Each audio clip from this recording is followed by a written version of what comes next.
us, YouTube, Facebook, TikTok. Welcome back to another session today. It's a beautiful class. We're gonna have great fun of just news generally making the rounds in the last 24 to 48 hours. And they'll go on from there to discuss what led to the war. So many things. And yesterday we stopped in October, towards the end of 1966. Excuse me, towards the end of 1966. So that means that May of 66 to May of 67.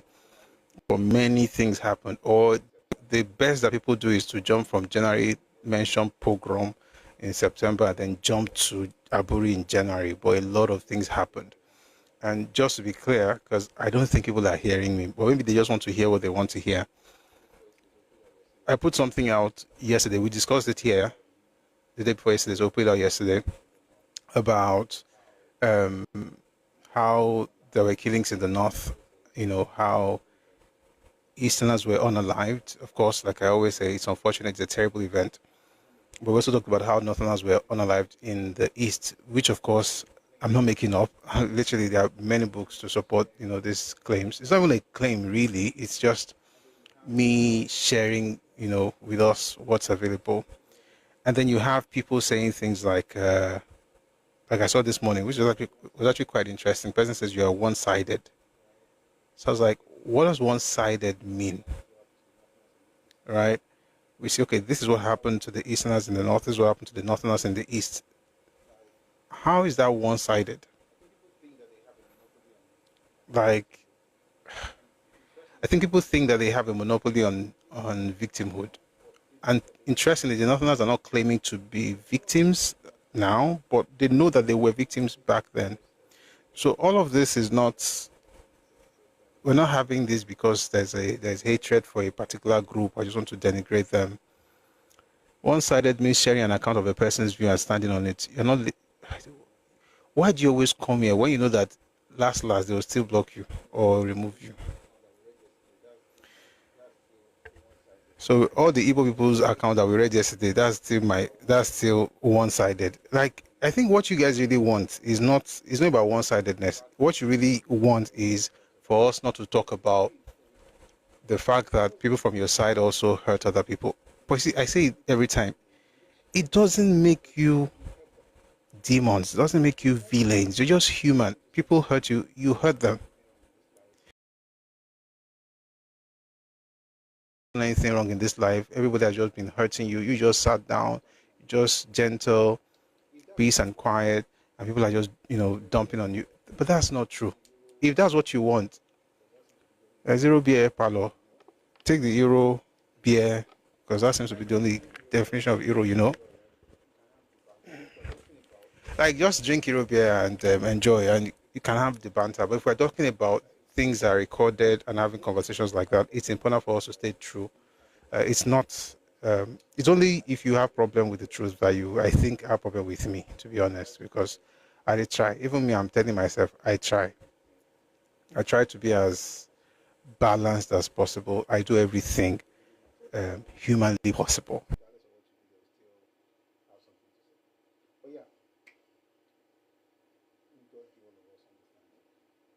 Not elongating these things to the north, or probably just the south too. Why is it actually to us Yorubas in our own region? They live there. They actually just, I think at times, Igbos carry out some kind of like maybe boycott towards the Yorubas on our own region. So how did we get here? Like, how we, should I call it we being so weak that this actually just happening? Like, I don't know. I just wanted to clarify me, or probably just illustrate that to me, because I'm really curious to know, because it's not happening in the north. So why? Let me say it this way: what is happening in the west today has happened in south. It has happened in the north. Let's first make that very clear. Everything And with all due respect to the moderate and wise Igbos, the truth of the matter is this. What the Igbos are doing in the Southwest and on social media was done in the North and also in the South. The only difference is that they haven't, there's something called Yorùbá máa ń pè ní tẹ́lẹ̀ gugi kọjá ewé okùn tíntìní kan débẹ̀. Well, it was the same generation in the South and the North, but this ones in the West, maybe they don't know what happened then. So what usually happens is that they would do it again and again and again, sometimes for weeks, sometimes for months, sometimes for a while, and then the people will come back. Let me just explain. Overstepping, thank you. Let me give you an example. In the 30s and in the 40s specifically, a lot of Igbos moved into the South area. For example, River State. What I'm about to say right now, you'll find it in the book by Elechi Amadi. It's called Sunset in Biafra. A lot of them moved in, but like I said when we were doing that book here, like because of the sheer number, there were so many, they overran the entire place. And then they had no reason to assimilate because they were more than the owners of the land. Whether it was in Calabar or in the Ogoja province or in Rivers area, they were more, and so they dominated naturally, not because they were bad people, but because they were more. And it was so bad that the people of the land had to learn their language. As at the time the book was written in 73. It was written in 1973. As at that time, according to Elechi Amadi, certain, at least 2 ethnic groups in the Rivers area were already losing their languages, and they were speaking, according to him. Sorry about that.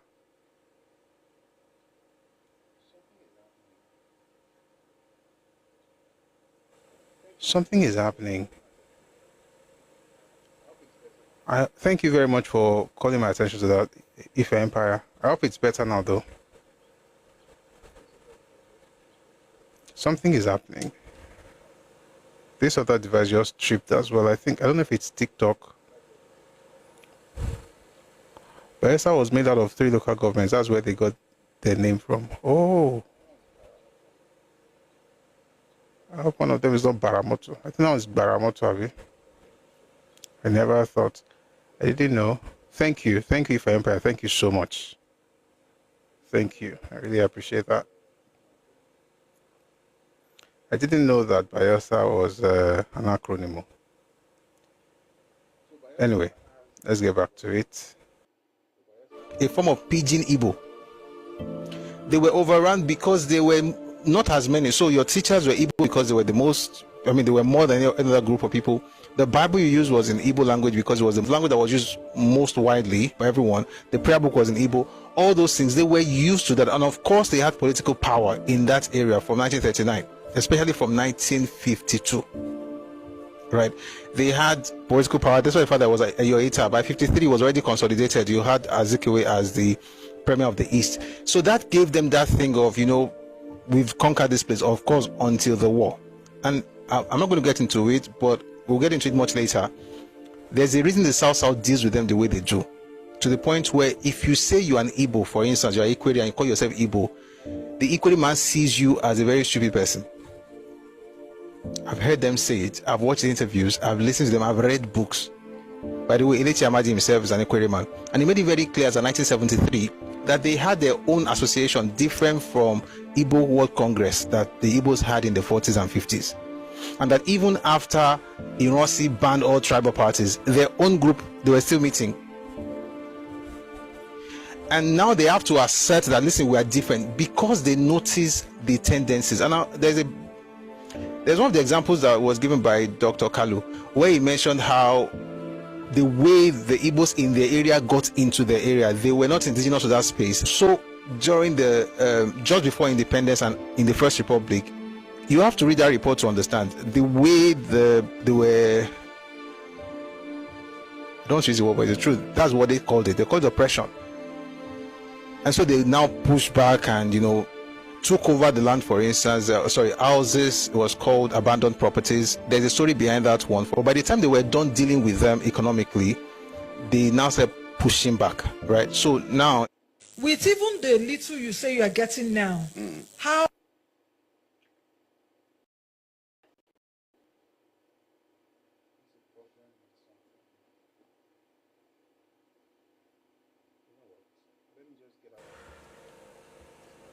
You know what? Let me just get out of TikTok.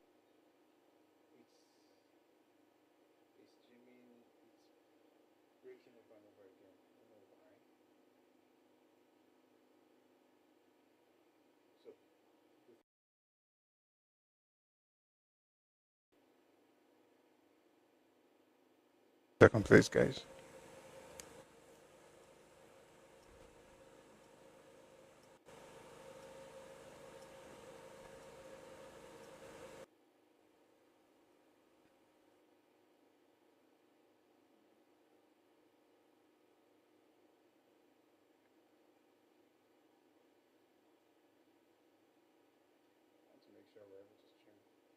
Hallelujah, I don't think about you. Made me feel I was a fool.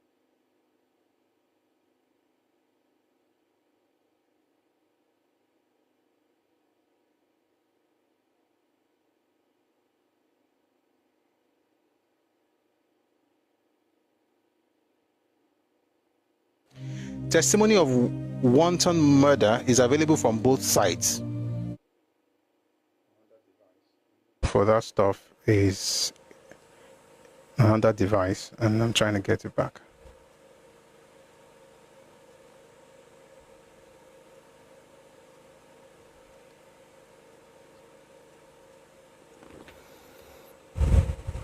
Did I say something? Let me read the side that you have heard before. Then I'll now read the side that...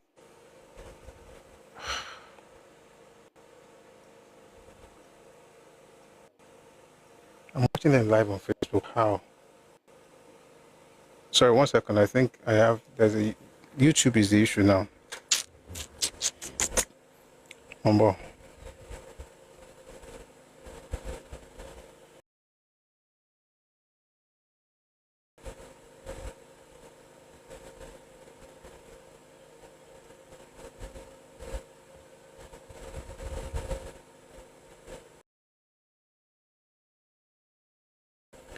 If you're Empire, please can you see it on YouTube now, just to be sure?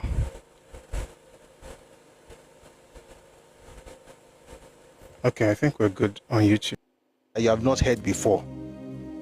Mr. Isaac A. Ogbonaya of Ojukwu was a catering clerk at Ahmadu Bello University, Zaria. He narrates, on 8 September, Mr. I.E. Ubani, an Umaya man and clerk in the Ministry of Agriculture, informed me and one Yoruba man that Operation Number 3 to finish the Easterners will be carried out on 28 September. At midnight of 28th September, I heard a big and continuous noise at the agriculture quarters about 1/4 of a mile away. I then woke up my inmates. Observing that our lives were in danger, we escaped into the nearby bush. Under cover of the bush, we could see a mob break open the house of Mr. Ezima and his brother, both of whom came from Umuahia, Eastern Nigeria, and drag their bodies out after killing them. Observing that our lives were in danger, we escaped into the nearby bush. Under cover of the bush, we could see a mob break open the house of Mr. Ezima and his brother, both of whom came from Umuahia, and drag their bodies out after killing them. Why are they doing this? Because they said, oh, there's something was about to happen. One. Number two, there's also the news report coming from Radio Kuto. We're going to get to that later. Let's continue. Governor, you are closest to the people. Yes, we are. Has anybody from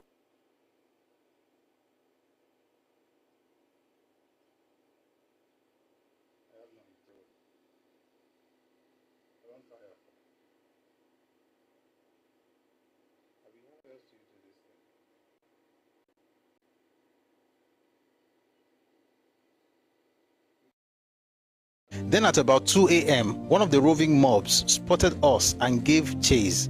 We all ran down to the river valley nearby, where the grass was so thick that we escaped. There we parted and I hid myself inside a covert. At 7 a.m. the following day, Thursday, I came out. When I saw some policemen passing, I decided to go back to my house to see if I could get any of my things. On my way to my house, one fellow worker, Mr. Stephen Onoha, a native of Okigwe, Eastern Nigeria, saw me and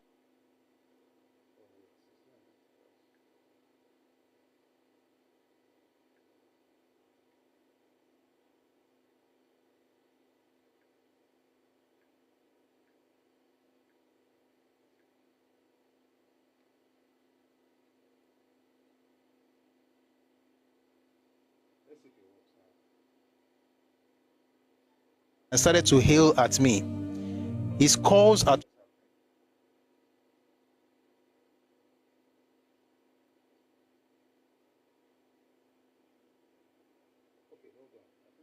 attracted the attention of a group of Northerners working at the building site.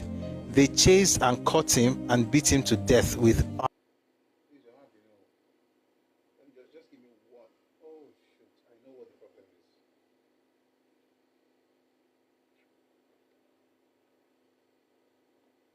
Hallelujah, I don't think about you.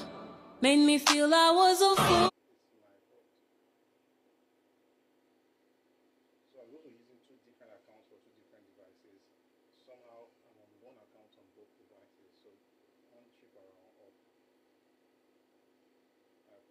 On both devices, so one trip around off.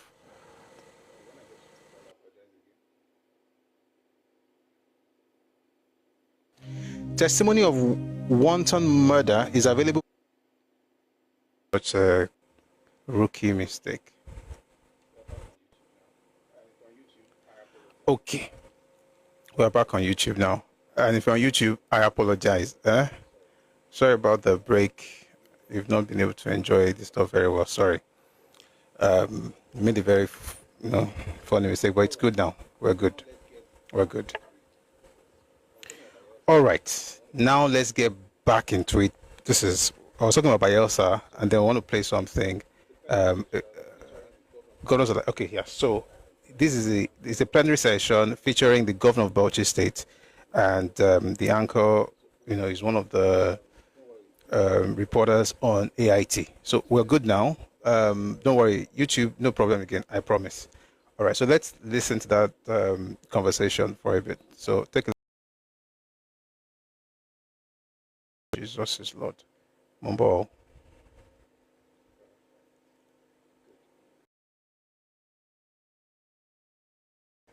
Good.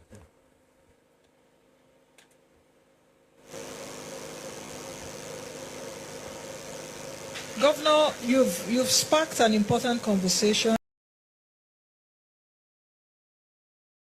But you've still not answered around what are you paying? What's your own minimum Yes, wage? And the other question, Governor, let me add this, is also you're saying the reforms are not working, but you're getting billions how in your much state. are we getting? No, Mercy, don't go by that narrative.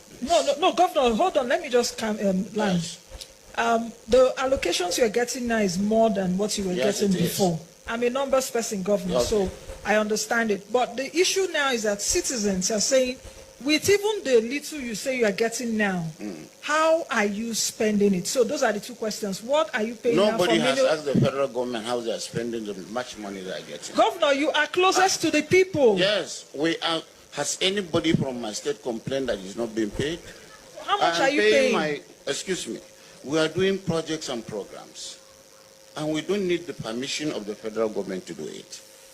We are a federation, please. I said we should not go into blackmail because this is facts of something else. I have been paying minimum wage even when it was done before.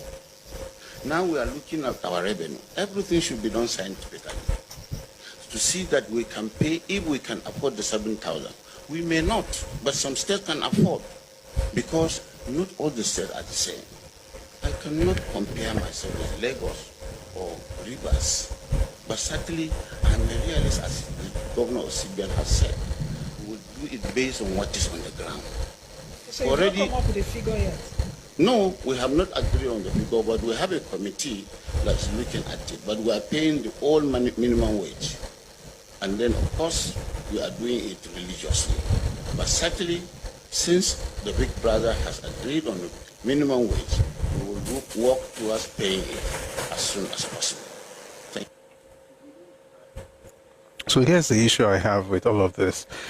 We don't ask governors, we don't really care about what they're doing and where the money is going to, and which is one of the issues I have. And it's cases like this that allows you to have a small state like Bielsa, receiving times 3 of many states in Nigeria, and yet you can't say this is what is being done. And this is the crazy part. Where I found this thing, someone wrote in the comment section, and we are talking about only Bayelsa State. How about other states? In other words, you can come from that state. You don't care if the governor is doing anything or not. You just care that you have the opportunity to insult or to question the federal government, which is funny because the money they're receiving is supposed to be doing something. Bayelsa should be like Dubai. Not because, if not for anything, for the money that's coming, considering the size of governors as well. Like a lot of governors take federal allocation and then you don't really see much. But there are just some states you expect more because, I mean, the resources available. But we're just going to start with that. So when we come up with one of the things we're going to talk about. All right. I'm going to play something now from the Minister of the FCT. He has an interesting view that I thought I should share. All right, please take a listen.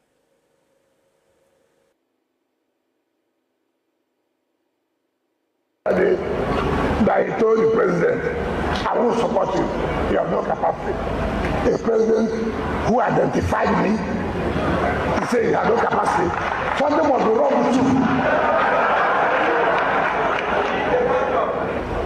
It is you who have no capacity to know that this one has a capacity. 17 days of commissioning of projects under the commission. 17 days. It has never happened. For 17 what? Days. Every day, every day, every day. We have to plead with the president, share it. Give some to the vice president. Give some to the senate president. Give some to the speaker. Let everybody see what he has done in Abuja. The governor of Osun State.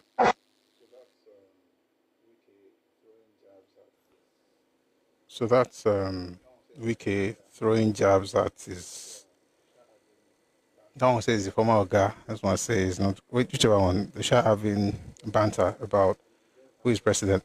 I'm talking about events on TV. An event happened yesterday that I find very comical, and I thought I would share that with you. I think you're going to like it. This was an exchange between Larry Olayinka, that's the man who works for the FCT minister, and Rufai on Arise TV. You are going to enjoy this one, so please take a listen.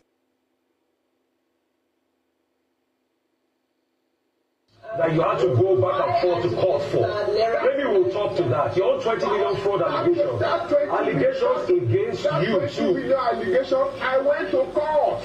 I went to court myself, and the case was struck out, dismissed. The case was dismissed. If I knew that you were going to talk about it, I will bring the court judgment. And that is why I say, should go and do a 2 or 3 weeks course in journalism, so that you will know. You will not come to a TV station to begin to talk like you are a lawyer, using words like I put it to you, like somebody is a court of law. You are doing cross-examination. I put it to you. I put it to you. This is a conversation, not an interrogation. You should also begin to act like human being that you are supposed to be. What I'm saying here is that I made allegations against Ruben Abati. Let him come and defend it. You are not the one to say that the allegation is lying, it's a false, it's true or not. Because you are not the person. Were you with him when he went to Wike? Were you with him in the FCC custody? Were you with him? You were not with him now. So stop behaving like you know everything. Is it not you that you study animal anatomy? You are supposed to be doing that. Okay. What is wrong with animal anatomy? Okay, Can you show us your own certificate from where you went? Show us your own certificate. On animal now. Certificate is phony. Okay, I said, go and be do documentary on animal and stop talking to human beings and let somebody to person or coordinate this program, not you. Not somebody who was convicted for breaking traffic offense. Not somebody like you. You come to station, you come to TV station, and begin to do. Mr. Lere Olayinka, if I may interject at this moment, we would like to have a productive. Let me listen to you. Please, sir. Please, sir. We want to have a productive. Talk to me. Talk to me. Sir. Please, let's not. Rufai, please. Let's not. I'm listening to woman. We will not allow this conversation to degenerate into personal insults, defamatory territory, and so forth. When Abati was calling, Wike was saying Wike was rude. Mr. Lere Olayinka, based off of that, on this platform we like to discuss issues that can move the nation forward, issues that pertain to governance and that pertain to... It's clearly not here to talk about issues. Mr. Lere Olayinka. Mr. Larry, let's talk about Let's take away Mr. Lere Olayinka. Based off, let's stick to... What's the greatest... J-Links, you said he has no point. I think he has a huge point, man. See, he's a spokesperson for Wiki. Dr. Abati said Wiki was rude. I watched that show a couple of days ago where he was condemning Wiki, and he has a right to. Then certain things about Dr. Abati, like when he was in the FCC custody, how he had to reach out to Wiki to help him and things like that. And then this gentleman, you know, they had their own whatever. Then he came up with the fact that he also had an EFCC case and stuff, and then a money issue, and then he came up with the 20 million stuff that was already sorted, and then he went on. We took him to the cleaners. I think, or me thinks, there is a way journalism should look, and I don't think much of it is done on Arise. He only bantering with unfounded statements. What's unfounded? That he studied animal science.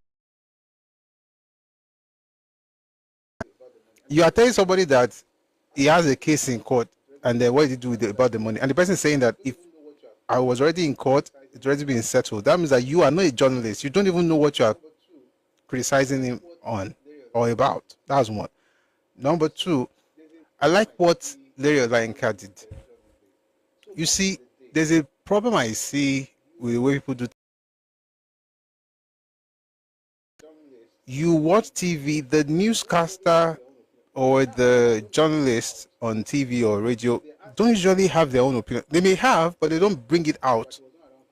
So they're asking questions that Abati was not around because he was asked to step aside. But that's not what is inside this place now. That's different. I'm talking about the video you listen to. So you have this thing where you may have your own opinion as a journalist, but you're interviewing someone. So you're basically acting like an umpire, like an unbiased umpire. So you're looking for a way to communicate the questions that people may have. Even if you have those questions as well, you're not going to put it out there like you are against the person. Once you begin to say things like, I put it to you, and this guy does it every time. I put it to you that, Oga, are we interrogating here or we are interviewing? So if the person took it personally, I don't have any problem with it, and I think it was cool. When you say things like he's saying that Abati was not there because he was asked to step aside, of course it's banter now. He didn't come here to preach the gospel. He came here to throw shots. And if you threw shots at his boss, he's going to throw shots at you. It's that simple. It's his work. But this person, and by the way, what he is doing should probably, when he starts saying, I put it to you, you begin to wonder, like, it's like you have, it's like when he was asking, hey, can you come back per kilometer, cost per kilometer? Meanwhile, you were with the person your fave, the governor of Abia State. You didn't ask for cost per kilometer. You're just taking everything in like, so we spend this thing on this.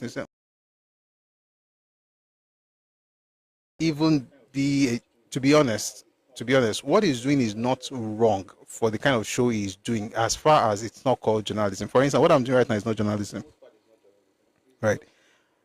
And what he's doing, for the most part, is not journalism. It's just, he says what he thinks. And I think they copied this model from CNN. You know, you say what you think, and what is your cost per hour on this line? I don't know. I don't know. What he's doing is not bad for a show. So if you're having a show, you can do that. I mean, many shows in the US, that's how they do. But once you start saying that, oh, this is journalism, this is investigative, they start putting all those salt and pepper. That's where the problem is.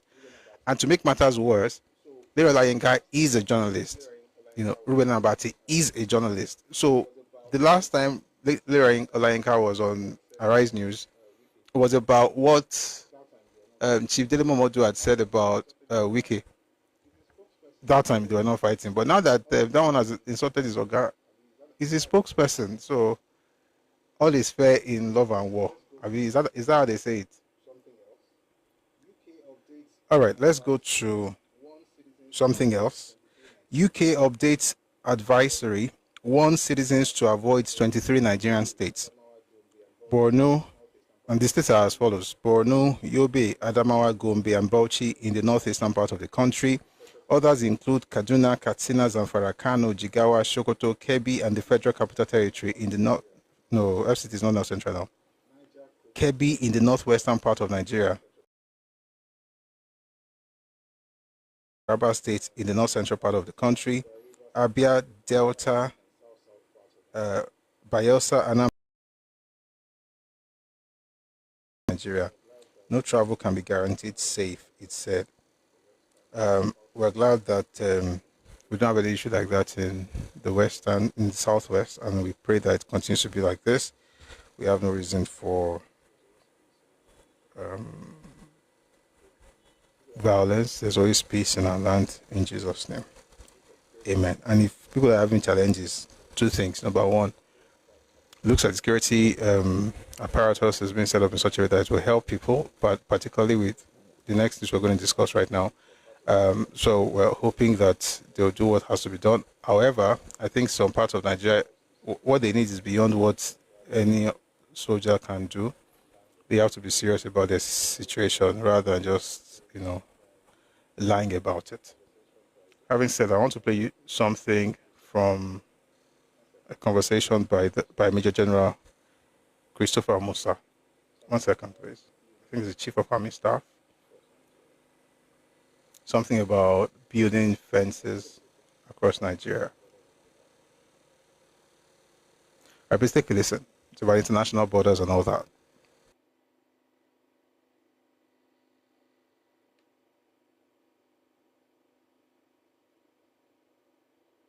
It's very critical.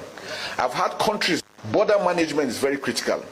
I've had countries, because of the level of insecurity they had to fence their borders. I know sometimes when you mention, people say, no, it's impossible. Pakistan fenced 1,350 kilometer border with Afghanistan. That was the only time they had peace. Saudi Arabia and Iraq, 1,400 kilometers fenced completely. Can we start thinking of fencing our borders? We have 1,500 kilometers with Niger Republic, 1,900 kilometers with Cameroon. Chad is there. All over us, surrounded by Francophone countries, and the Sahel is heating up. If we don't do anything, when the Sahel falls, it is Nigeria that everybody is interested in. Because they believe Nigeria is huge, Nigeria is big, Nigeria is rich. And that is what we should start thinking about. How do we secure fully and take control of our borders? It is critical for our survival. It is critical for our sovereignty.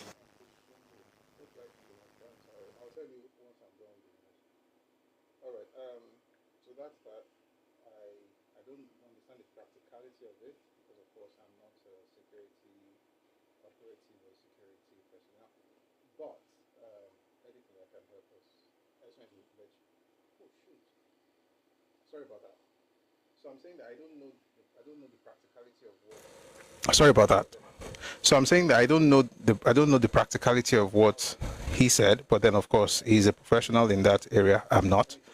How that will be done, I have no idea, but I hope something is done. Anything that can be done to protect our space is welcome. I just want to play that so you know exactly what. The audio is good now. You can hear me now. Really, guess, Yabi. I think it's good now. Went out for a second, but it's good now.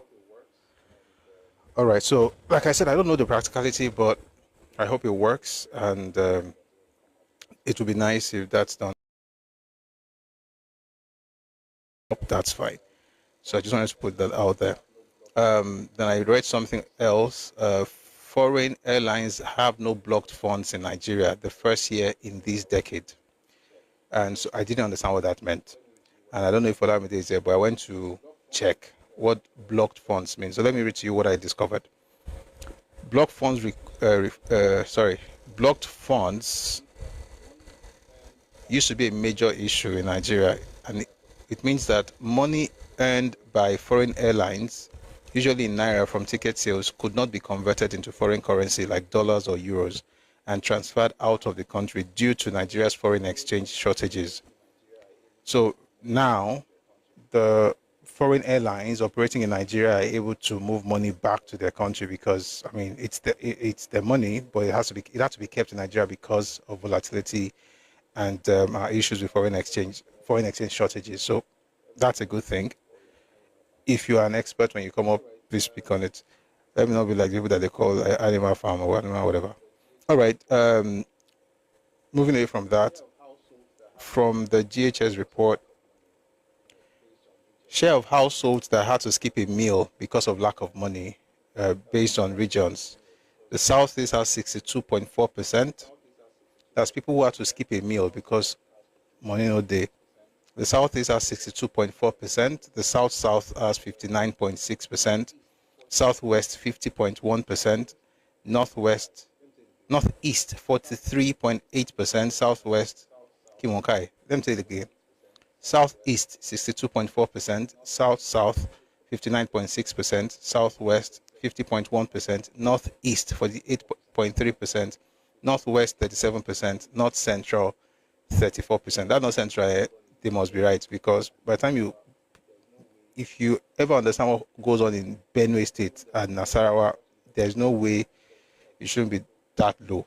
But even then, Southwest, we have to do better. 50.1% of our people sometimes skip meals, of households skip meals because of lack of money. That's not good enough.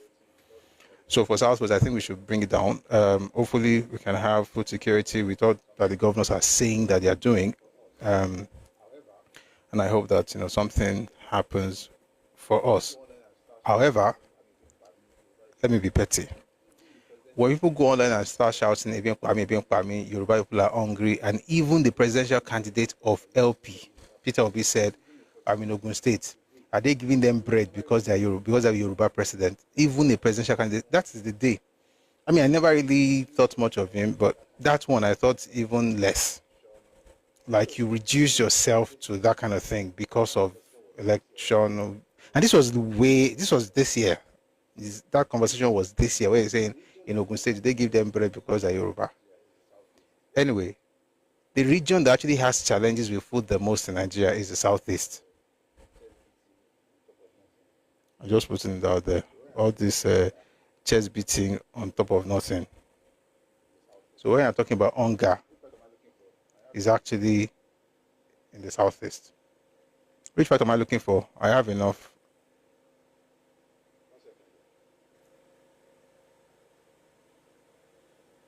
One second though.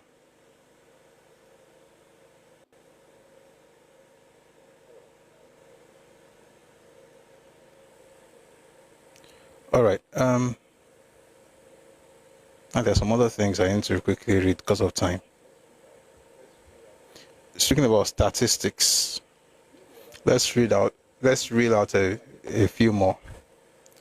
You mean the Baba, not me? Oh, okay. What's my take on Ibrahim Traore?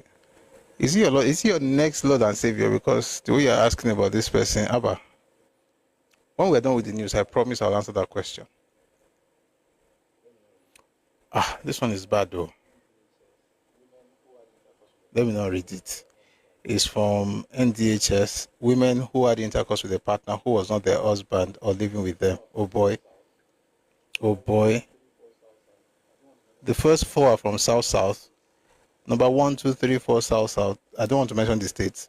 Number 5 and 6, Southeast. Number 7 and 8, South. Number 9 is Northeast. Number 10 and 11, Southwest. Number 12, North Central. Abba.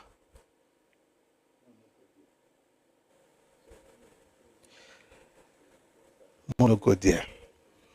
So, I mean, crazy. I mean, this is crazy statistics. Well, let's go to the one that I think, concern us here. Global by the way, the reason I don't want to read that one is just because it's good for people to be faithful, but if you start reading, like, it will look like, say, are they... Okay, no, since you are asking, let me quickly read it. Women who had intercourse with a partner who was not their husband or living with them. Percentage of women 15 to 49 who had intercourse with a person who neither was their husband nor lived with them. Number one is Bayelsa State, is 28.5, Cross River 23.9, Rivers 23%, Delta 22.1, Abia 21.4, Enugu 20.3, Akwa Ibom 20.2, Edo 20.1, Taraba 19.9%, Ondo 19.9, 8. All right. Now for women. Now let's read more for men. Nigerians who had intercourse with a partner who was neither their spouse nor lived with them. South 40.7 for men. Southeast 32.4%. Southwest 30.8%.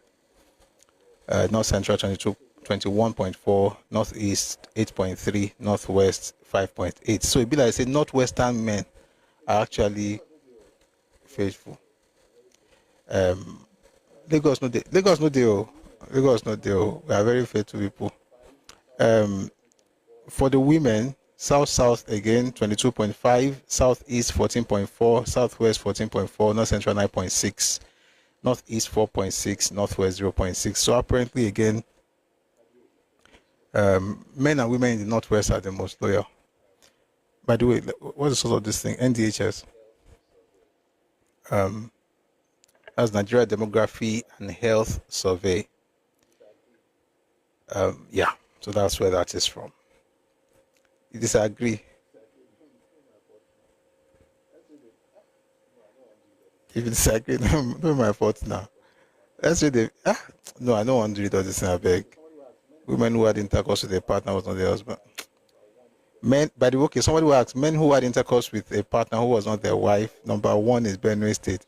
Actually, I'm not surprised. Benue is number one. Imo is number two. Kogi is number three. FCT is number four. Number 5 is Cross River. 6 Bayelsa. 7 Delta. 8 Nasarawa. 9 Rivers. 10 Anambra. 11 Edo. 12 Ogun. By the way, our brother, Lagos is still not here. Lagos is just... we're not as bad as people think in this Southwest, though. Anyway, this is also from the same source, NDHS.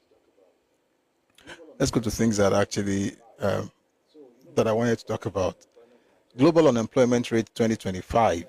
So, we talk a lot about unemployment in Nigeria, which of course, I mean, it's fair because it's something to talk about to ensure that we're able to take care of our people. But let's read the global unemployment rate 2025, and this is from Trading Economics.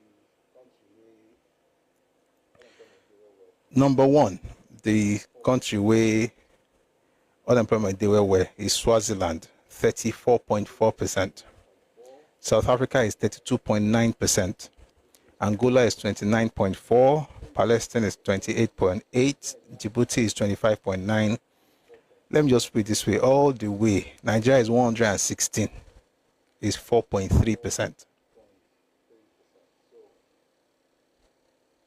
4.3%. So Nigeria has a long way to go, but it's not as bad as many people are trying to make it out to be. So this is not from the government, it's from Trading Economics. And the global unemployment rate, they're talking about the countries, and we know that the first 115 countries we get issues with unemployment. Our people work, but of course, everybody wants better jobs and stuff, but it's important to also highlight that. All right. A port cargo evacuation corridor in Nigeria has been dedicated. A second one has been dedicated. So Apapa Osho, the expressway was built in 1975. And then PMB finally fixed that one. Now, Eleme on the axis of the east-west road that services the One port and connects the port to Port Harcourt and the east was awarded in 2006. It was abandoned for years. Dave Umahi will complete this year under President Tinubu. Today, we have flagged off the construction of another vital port cargo evacuation artery from Lekki Deep Sea Port via Ekpe, Ijebu-Ode, and Ore. So that's good news. So Buhari, of course, was the one who fixed the Apapa one, and the President Tinubu is the one fixing Eleme One. All right, let's move on. Something I saw. World's biggest economies in 2075. This is a projection by Goldman Sachs. This is a projection by Goldman Sachs. The world's biggest economy in 2075. Number one will be China, $57 trillion. Should be naira. Number one will be China, $57 trillion. Number two, India, 51.5 trillion economy. Number four, Indonesia, 13.7. Number five is Nigeria, 13.1 trillion. That's ahead of Pakistan, Egypt, Brazil, Germany, Mexico, UK, Japan, Russia, Philippines, and all the other countries in the world, right? So the projection is that by 2075, Nigeria will have the fifth biggest economy in the world at $13.1 trillion. That is possible. And I don't mean the PO1, but you get the point. All right. Are we still going to be alive by 2075? I will be alive. That's 50 years from now. Of course I'll be alive. If rapture never happened, we shall be here. How long do you plan to live?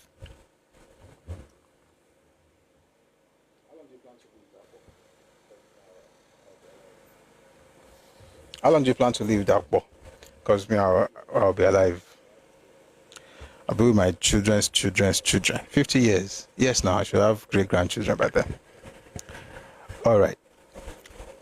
Something from President Bola Tinubu. So we'll be alive, we'll be strong, we'll be hale and hearty in 50 years' time. All right, this is something from the president. Past 2074, Ami Ashe. All right, this is something from the president. Please take a listen.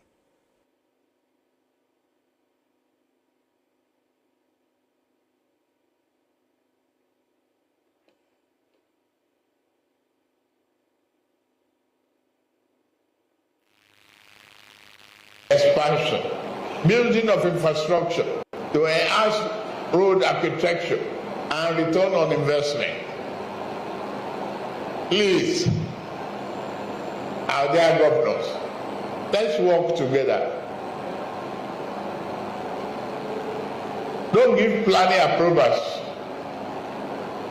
without collaborating with the Surveyor General of the Federation and Ministry of Works on these roads.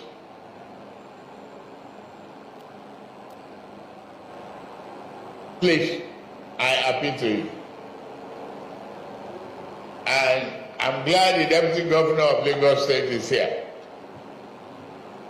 Take it that we will remove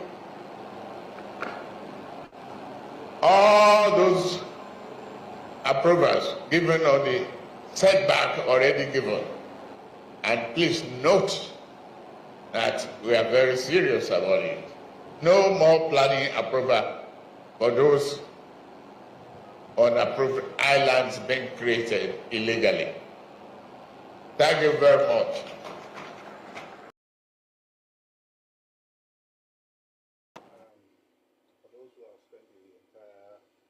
So that's that. And for those who have spent the entire last 2 years insulting him for doing nothing. This is not time to take advantage of it by building an island. So, I'm trying to put that out there. I'm talking about President Bola Ahmed Tinubu. He says, stop intimidating, abusing Nigerians. Tinubu warns police officers. President Bola Ahmed Tinubu has issued a stern warning to officers and men of the Nigerian police force, urging them to shun intimidation and abuse of the citizens they are sworn to protect. He emphasized that the power vested in them must be used responsibly and in service to the nation. Quote, be reminded that the power you wield is not for intimidation but for protection.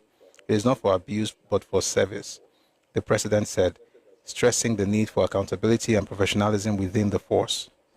Represented by Senate President Godswill Akpabio at the second annual IGP's Award and Commendation Ceremony held in Abuja on Wednesday night, Tinubu charged officers to uphold the rule of law, protect the rights of every citizen, and reject all forms of misconduct and corruption. I hope they hear. I hope they listen. One or two more stuff. Netherlands to hand over 119 looted Benin bronzes to Nigeria on June 21. That's from Netherlands. And my prayer is that that will go straight to Benin itself rather than, elsewhere. Benin should get it back because it's theirs. All right, moving on from there. This is something from Senator Adams Oshiomhole. He had this interesting monologue at the Senate. I want us to take a listen.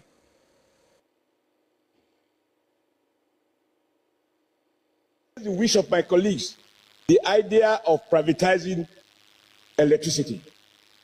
My main argument then was that the beauty of capitalism and of private ownership is that in seeking to make profit, they will render a service. But the danger of public ownership is that whether they render service or not, they draw on the taxpayer treasury in the name of correcting what is there. I could never have imagined, as it is today, that a private person will collect money for services he did not render. And the Nigerian people are helpless. Even we here as privileged class, I've had to buy the transformer that I use here in the heart of Abuja. And to install it, I have to persuade, negotiate, and even effect payment to Abuja distribution, whatever, to connect the transformer I have procured personally with my resources. And hereafter, this transformer becomes the property of the disco. And every month, I am asked to pay bill on brand A or whatever. Under your transformer. Like you said, sir, every state governors, or most, spend public funds, buy transformers for communities. And then you still have to contribute money. Many of us, very soon, when we go back to the electorate, they are going to tell us that for 1 year, for 2 years, they've had no light. What is the problem? No transformer. And then they ask you a senator to go and buy the transformer. You look for the money, you buy the transformer. And then they say, NEPA says you have to pay for them to connect the transformer to their grid. If cables are faulty, you buy the cable for them to install it. Even right now, I have requests from several communities asking me to buy the transformer and to get them connected. And yet, sir, the key element in distribution is transformer and cables, among others. So if these ones are now being procured by state government using public funds and individuals using their personal, but these discourse are incurring. Now, worse, the money they claim to have paid, because the logic of privatization was to inject private capital into these services. In truth, they went to borrow from Nigeria depositor funds in various banks, thereby killing some of those banks who have now become the liability of AMCON, which itself is also a contradiction about the logic of free market. And what they have borrowed, Mr. President, since the privatization took place, what they have borrowed through CBN and other sources is 10 times more than the amount they claim to have paid to become owners of those discos. Lastly, sir, as things stand, discos own no more than 60%, quote, own. So it is arguable where the total money you have borrowed from public sources is more than your private capital, whether you can still claim to be privately owned. 40%, as we speak, still belong to the federal government. But sir, there are no governing councils. There is no governing board for this discourse. So federal government owns 60% of a business and it has no say in the board of those companies. So there is no corporate governance. The one of Edo is owned by a pharmacist. The wife is a banker. The pharmacy becomes the chairman. The banker becomes the MD. They mismanage Edo economy, Delta economy, Ondo economy, Ekiti economy, and we are now right now in crisis. Even I, sir, that I don't live in Benin, Mr. President, I support the motion by my very good friend who lost an earlier motion, thanks to the vigilance of Mr. Senate President and your. This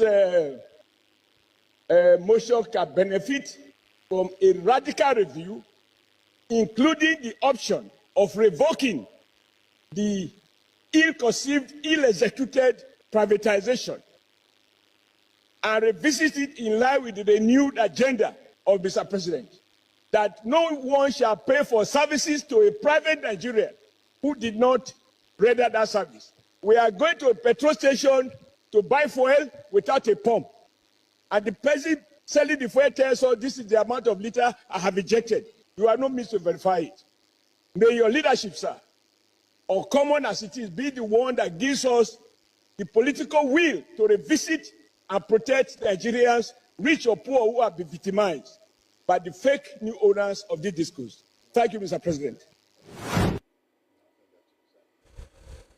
Nothing left to be said. Nothing left to be said. All right. I got this from someone. I'm going to end the whole stuff with this. No. I'm going to play this and then maybe I'll end.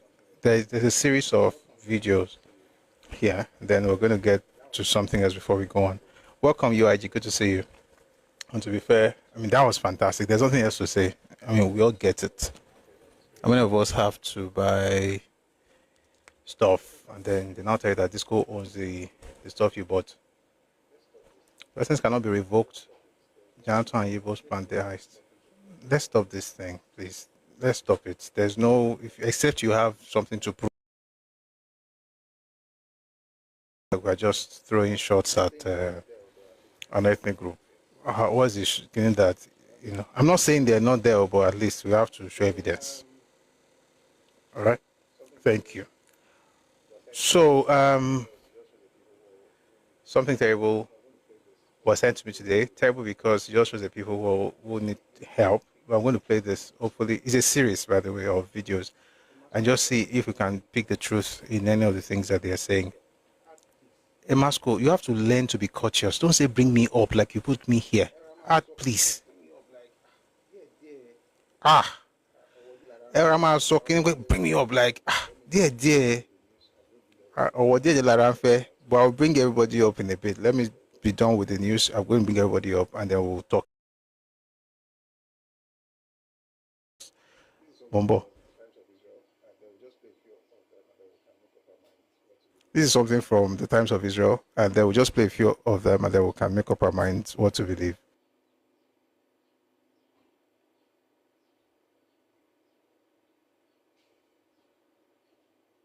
We know when our dead brothers sold our younger brothers, Joseph, to Egypt. Yes. So all of our people migrated down to Egypt. But Eri, being the fortune teller, Eri, when you go read the Bible very well, you find out that Eri is the SMO of Moses. He's the what? SMO of the Moses. That's fortune teller. The fortune teller of the, Moses. Okay. Okay. So when he saw what is about to come, he left with his 3 brothers. When he saw the famine Yes. about to come. Yes. Okay. When he saw about the punishment from the Egypt, Yes. the torturing of the Egypt to the Jews. Yes. When he saw what is about to come, he told his people. They didn't hear. He left with his 2 other brothers and came back to their place. This is the original place where they were when Jacob has been living. That's why we say we are the same with the people of Israel. When you go to the Bible book of Joshua 22, I've forgotten the very verse, he found out that the tribe of Gad built an altar of witness at the east of river Jordan, telling the people of Israel that they are not there, but they are going far place. But years after years, that the people of Israel will deny them. That place will be. But that is still a witness today that we and the Israelites are of one person. Not the people there in Israel. Yes. They're not. Yes. When you go to Israel now, when you read the Bible now, you find out the altar for witness built by the tribe of Gad. Yes. When you read the Bible very well, when you find out that before they get to that place where Israel is dwelling today, the tribe of God has a place for them, their children and their people. They didn't get to the Israel with the people. They fight and get to the place. Now, that will take me to another place because we keep telling why we say this is that when they wrote Bible, we are not there. But when you see that from Genesis to Malachi, it's our history and it's our tradition. I want to make sure that I understand you. Yeah. You said that place, Israel. When you say Israel, what area you're talking about? Where is this Israel? Israel is now where people are living now as Israel now. But the original Israel is here.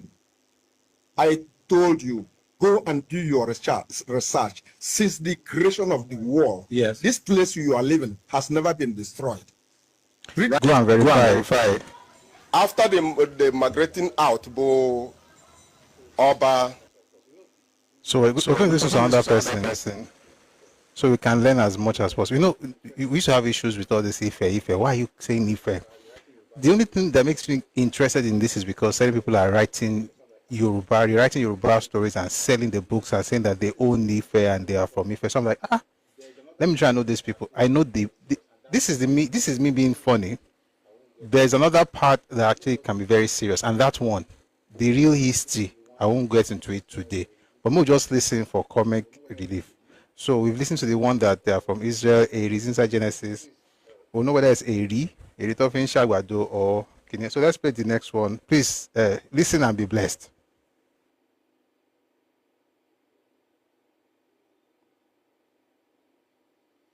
After the migrating out, Oba, Ata, Menri, they used to come here. The Riz will never have a king without visiting this place. Benin has stopped from the present one. His father came here before becoming the Oba of Benin. But the present Oba of Benin does not visit here. They know their reason. No Benin Oba without coming to this place. Now, we have Ata of Egala, present Ata of Egala. Now, we didn't know the reason why they stopped coming. The past one came here. I was the one they sent from this place down to Ida to represent His Majesty on the day of his coronation. But today, certain things are stopping. Maybe you ask anybody.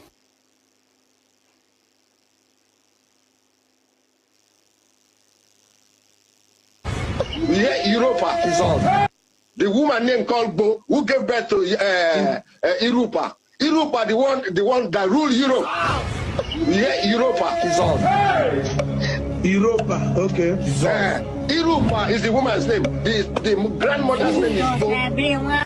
The woman named called Bo, who gave birth to Europa. Europa, the one that ruled Europe. Yeah, Europa is on. Europa, okay.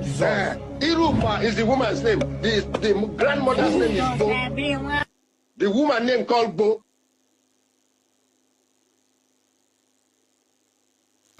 Since you say Zulu is a name. What does Zulu mean to you? What does the word Amazulu mean? Since you say Zulu is a name, like I told you, the father of Zulu, which is Nkosinkulu Malandela. He had two sons. He named one Zulu and named one Kwabe. So if you ask me now what is the meaning, we should be asking the father that gave birth to them. And I'm saying to you is, what does Zulu mean? Zulu has a very specific name. What does it mean?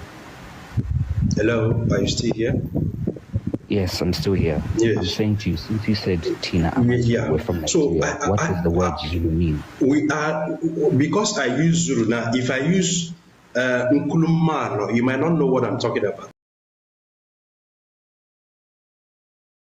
All right, but your progenitor, the ancestry of Zulu, where Zulu came from at the later stage, the Nkulumalo that was banished in Igbo for wrong deed. He then went to the Bantu. First place he learned to I hear what you're saying, but my question to you is, what does Zulu mean? That's what you can't ask me what it means.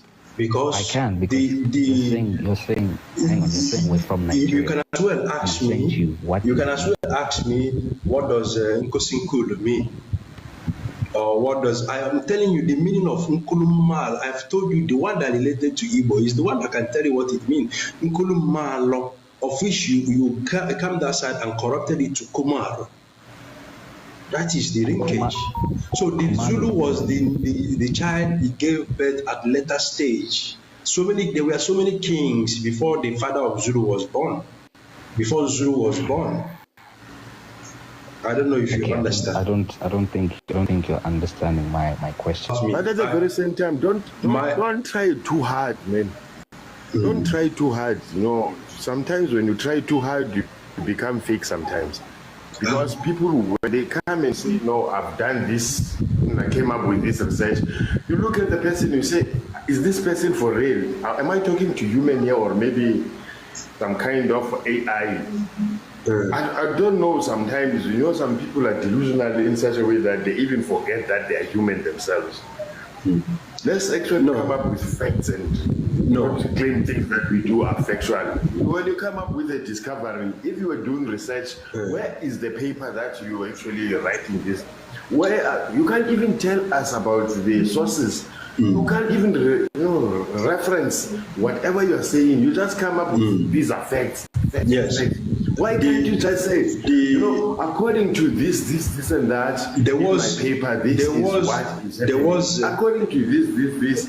Wait, there was a guest before you, of which they had made social observation, of which.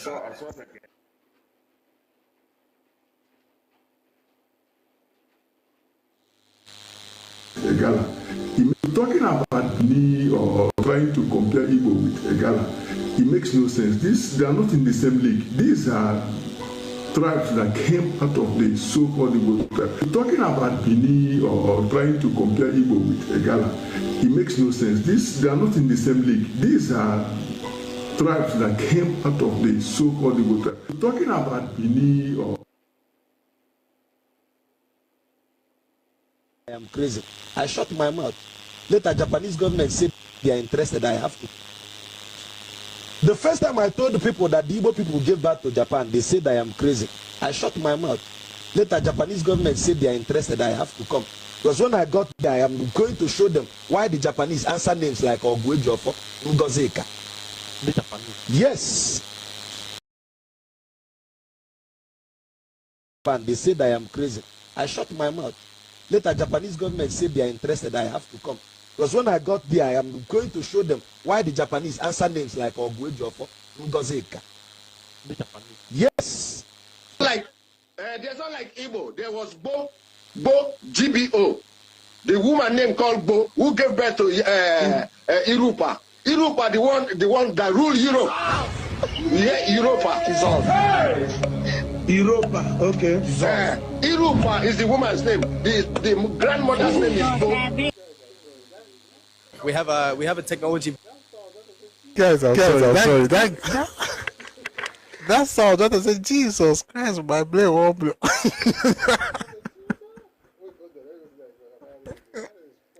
I was like, Jesus. Wait, hold on. Let me see that again. That is funny. Yes. Like, there's not like Igbo. There was Bo, GBO. The woman named called Bo, who gave birth to Irupa. Irupa, the one that ruled Europe. Yeah, Europa. Europa, okay. Irupa is the woman's name. The grandmother's name is Bo. We have a technology business.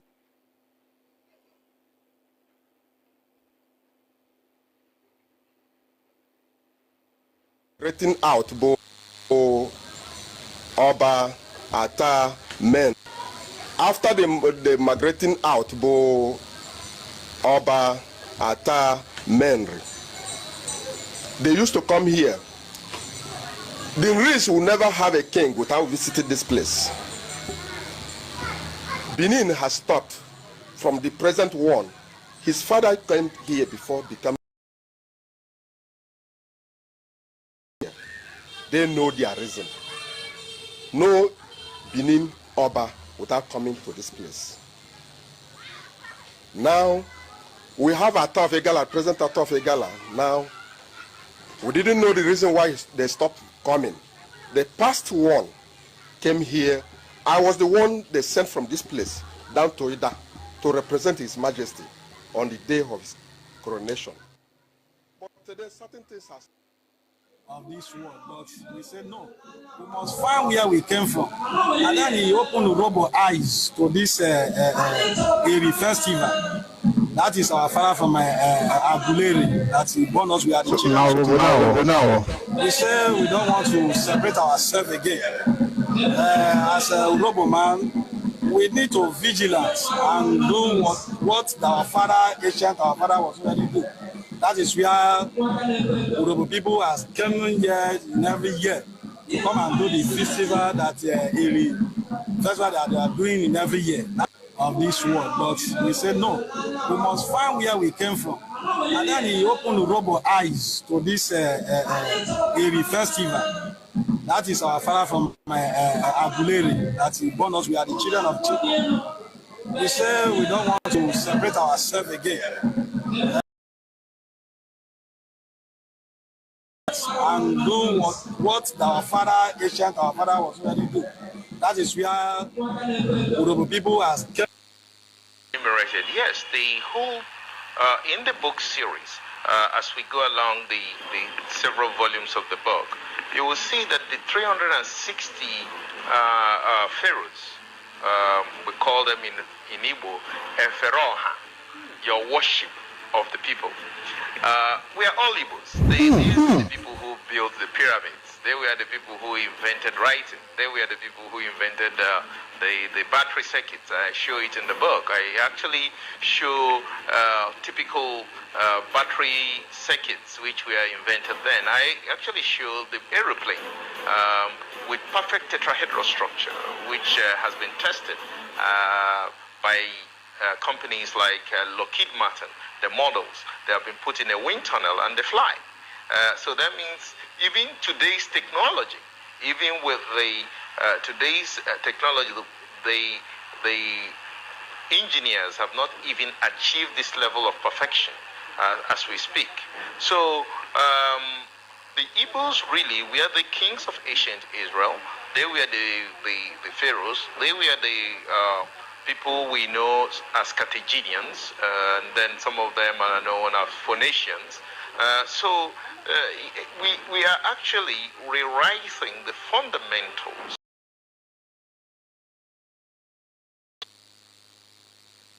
Biafra was the capital of so many kingdoms as at that time.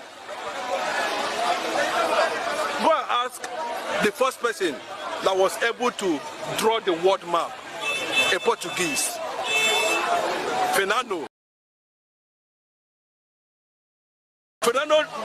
do Po, that's the name. Yes, if I get it correctly. Go and check the first person that drew the world map. So Biafra was in that map? Are you asking me? I said, go and. This I'm saying is, I'm talking to the public. Now Biafra was the kingdom was the capital of so many kingdoms on earth as that. Biafra. The name America is an Igbo name. America is an Igbo name. The real meaning is Perigomonka. Ask anybody. No matter what is taking place today, and that will take us back. You, the English people, said civilization started in Africa. Yes, it started here. You ask anybody. The name America is an Igbo name. America.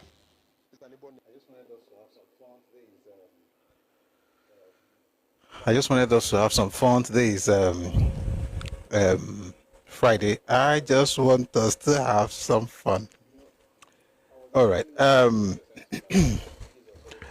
You know, I was angry when some books were sent to me, like images of certain books published by Easterners talking about Yoruba land, talking about Ife, therefore, and I was like, this is bad.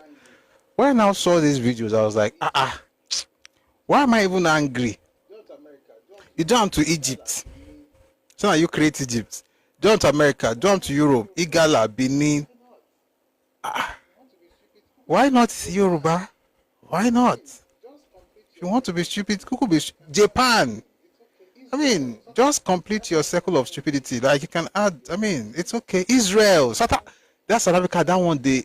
Let me start again. Egypt, Japan, Israel, South Africa, Europe, and I didn't see England there. Benin, Igala. Thank you for the gift. Thanks a lot. Come on, Gokada Lokuba is saying. I'm a power bike. Even Ile-Ife. Now I had Ife. Now I'm like, Israel Abba. It's okay. Just complete the cycle. And to just in the comment section, I was just laughing when you're writing in the comment section. Let me read something to you just to help your destiny. Eri. In this one, that one says from the Bible. Abi? Eri in Igbo myth and his wife actually descended from heaven. So when you are in there saying no, this person came from heaven, fell from heaven, you don't know that your own myth is a copy of the Yoruba myth. As a matter of fact, it's a copy of the Benin myth, which is a copy of the Yoruba myth. So if anybody ever laughs at Yoruba people saying things like, "Oh, your ancestor fell from," number one, he didn't fall from heaven, he descended, and it's a myth of origin. But guess what? Your own myth of origin is not even just the man Eri coming from heaven, it's himself and his wife. Some people call her Namaka. Whether they fell or descended, that's their business, but they also descended. So this one that you're always laughing at Yoruba myth and say, "Oh, your ancestor,"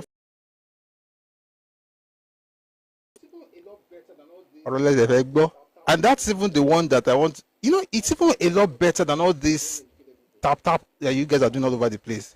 And some people that are talking here, very educated people, and some of them very uneducated as well. And I keep saying that the educated and the uneducated sound alike. It's amazing. But I wanted to just play that because, I mean, why not? It's Friday, so we might as well just have some fun. The craziest part is, the craziest one is telling people from South Africa that that Zulu used to live in Igbo land and they now moved, and they're not telling them that you are from.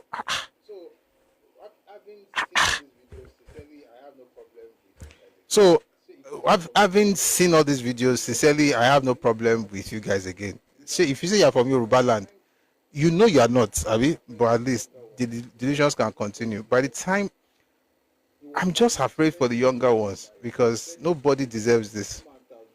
He was banished. Thank you, and you're fair to marry.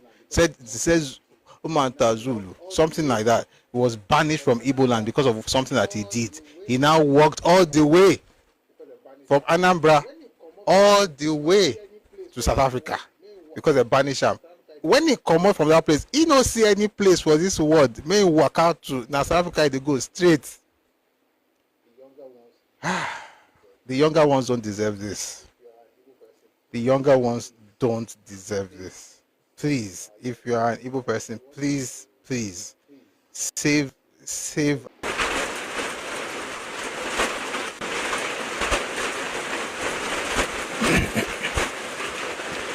I hope you can hear me now. Sorry, it's raining. All these things that affect my internet. Sorry about that, but it is what it is. Tell us, Fulani also from Ebola? No, Fulani are not from Ebola, though.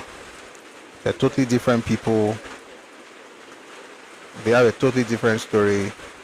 They just also have the penchant for moving into spaces, but they're not the same.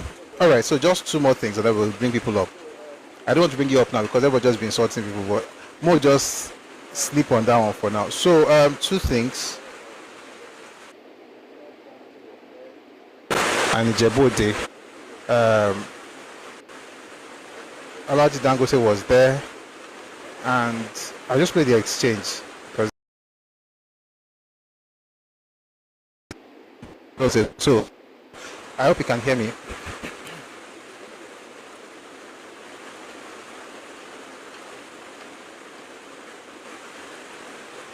Please let me know if you.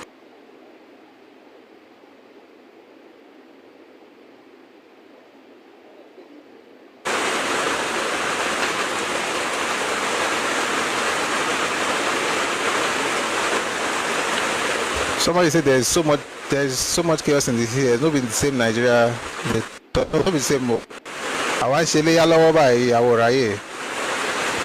And Shelia. Ah, my network, Jesus Christ.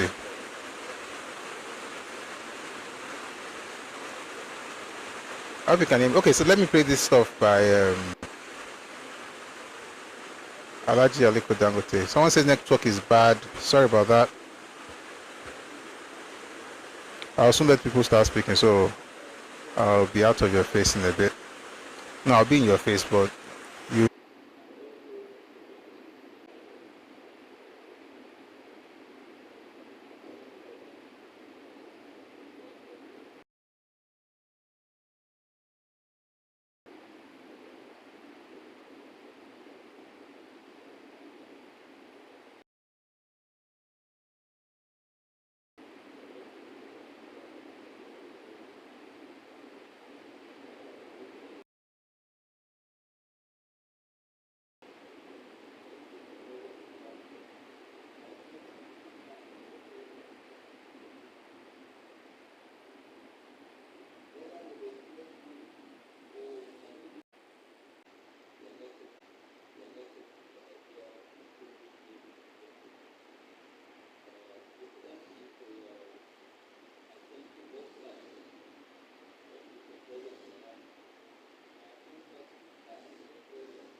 Around 50,000 barrels.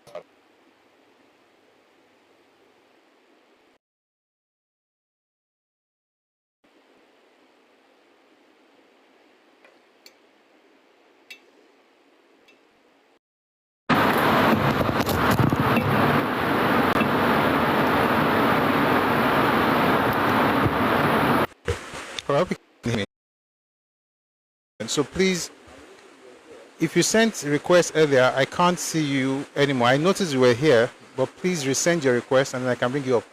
The app there's a glitch in the app itself.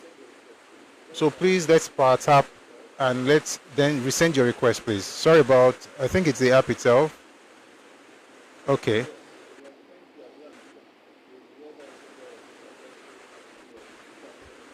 Yes, is the weather. Thank you, Adra Mitiwa. Is weather interference. It's affecting something, but people are coming up now. Please, as soon as we get up, please mute. Jesus is Lord. Felicia, please mute. Mute.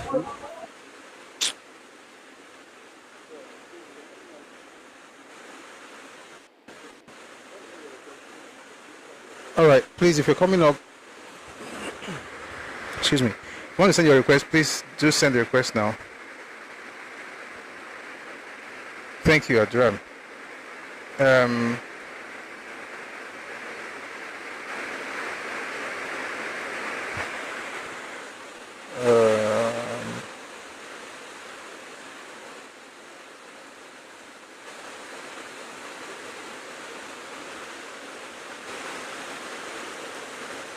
I may take one person down, but if I do, please just.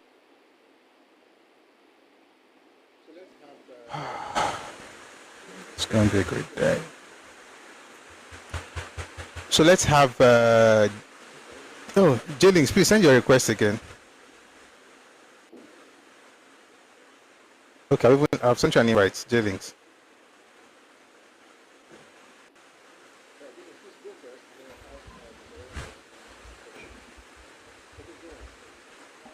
All right, Jennings, please go first, and then we'll have Mr. Remy guy and then apologist. So please go on. Just. It's not fair. Jennings is your.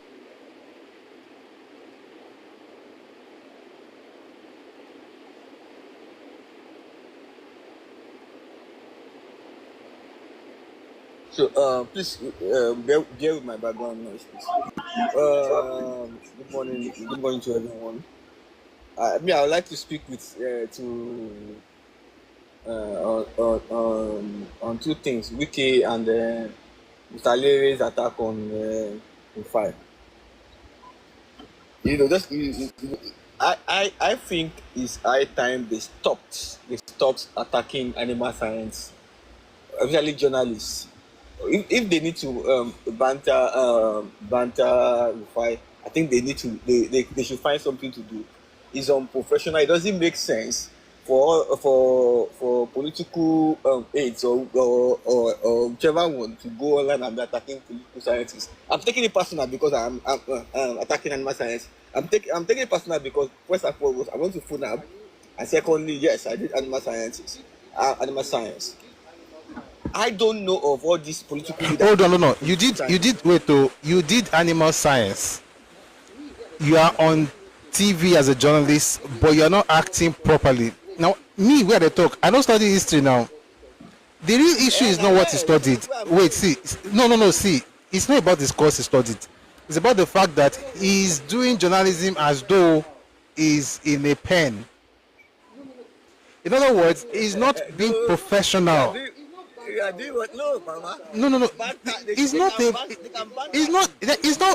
banter. It's not banter. It's coming hard for him. It's not banter.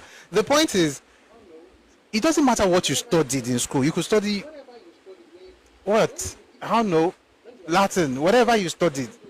You studied let me give you an example. Say there are many people that study Yoruba who worked in bank. I have guys who were with me and who work in bank as bankers. But if you are not professional, people now remember what you studied in school. Do you get the point? The issue is not what the person studied. The issue is how professional they are in this trade, this craft that they have chosen. So if, for instance, I come here and I'm just blabbing, you go soon ask me, say, Oga, what you study, how you relate with what you teach? No, it's the truth. If, for instance, we're discussing history now, I just start telling you Europa, Americanga, we are from. You will ask me that which history are we here to do? But you see, the reason you've not asked me what did I study in school is because, to the best of my ability, I try to present the facts and data as much as a historian would do, and I don't also make certain statements just like flash statement, like this is me, I'm saying it. No, I try to read and say, look at this source, look at this reference, and so on and so forth.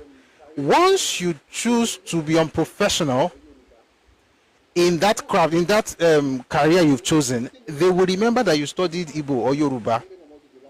That's the issue. This same it should be Babalawo. Why? Because they don't want to study Yoruba in Ife. That's why I'm even going. No, it was hard on. No, it was. It was. He said they want to study Yoruba. It should be doing Lao. Yeah. I said. But the thing is, they don't want to as a master's in English language. His first degree was in Yoruba, but yes, but the funny thing, even without a master's in English language, just because he studied Yoruba, and I'll say this, it doesn't matter what you studied, especially if you went to a school like Ife. I don't care what you study. If you like, study Yoruba engineering, whatever you studied, whatever it took for you to finish that course, That's what education really is about. It's not about whether you studied medicine or Exactly. if you do the work well, nobody go ask and say what you study. But it's not about animal science. They do the work well. More just agree on that one first. I agree. That's what I'm saying. Rufai's personality cannot be disputed. My own is that anybody that wants to go for Rufai should go for it. It is not about animal science. It's about unprofessionalism.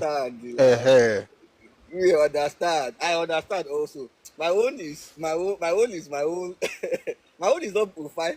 I don't have business with Rufai.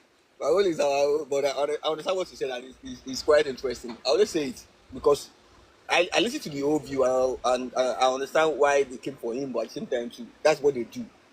And that's what made me like every time they should stop saying talk to animal. You're not talking to animal. You're not talking to pen. You should be talking to animal now. No, it's not necessary. Journalists to me, they are one of the greatest cowards and hypocrites. How? So that's why I sue them. Apart from the fact that I'm going to defend it. Apart from the fact that they are very good at what they do, they choose people they play to. So I don't understand. Rufai's problem is trying to command. Rufai's problem is trying to command. He's trying to command. I don't know if he's trying to command. He's going to put that he's so good, he's so knowledgeable, just like Levi pointed out.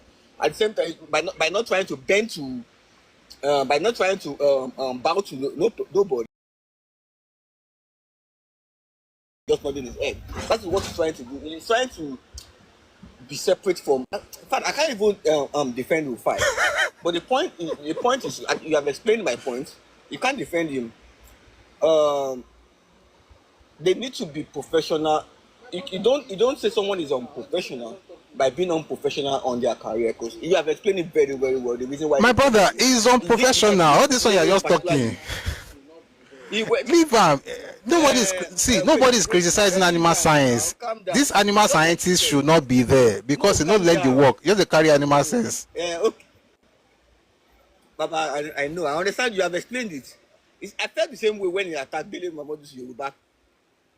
And then all of us were in Yoruba together. He did the same thing. Tomorrow he did it to Billy Mamadou, just like you have said. He had done it to his fellow. I'm so of bantering people. But you don't get it, yeah. Let me move to Maybe because you studied animal science. If you go in, listen, if you change your career, let me tell you something. Most of us, what we do in life, not be waiting we study for school. Yeah. But you see, if you not do your work well, now when people go remember waiting you study for school, be that. The real issue is not whether it's animal or man. The guy is unprofessional. It's the truth. He is unprofessional. He's talking to people like he's interrogating them. He's saying, I put it to you. The other day, a gentleman, an elderly gentleman, by the way, who is in APC, came, and we were just talking whatever Rufai says. And then the man had to say, you have to calm down and let me answer. After a while, they'll ask you, are you sure you're not supposed to be in the animal pen, taking care of animals? Because as they do, be like say you don't understand this thing where they do. The person who is doing that is not banter. It's not banter. Now attack. Yeah. And this is not the first time that Yinka will say to him, it was an OAP, which is not a bad job. And the reason people are saying that is because, do you know, a lot of people don't really. I want to look for, because there are people, okay, let's say we did what do. A lot of people don't really care what people studied in school, as long as you are doing your work well. But if you don't do it well, they will insult you. And everybody. They will insult you, yeah. Yeah. So sorry about your. You have 1 minute now. We don't spend time more. Yeah, 1 minute. Moving on to Wiki, I feel all this Ruben and Co attacking Wiki is just, to me, it's like an effort in futility, because it's not by George Ojo. The guy is performing back to back. But that's not why he's criticizing him. He's not. No. J-Links, he's not criticizing him based on performance. I'm not linking performance to. I'm not linking performance. The conversation is about PDP. Why? Okay. Why did Ruben Abati criticize Wike? It's because they are both PDP members. Because of what he said about PDP. Because of what he said about PDP. Yes. So is that not really performance or as FCT minister? So if you can just put it in that context. My speech right now is about commending Wike in his performance in Abuja, not in even connection to Abati. My speech right now is about commending Wike in his performance in Abuja vis-a-vis the president right now. All so right. And I think it's worthy of recognition. It's worthy of apart from not just recognizing him, applaud. I don't know. You need to be applauded because he's a talk and do person, and it's this kind of things that the cabinet of President Bola Ahmed Tinubu need right now. That's just where I'm going. We need a cabinet with ministers who can deliver, who need to deliver and make this agenda something that will put the country on the very good path that we need to be. Thank you. All right. Thank you very much, J-Links. Thank you. So let's go to Feishayo and the Remy guy, an apologist. So going forward, we're going to have to time everybody. Jesus is Lord. Let's remember that one. Jesus, my brave one blue. I'm going to have to time everybody because it's 3:42. I'll spend too much time on comedy. So please, let's just try and keep it to 2 minutes. Thank you. Hello. Good afternoon. Yes, 2 minutes, please. Good afternoon, my brother. Yes. Firstly, before I talk on, I want to talk on what J-Links talk about, Joy-Links talk about Ufai. You see, if you tend to be stupid, people will be stupid with you. I think that is the source of why people always attack Ufai. There are ways you can do your work without being professional, where people will see that, yeah, you are really stating the fact. People will want to mingle with you. Look at Sharon, for example. We know that Sharon studies, I don't even know what she is, but it's like... It's like theater arts. Sharon studies are not even this. We know it's closer. But look at the way and manner Sharon controls his audience. You know that Sharon is professional in what he's doing.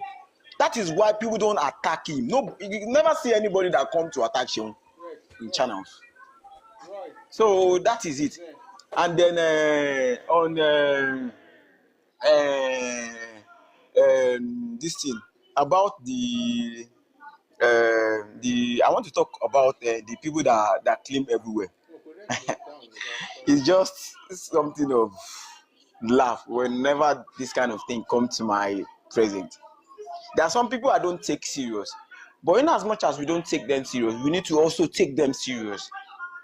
Because when you pass on lies to the incoming generation and descendant to come, then it's going to be a big problem in the future.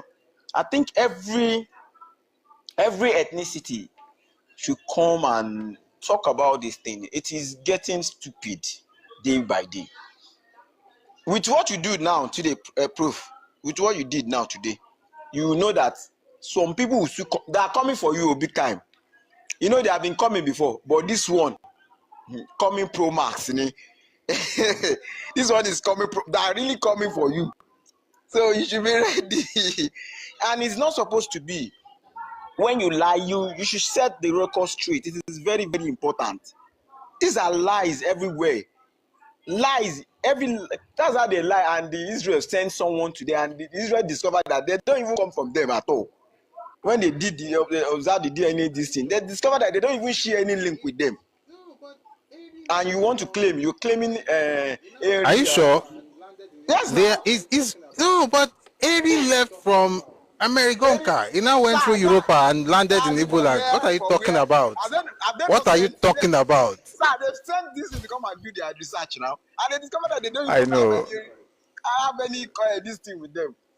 Very, very funny. It's when we say all this, man are breaking. If Right. not why not Thank you. people that are claiming other civil civilization and people you are claiming their civilization started putting on cloth way back before, way back. You started putting on Right. cloth in 90s. And you are claiming on that. You are saying that no, they started putting clothes before the 90s now. It is in the 90s now, not in the 80s. It wasn't no, it wasn't. It wasn't 90s. So they started putting clothes. They started putting on clothes. No, I'm not saying it was. Wait, hold on. In the late 19th century. In the 19th century, yes, now. Not in the 90s. I'm not saying 90s. No, 90s is just like 20-something years ago. I'm saying in the but wait, man, let me put. So they started putting on clothes in the late 19th century. Yes. And then even as at 1960, for instance, a document I have from New York Times, in fact the old paper, I should put this thing in the Telegram channel. No, people just business to do passports. So there is that one New York Times that talk about how they have to wear clothes. Then in 1963, the Eastern government actually passed an edict saying that anybody coming to the market at Enugu must wear clothes. That was in 1963. Mm-hmm. But started wearing clothes. Yeah. And you are claiming history of those that have been putting on clothes. Like, we don't even know. So all these things are just. So please round up. We have to move on. So your time is up. They should be careful with the way they drag this thing. And if people started coming for them, people have started coming for them, no, they brought it upon themselves and they will face the road. And their generation is not going to face him. They are face here. So let us be careful when we set the record. Please, thank you. Thank you very much. Vivian, hey, you want Wala? You like Wala, right? Thank you. All right, so let's have Mr. Remy guy. Mr. Remy. Hey, hello. 3:47, we have to rush. Ẹkáàbọ. Good to see you. I will keep it brief and very Thank short. you, sir. Sequel to what Jelint was saying out there, like even in Rufai's family's house, is the Damu Adubu of the family. So he's been Dr. Mumba is a German. It's really, yes, sure. I have it from reliable source. Like they've sent him out of the family because he only just causes problems there. Fine. No, let me go back then to this. A group of people that believe in Indaboski. They believe in Indaboski, so they will believe all this trash, like all these other ones are like just propagating out there and everything. I guess that's like a comedy. I just think these people they just love comedy, and they take their comedy way too far, So that's with all this, they claiming South Africa, claiming this, claiming that. But one thing I tell these people is like the day the world will decide to stand up against them and tell them enough is enough, even their 5 plots will not be enough for them to run back to. That one aside. So coming back to a more serious topic now, the discourse. Because I made a comment and I guess you did not appreciate it. But this discourse, like the laws regulating them and everything was during Jonathan's time. Am I correct? Yes. That was supposed to be a kind of retirement thing for his cronies. So and they made laws. I get what you are saying now. Yeah, exactly. They even made laws like if you want to retract anything in that contract, I guess the Nigerian government will have to pay them money Nigeria cannot even afford. So I know exactly what I was saying. That was a kind of, you boys, Jonathan and his Igbo Tiffin coalition partners.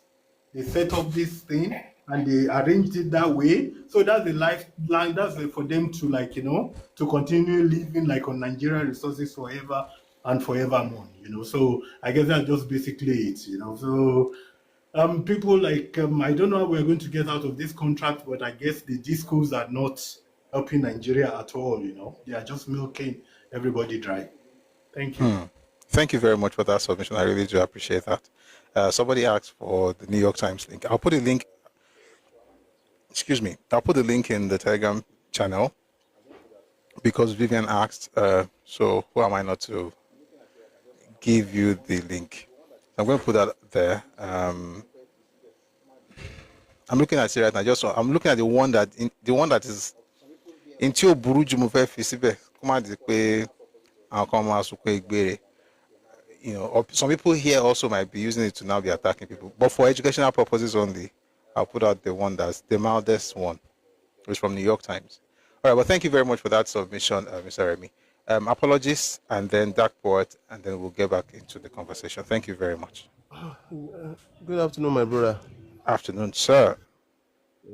Yes. Please remember, it's 2 minutes. Okay. I just want to. I will start from where Mr. Remiga stopped about the discourse who are dancing up and down everywhere. That's one of the evil we got from Jonathan, and it is quite regrettable. That man should not even be a councillor in Nigeria. He don't deserve to be a councillor because I don't know the kind of contract.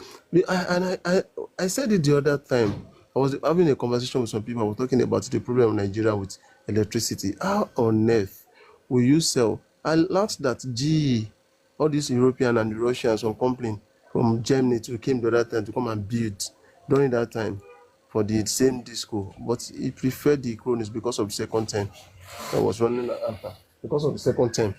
So, and he stood them with the one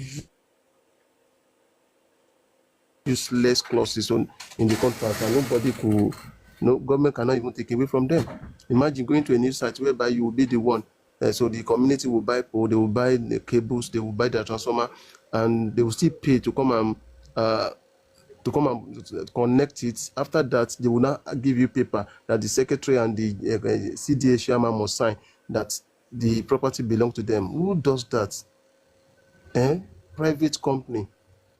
And they will not clear. And then the following month, they will bring bids to the same people. So pathetic. Jonathan should be somewhere else, not his house. In fact, if they want to do the right thing, that man should be somewhere else, not in his house by now. And concerning our brothers from the 5 plots, I don't take them seriously at all. I don't think so. Well, one of them, you always receive advice from madman. So what do you expect? What kind of advice will the madman will give to them? And to the Mr. Rufai, he should continue. He knows what he's doing. To me, I just see him as a social media guy. Every hour, just go to his page, you will see he must drop something. It's all about hype. That's what he wants to, and he just being childish and petty. I put it to you. I challenge you to give me the fact. Talking to people as if you are feeding them. I challenge you. Bring out the facts. The same question that you will ask that people will lampoon him. If you ask, they will answer with laughter. They will even joke about it. So thank you, my brother. Right. Thank you very much. I really appreciate your submission. I found the link I was looking for. Okay, I'll put that there. Thank you very much for that submission. Let's go to the final speaker. That is Dark Poet. We'll be our final speaker, then we'll get everyone. Prof, oh boy, it's almost 4 o'clock. We'll be good. Evening, sir. To us all. J-Links, I want to use one proverb for your case because it's not your own fault. Yoruba mani omo so lo n kokunkoba. Yeah. So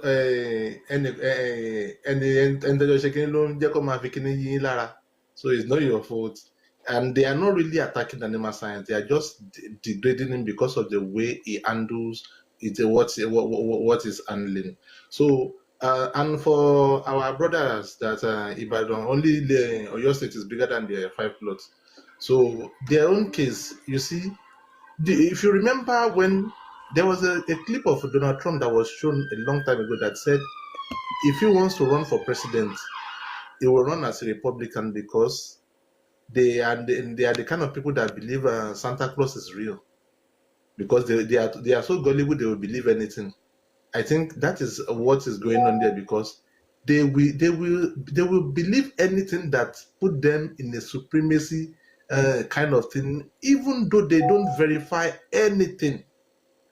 They just want to be on top there, no matter what, even though all these things are fictions and lies and fallacies. So they just want to claim the top, the best in everything. Whereas the people that are working for this thing, that their tribe and culture have been working for these things all their life, that are there, they are not even making noise, they are not shouting. But you want to claim everywhere. You claim Japan, you claim Europe, you claim America, you claim... The only thing you need to claim now is heaven itself. To say, you are the one that owns heaven and the space. I don't just understand why. And see, my problem is not some of them saying this thing. My problem is majority of them believe in it.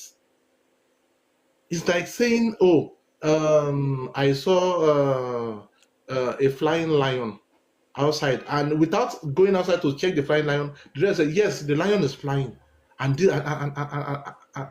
and this thing is so absurd that they man, I don't even know how to put it, because most times when we go on social media and when we saw these things, we were like, are these people real? Could they be so gullible to believe all these things? But on the long run, we just like accept it like that. But a bit tí wọ́n ṣe rí ni bẹ́ẹ̀ tí wọ́n rí, kò sí nǹkan tá lè ṣe sí mọ́, but wọn kàn lè fi ọ̀ràn yẹn kó àwa ní kíní jẹ, because we know all these things. We are rooted in history and culture. Àdẹ̀mọ̀ àwa mọ̀ bí tá ti wá, àmọ́ bí tá ti ṣẹ̀ wá, àdẹ̀mọ̀ history wa. So nobody can tell us, oh, we are from Saudi Arabia, we are from Guinea-Bissau. Please round up. We will tell them that no, we know our origin and it is rooted in history. Even archaeologists have been digging things in Ife now for how many, that dated to the 1,000 years and beyond. So we know our history, and that, like somebody said, and you confirm, it's in the mid 19th centuries that they started putting on clothes, whereas we have been doing this since millenniums ago, which evidence they for all these things. So, and for the disco people, last part for the disco people, I think back then this guy President Jonathan was looking for allies so much that he gave a lot of freebies to some people that is hard to reverse till today, because then his political stance was to align with the North and to shank the Southwest, never forgetting that it was the Southwest that made him president.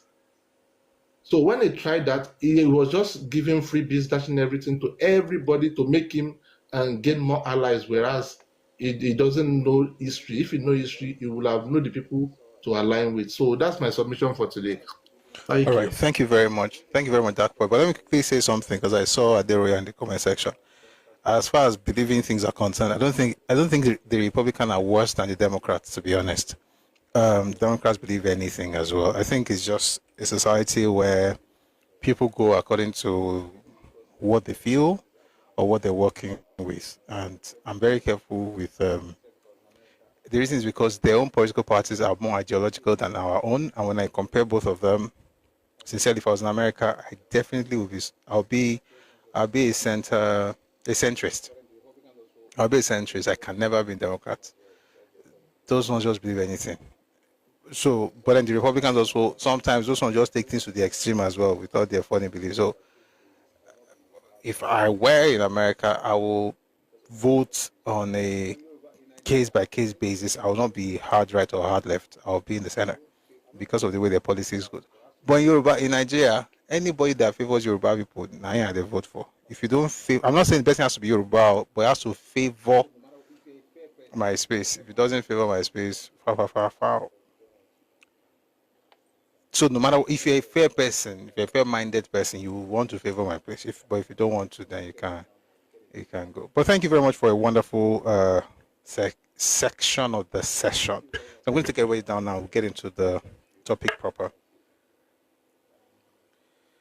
All right. Thank you very much, everyone, for coming up.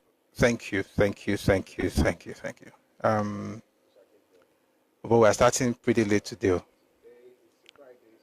But we shall get there. We're going to be on time today. It's a Friday, so let's see if we can stay a few minutes longer than usual.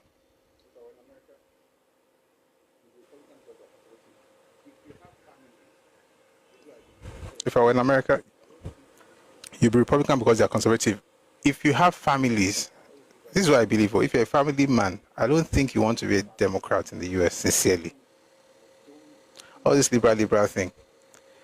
Once you start thinking of family, I don't see how, for instance, for the life of me, I would want to support policies of the leftists as a family man. Nah. Unless you don't really care about your kids. I mean, that we can take anything for us. We can take anything, but couldn't be funny.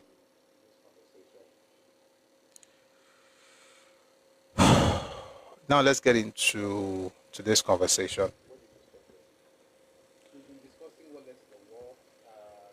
Good afternoon. Where did we stop yesterday? We've been discussing what led to the war. We talked about the events of January 15, 1966 into January 16. That was the first coup and how Iransi became the head of state. We talked about Iransi himself. Right-wing are racist and leftists are against family. They want to program your kids.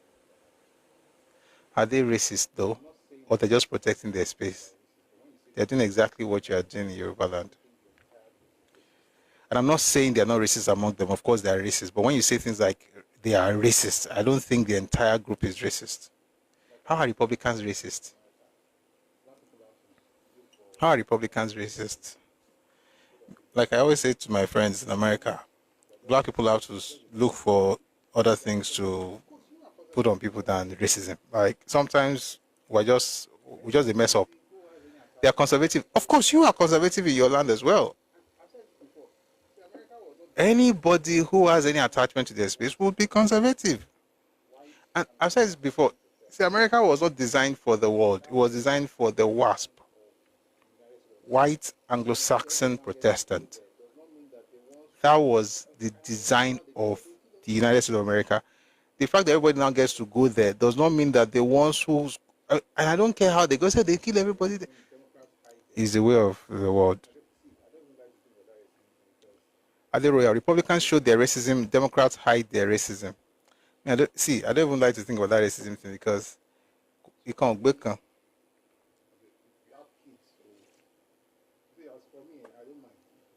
So for me, if you have kids, as for me, I don't mind. If you like Democrat or Republican, I'll be fine.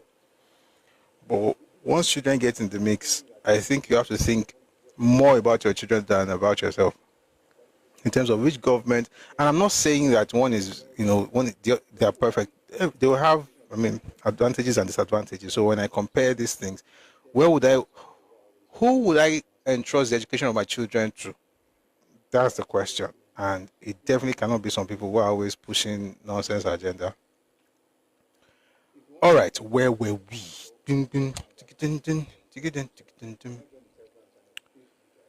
If you want to see that New York Times article, it's in the Telegram channel now. If you have not joined the Telegram channel, please do join. It's Redomi Global on Telegram, and it's growing fast. A lot of people are joining, and I hope you are, able to take advantage of the things that are there. We have more things coming up as the day goes by. All right.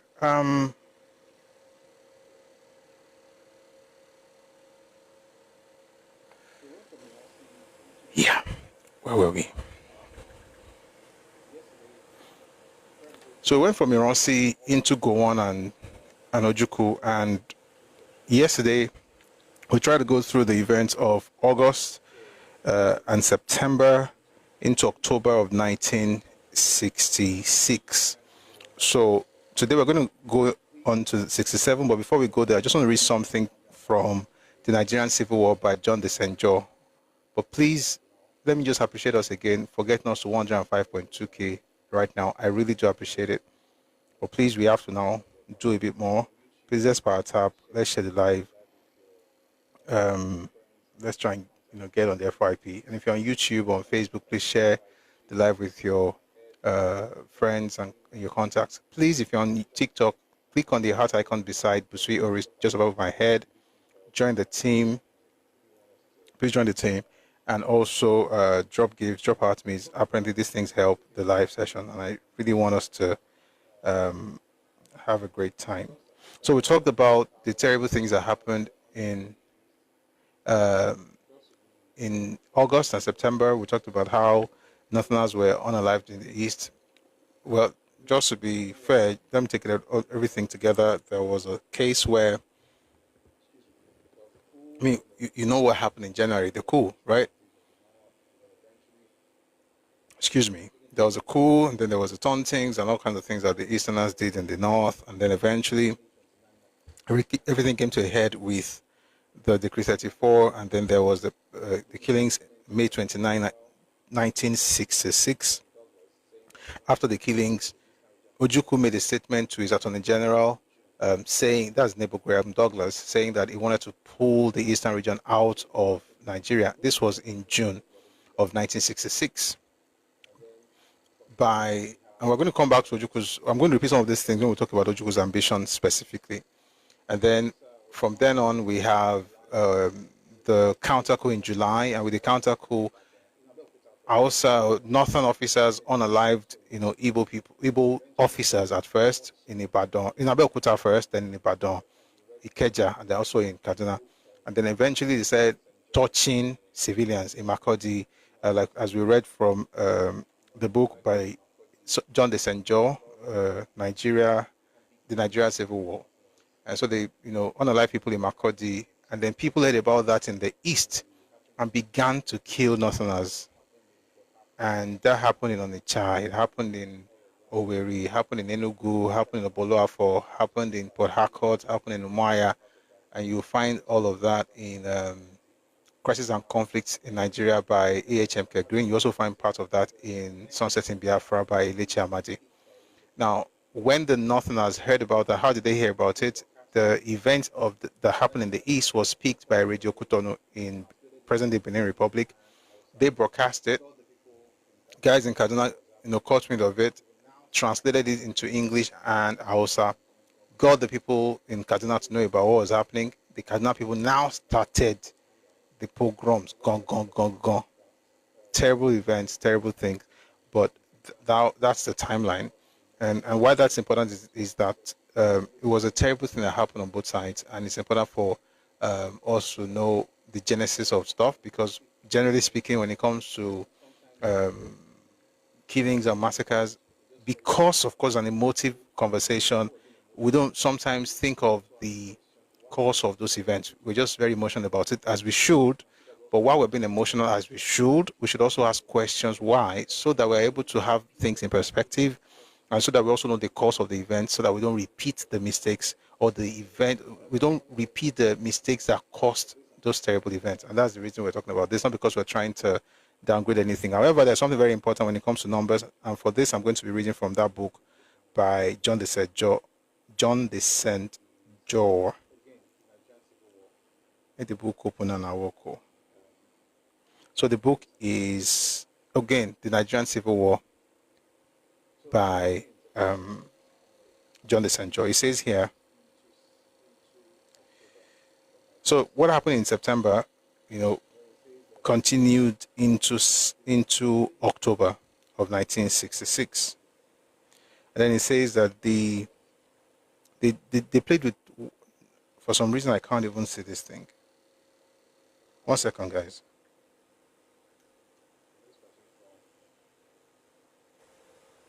I can't see the page. But let's continue from.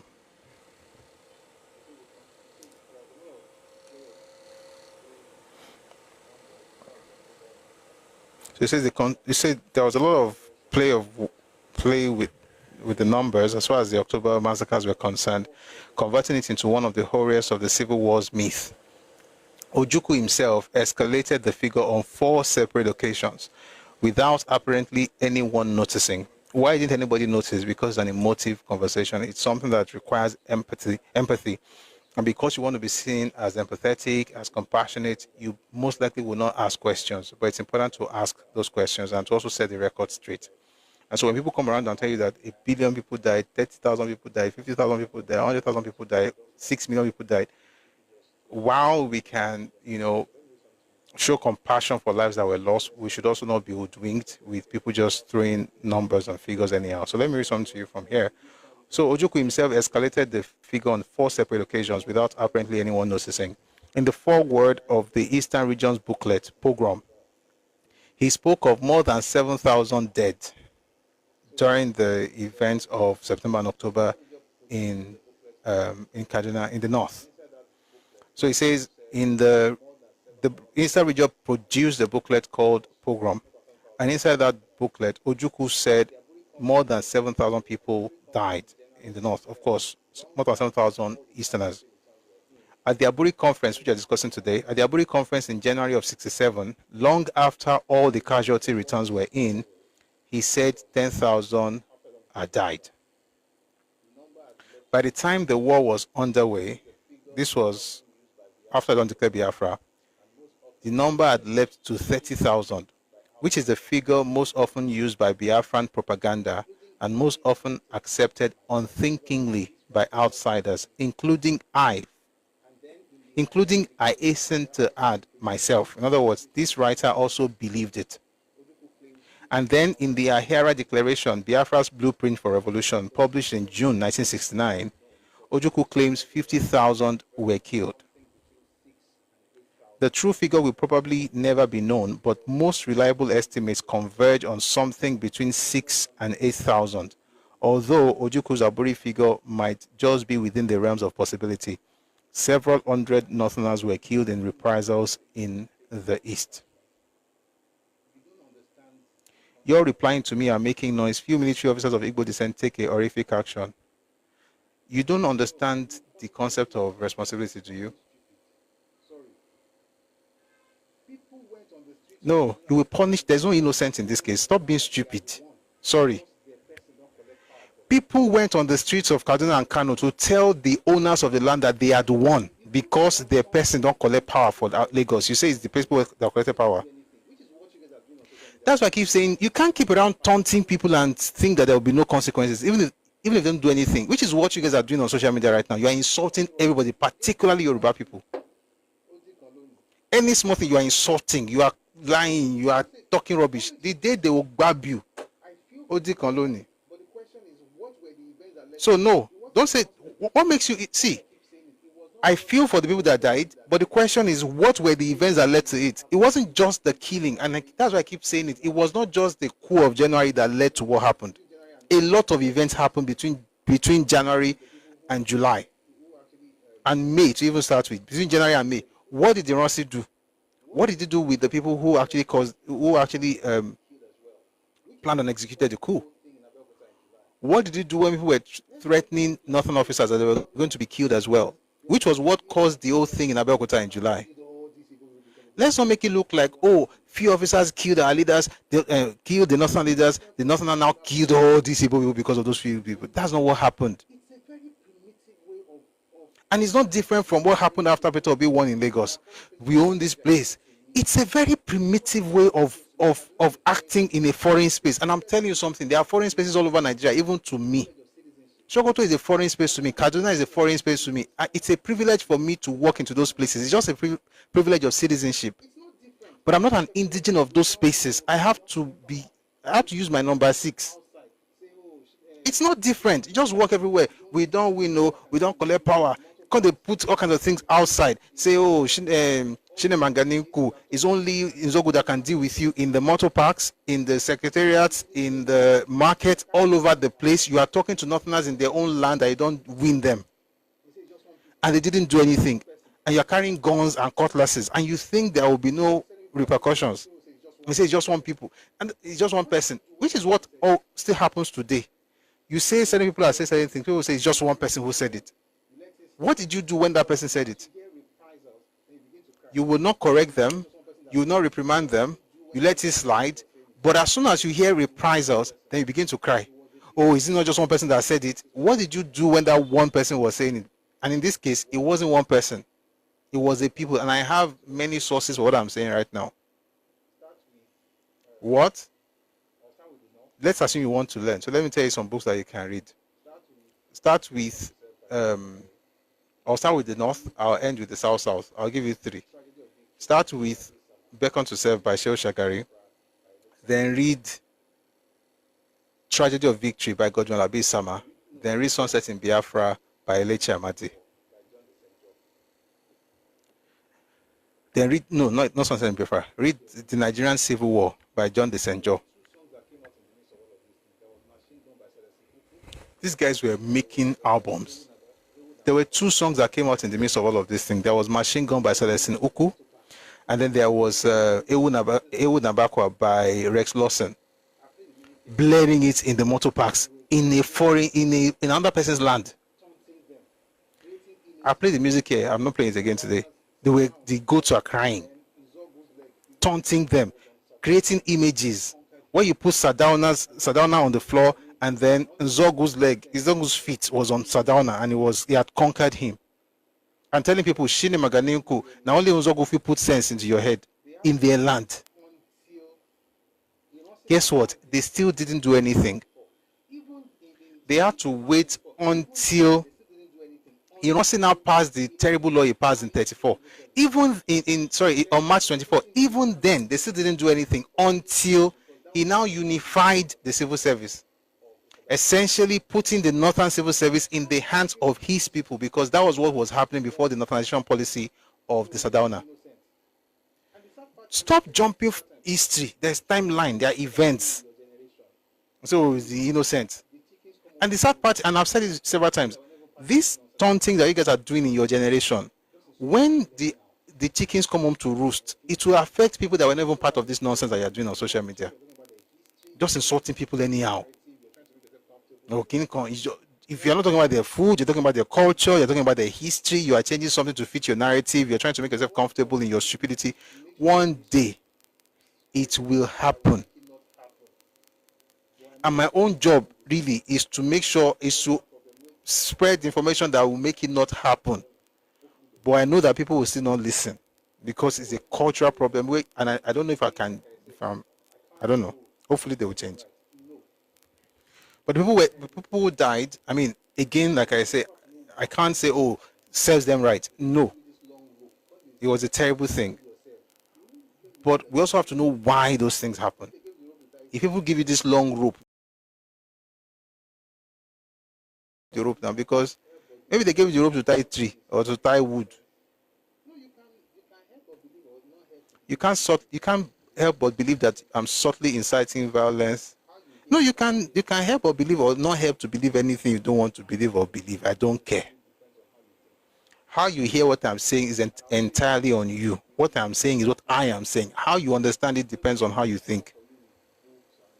And I'll tell you something. If you disrespect me, I will come for you. It's just that me, I'll come for you with books and with stuff. But there are people that will come for you with canes. And when that time comes, which it will come because you're not stopping, when it comes, we'll be here. We'll read it out. I'll read it in the news. I won't beat you, but I'll read the news. So it's not about me inciting anything. It's about you telling your people to calm down. Calm the heck down, especially when you know that you always move around into people's spaces. All right. So back to what we're saying. Ojukwu kept increasing the numbers, and people don't ask the question. So I've read there are two books, for instance, where you see this 30,000 figure. You see it in There Was a Country by Chinua Achebe, which is one of the reasons I know that Chinua Achebe is just a propagandist as far as Biafra is concerned. And also Frederick Forsyth. Interestingly, I was watching his interview last night. I was like, and it was already, it's an old man. I was like, and do you know the havoc that man wreaked with his pen? I have two of his books. Lying like there's no tomorrow. But I'll still read the book, so at least we understand from that perspective. But you also see the 30,000 thing there. I just wonder why nobody ever claimed the 50,000. From 7,000 to 10,000 to 30,000 to 50,000. That's the work of Ojukwu. And this is not the only person that reported it. AHM Kelvin also reported the same thing and also bashed Frederick Forsyth, just saying. By the way, this person also mentioned Frederick Forsyth's excesses.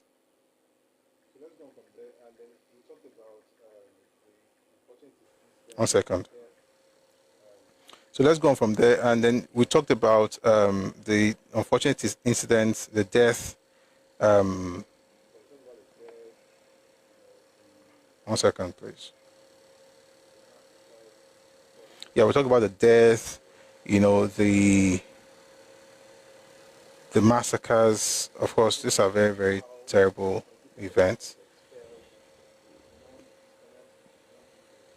We also talk about how Ojukwu, for instance, expelled non-Easterners and non-Igbos from the East.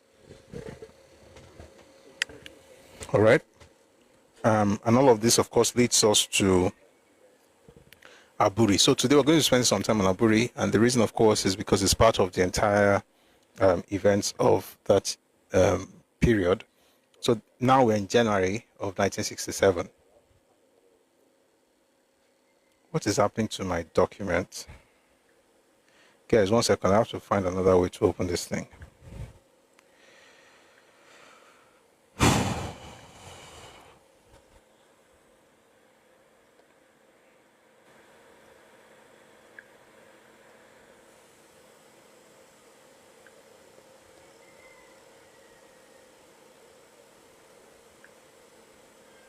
Wagabayo. This has never happened before.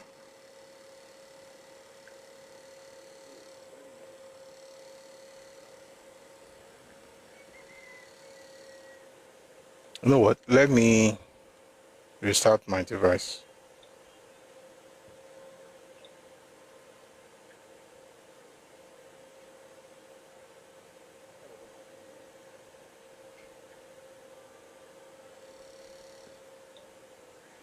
Whatever parking in my center alone.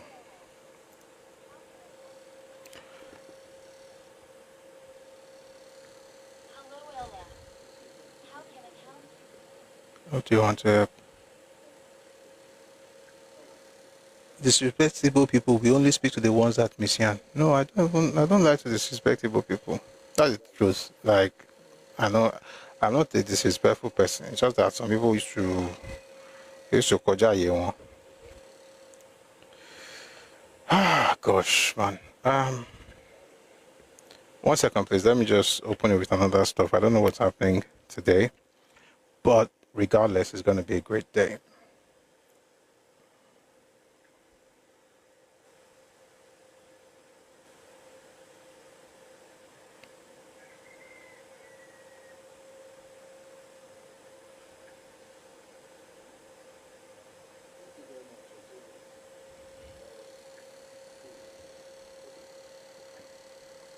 Thank you very much. So, J-Links, please.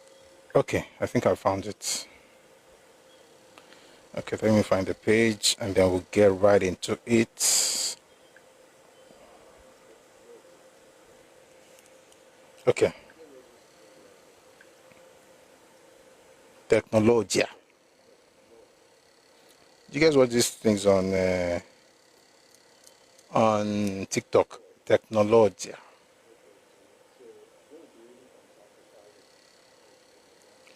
All right, let's get into it. So I'm going to be reading from chapter 5 of the Nigerian Civil War, and then from there we'll get into other materials, right?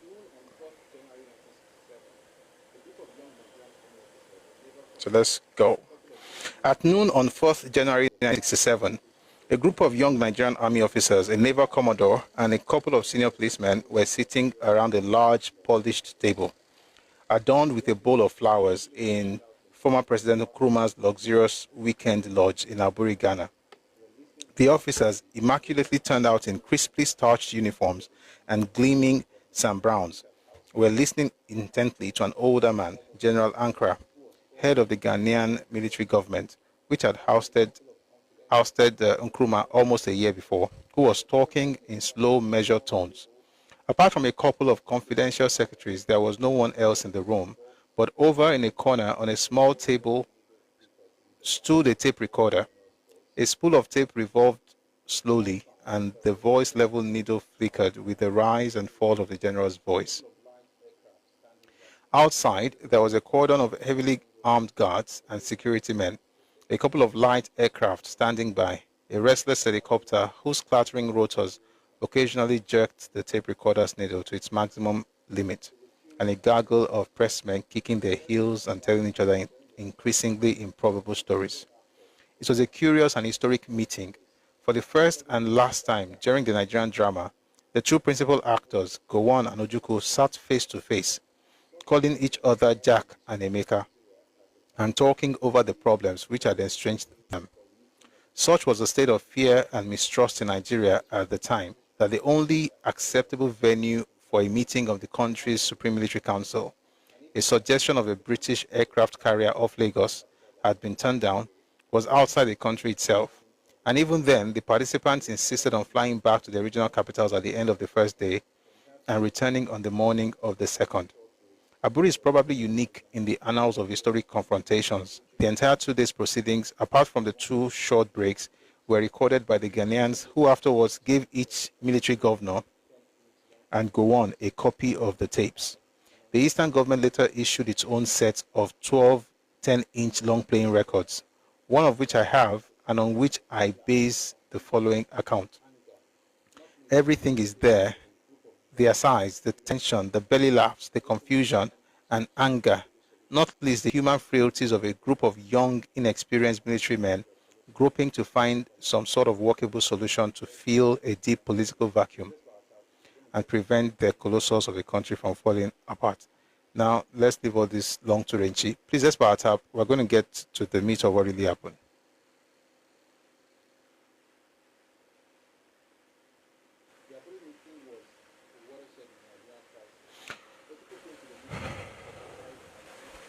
The Aburi meeting was a watershed in the Nigerian crisis. Ojukwu came to the meeting from the traumatized and aggrieved eastern region, which had already developed something of a siege mentality. His secessionist hawks were flying high and opposed his attendance. His own position was, however, secure enough as long as he showed no weakness, real or imagined,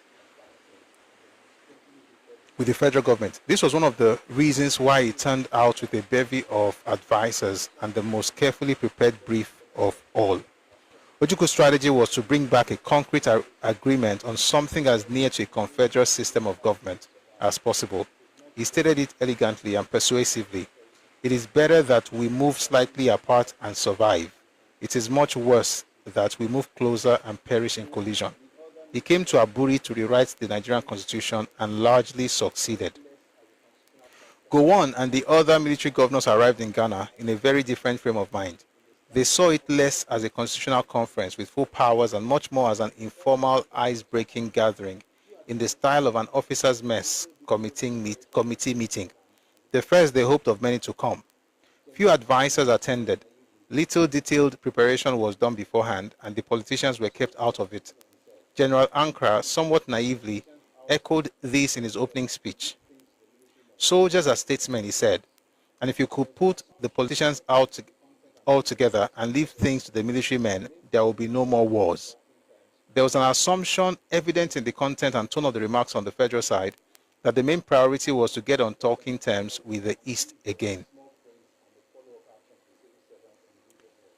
Patch up the basic problems in a general way and leave the small print and the follow-up action to the civil servants and the legal boys. There was an equally firm assumption that with such an improvement in personal relations, future meetings of the Supreme Military Council in Nigeria would present no difficulty and would therefore occur frequently. By the way, we already talked about the constitutional conference that was held in September, on September 12 actually, of 1968, and what Ojukwu's boys did, just before then. We're going to read it again when we go back to the document by Enahoro. But I just want to make sure I say that meeting, it took a lot of work to get people from the East to attend that meeting. And even then, eventually, they pulled out of it. But before the meeting even started, there were bomb blasts all over Nigeria. In Lagos, at Federal Palace Hotel, by a man who was actually a lecturer, an evil lecturer, by the way, who, after blowing up the Federal Palace Hotel, decided to do it somewhere else, and then he blew himself up in the process while he was in a house that he rented. Also, the Ore Bridge was blown up by these same people. This was in September of '66, long before the war itself. But let's continue. So now we're discussing Aburi. Frames of mind. Someone like Ojukwu, for instance, when he just changed things, it was more serious, it was more prepared, and from every account we've read, I think you have to give him that. He did what he wanted.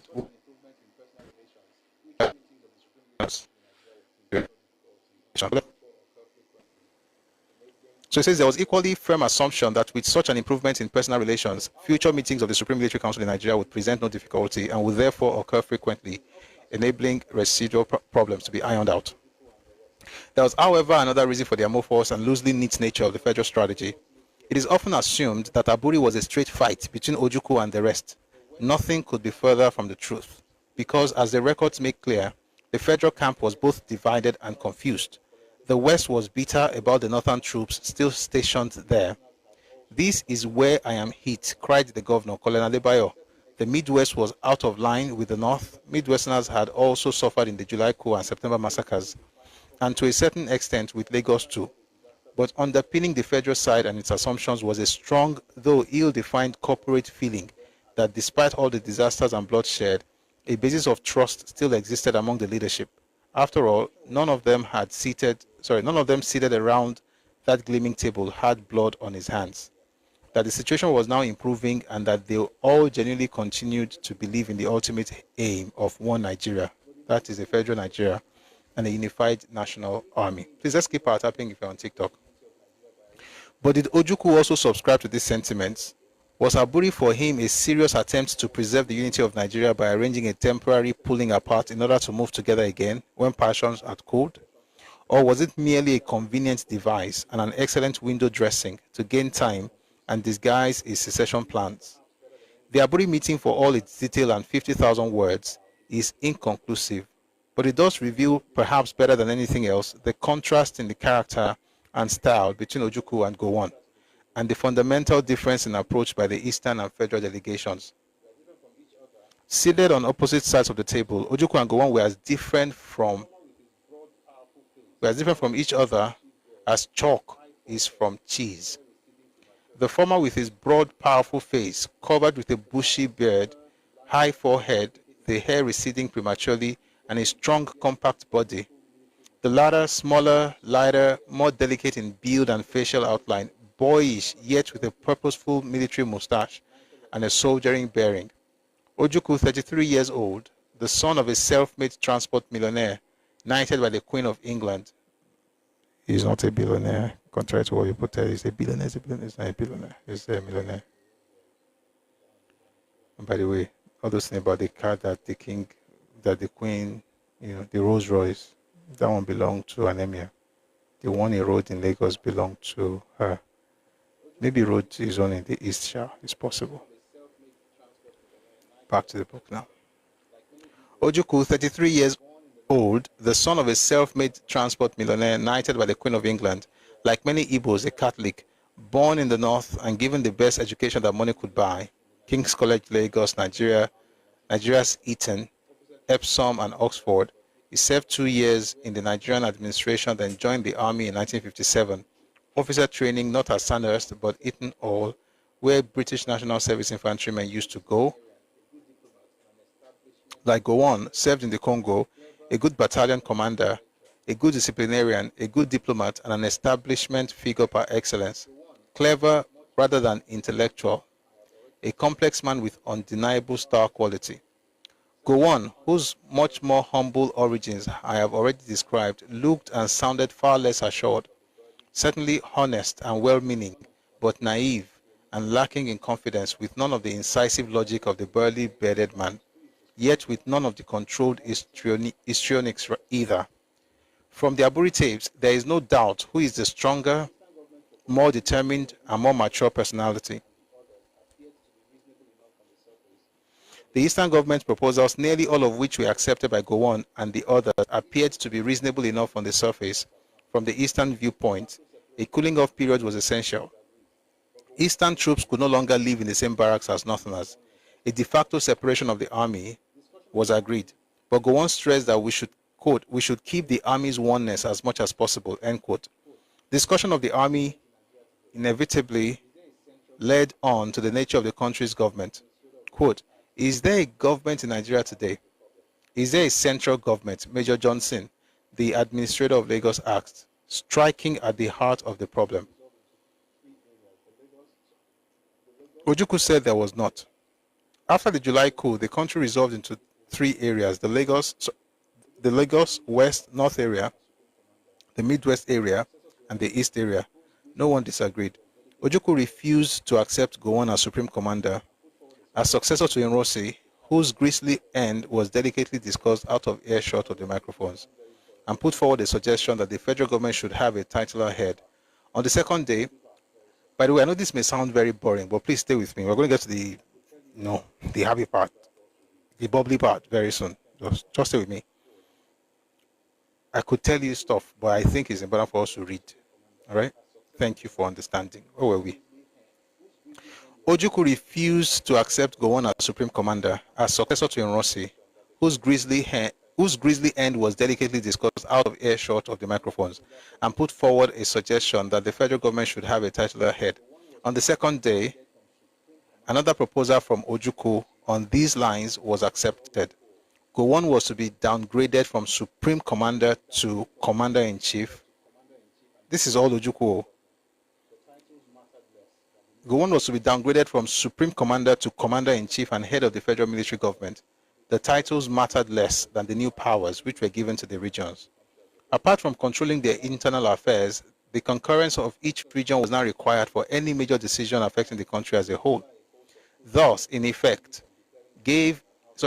in effect gave each region the power of veto over a host of crucial subjects, ranging from declaring war on an outside power and the signing of treaties to the appointment of senior army and police officers. Federal civil servants and ambassadors. The complex details and difficult task of squaring the new system of government with the old pre-January 1966 civilian constitution, which was to remain in force, were left to the law officers and civil servants to sort out. Meanwhile, to placate the West, it was agreed that massive recruitment of Yorubas into the army should begin, and that Igbo civil servants who had fled from Lagos would continue to be paid from federal funds until 31st March, the end of the financial year. Aburi amounted to a de facto confederation, though no one on the federal side of the table appeared to realize it at the time. The recalcitrance or even just the non-attendance of one regional Supreme Military Council meetings could throw a spanner into the whole machinery of government and paralyze the country. Whether it could have worked in practice, and confederations even in ideal conditions have never worked for very long, is impossible to say, but it never came to the test. But it seems highly unlikely considering the bitterness, mutual mistrust, and uncertainties of the time. For Ojukwu, Aburi was a perfect solution. It provided him with a piece of paper to wave at his secessionist hawks back home and say with justification that he had not sold out. It also gave him ample room to maneuver in the future. He could either move back towards the Federation or away from it, still within the letter, if not the spirit of the agreement. He had moreover shown both the Easterners and the outside world of growing importance to the Eastern cause that he was a reasonable man, but not a subservient one. Finally, it enabled him to disguise his own feelings about secession, if indeed they were irrevocably formed, under a cloak of expediency, and gained him extra time to prepare whatever contingency plans he considered necessary. Okay, it's quite long. I'm trying to see.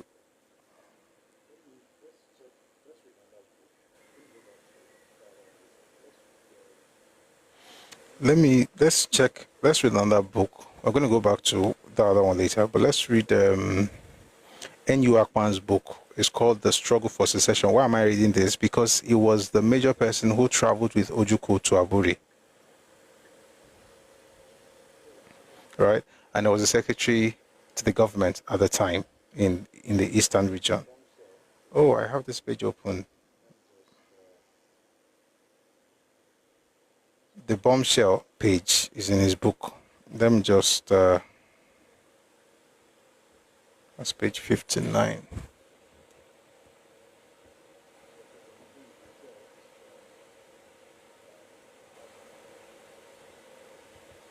So, of course, from his name you can tell he's from the South.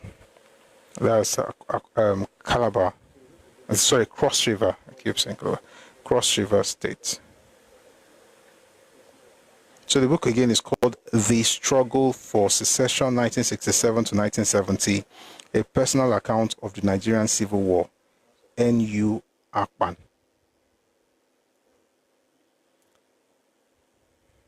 One second.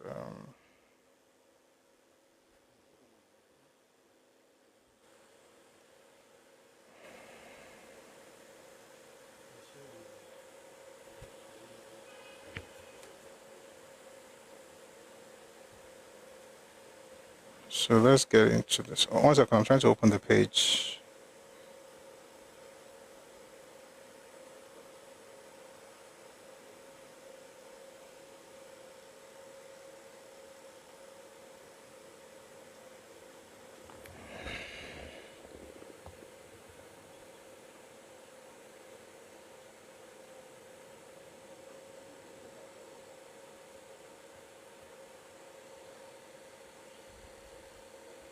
Please don't stop our tapping on TikTok. Thank you very much for your support.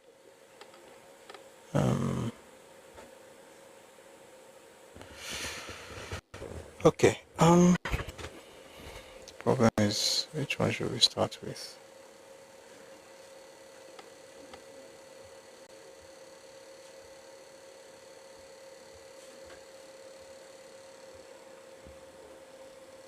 So here we have the meeting of the Supreme Military Council at Aburi, January 4th and 5th. Let's read from the perspective of the East, and they will tie it up together.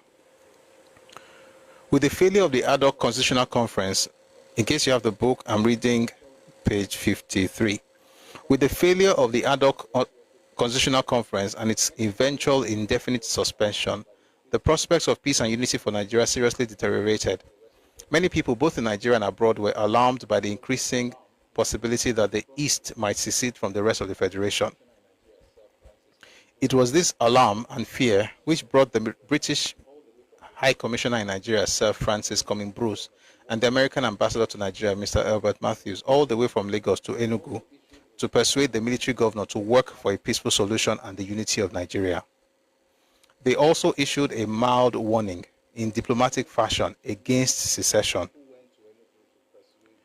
By the way, just begin to note the people who went to Enugu to persuade Ojukwu. So begin to take the names one by one now. So we have the British High Commissioner and the American Ambassador.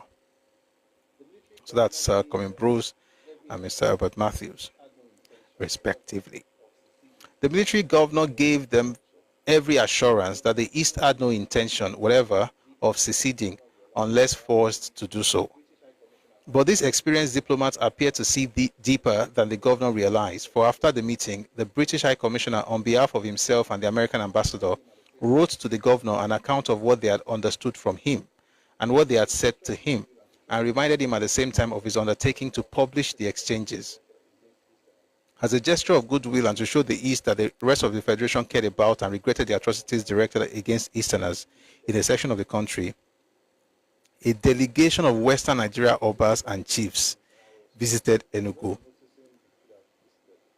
We'll see read about this in an oral speech. So just be noticing the people that have visited. A delegation of Western Nigeria Obas and chiefs visited Enugu. Who were these Obas and chiefs? They were 6. The Oni of Ife, the Alaafin of Oyo, Awujale of Jebu, Alake Egba, Olowo Owo, Oba of Lagos. There were 6 who visited this man. Just to know the caliber of people who visited. We're going to get to when Papa eventually went, but let's continue.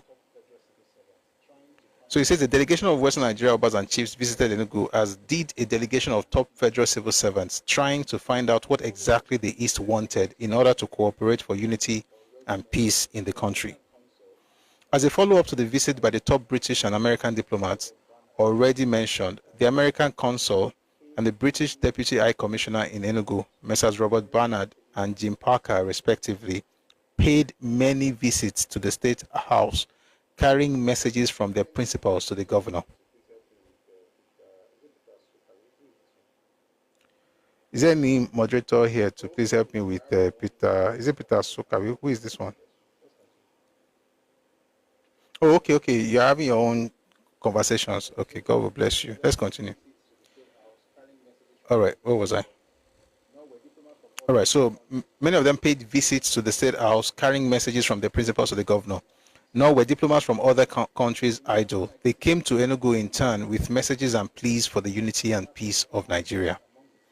In November 1966, seeing the dangerous trends in the East, I contacted my counterparts among the secretaries of the military governments in the North, West, Midwest, and Lagos, urging that we owed a duty to the country not to sit idle while it was thus burning. The first person I spoke to was Alhaji Ali Akilu of the North, and I was encouraged by his ready acceptance that we should meet. He even offered to come to Enugu if necessary.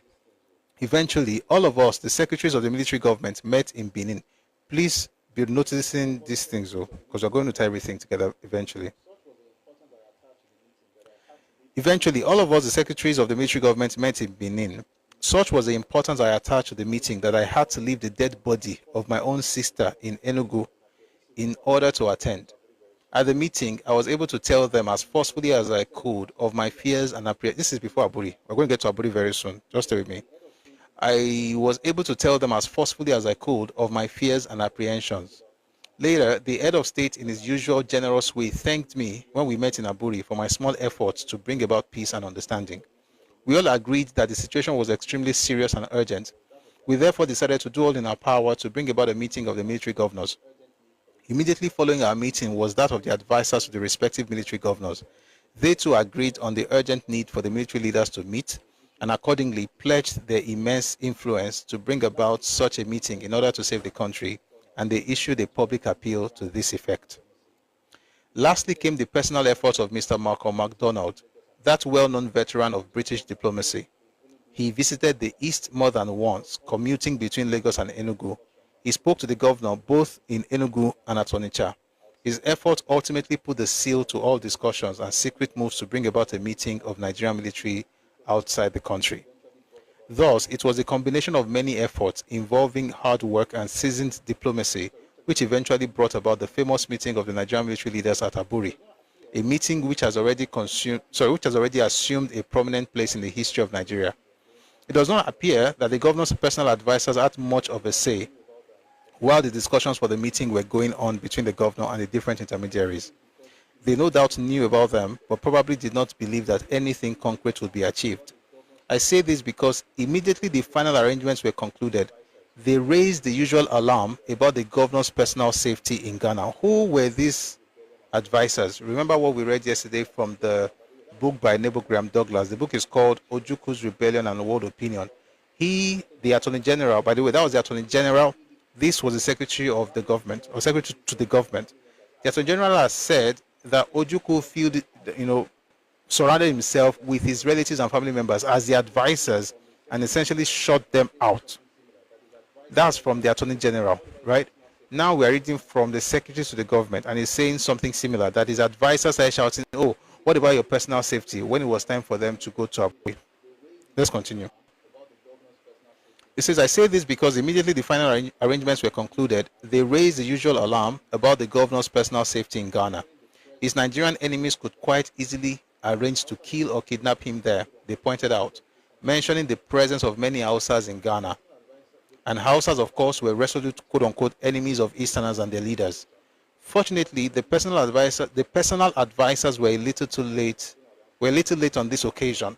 The governor had already given his word to Mr. Malcolm MacDonald, and through him to General Ankara that he would attend the meeting. General Ankara had not only guaranteed the governor's personal safety and that of his aides, but had undertaken to send a Ghanaian Air Force plane to collect him from Enugu and take him back afterwards. All the same, to make doubly sure, security men from Enugu were sent to Ghana to check on the security arrangements before the governor would do. Before the governor would go. We arrived on schedule at Ghana Airport and found security arrangements almost too rigid.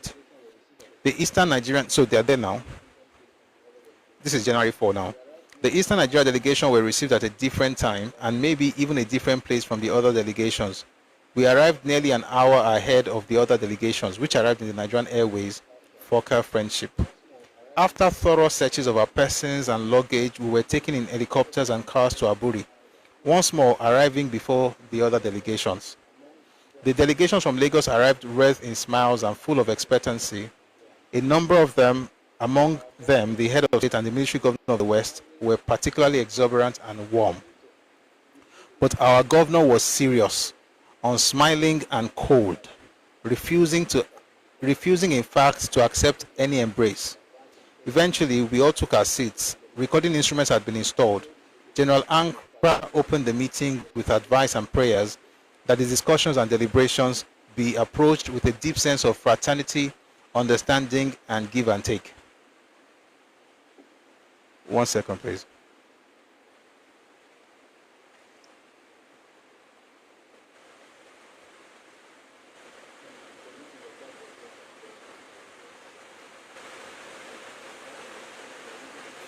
If you're on YouTube, we're glad you're here. Thank you very much for your engagement.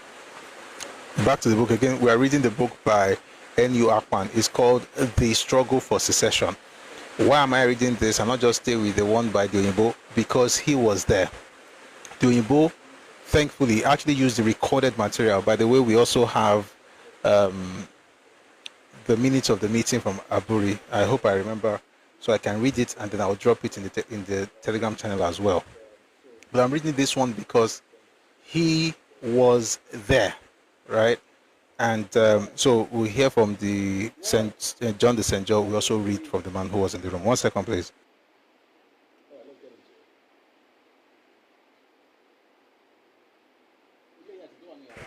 All right, let's get into it.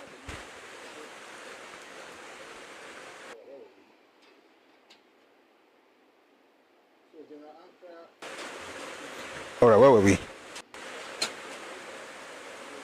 So General Ankara opened the meeting with advice and prayers that the discussions and deliberations be approached with a deep sense of fraternity, understanding, and give or take. Please continue to give your likes on TikTok. Thank you. And please share on the other.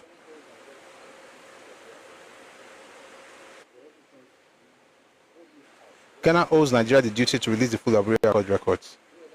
They already sent the how? They already sent it to the federal government when they were leaving out. Whoever owes you is Nigeria government. And by the way, like I said, we have a transcript I'm going to put out. I'm going to read from it today and then I'll put out the other stuff. Ghana doesn't owe Nigeria nothing. They even gave you a place to meet. They didn't try. Have they not done enough? So I'm trying to share this on to WhatsApp as well. My WhatsApp story, so that in case anybody on WhatsApp wants to, they'll be able to join. So please do the same if you can, especially if you have contacts who are not here, but who can also watch. Okay, that's done. Let's get back into this. General Ankara opened the meeting with advice and prayers that the discussions and deliberations be approached with a deep sense of fraternity, understanding, and give and take. He was not going to chair the meeting and will not even participate in the discussion in order not to detract from Nigeria's sovereignty, but would be on hand with some members of his National Liberation Council in case their help and assistance were needed for anything. He had made available competent secretarial service for the meeting. The meeting started without any officially accepted chairman, but it was obvious that Colonel Gowon, as he then was, took precedence. Our governor, however, would not allow this to be taken too far, for at the end of General Ankara's introductory remarks, both Colonel Ojukwu and Colonel Gowon replied in turn. I think it was Colonel Gowon who spoke first. Before the discussions began, Colonel Ojukwu said there was something preliminary but vital which he would like done before anything else. He agreed that he should say what it was. Sorry, all agreed. You know what? Let me write. Something is in my head is affecting what I'm trying to. I want to remind myself to drop the Aburi.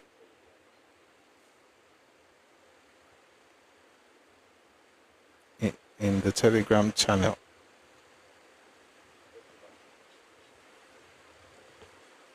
I need the secretary. Let's go back to this.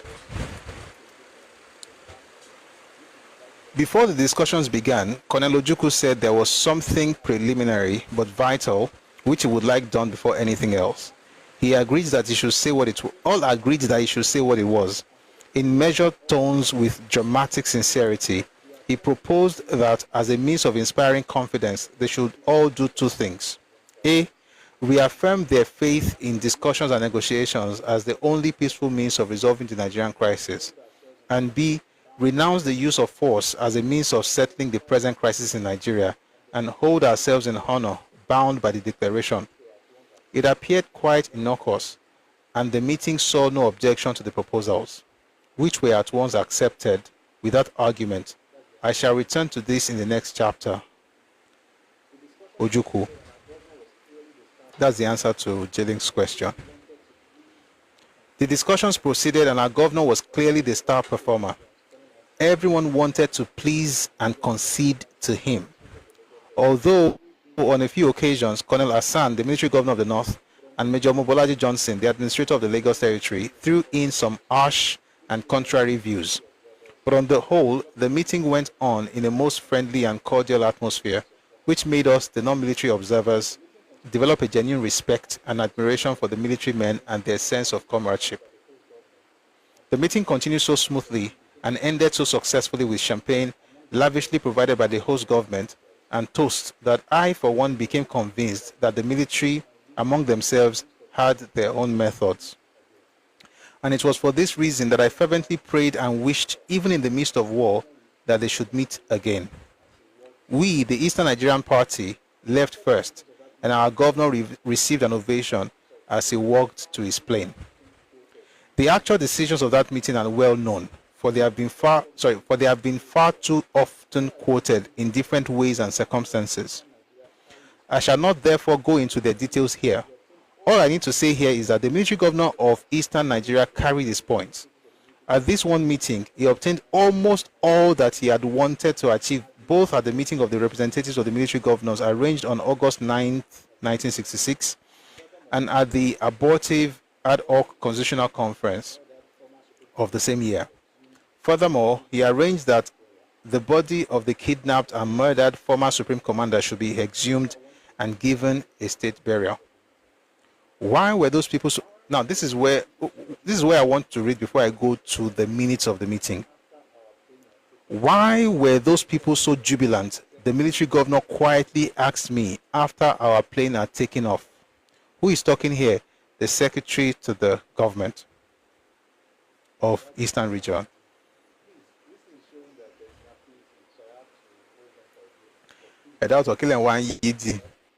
Please, this is showing that there's an activity, so I have to hold on for a bit. But please be on TikTok. I really need your help.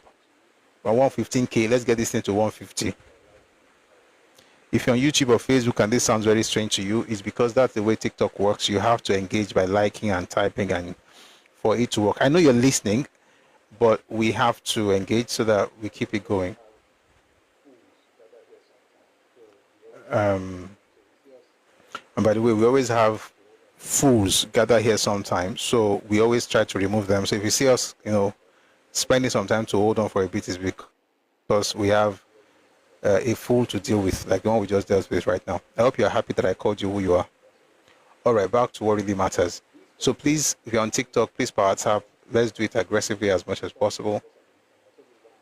This, for me, is the high point of the entire thing. Not even the stuff they discuss at the meeting. I'll tell you why it's my high point. But let me just read this again. Treasure base. Is everything all right?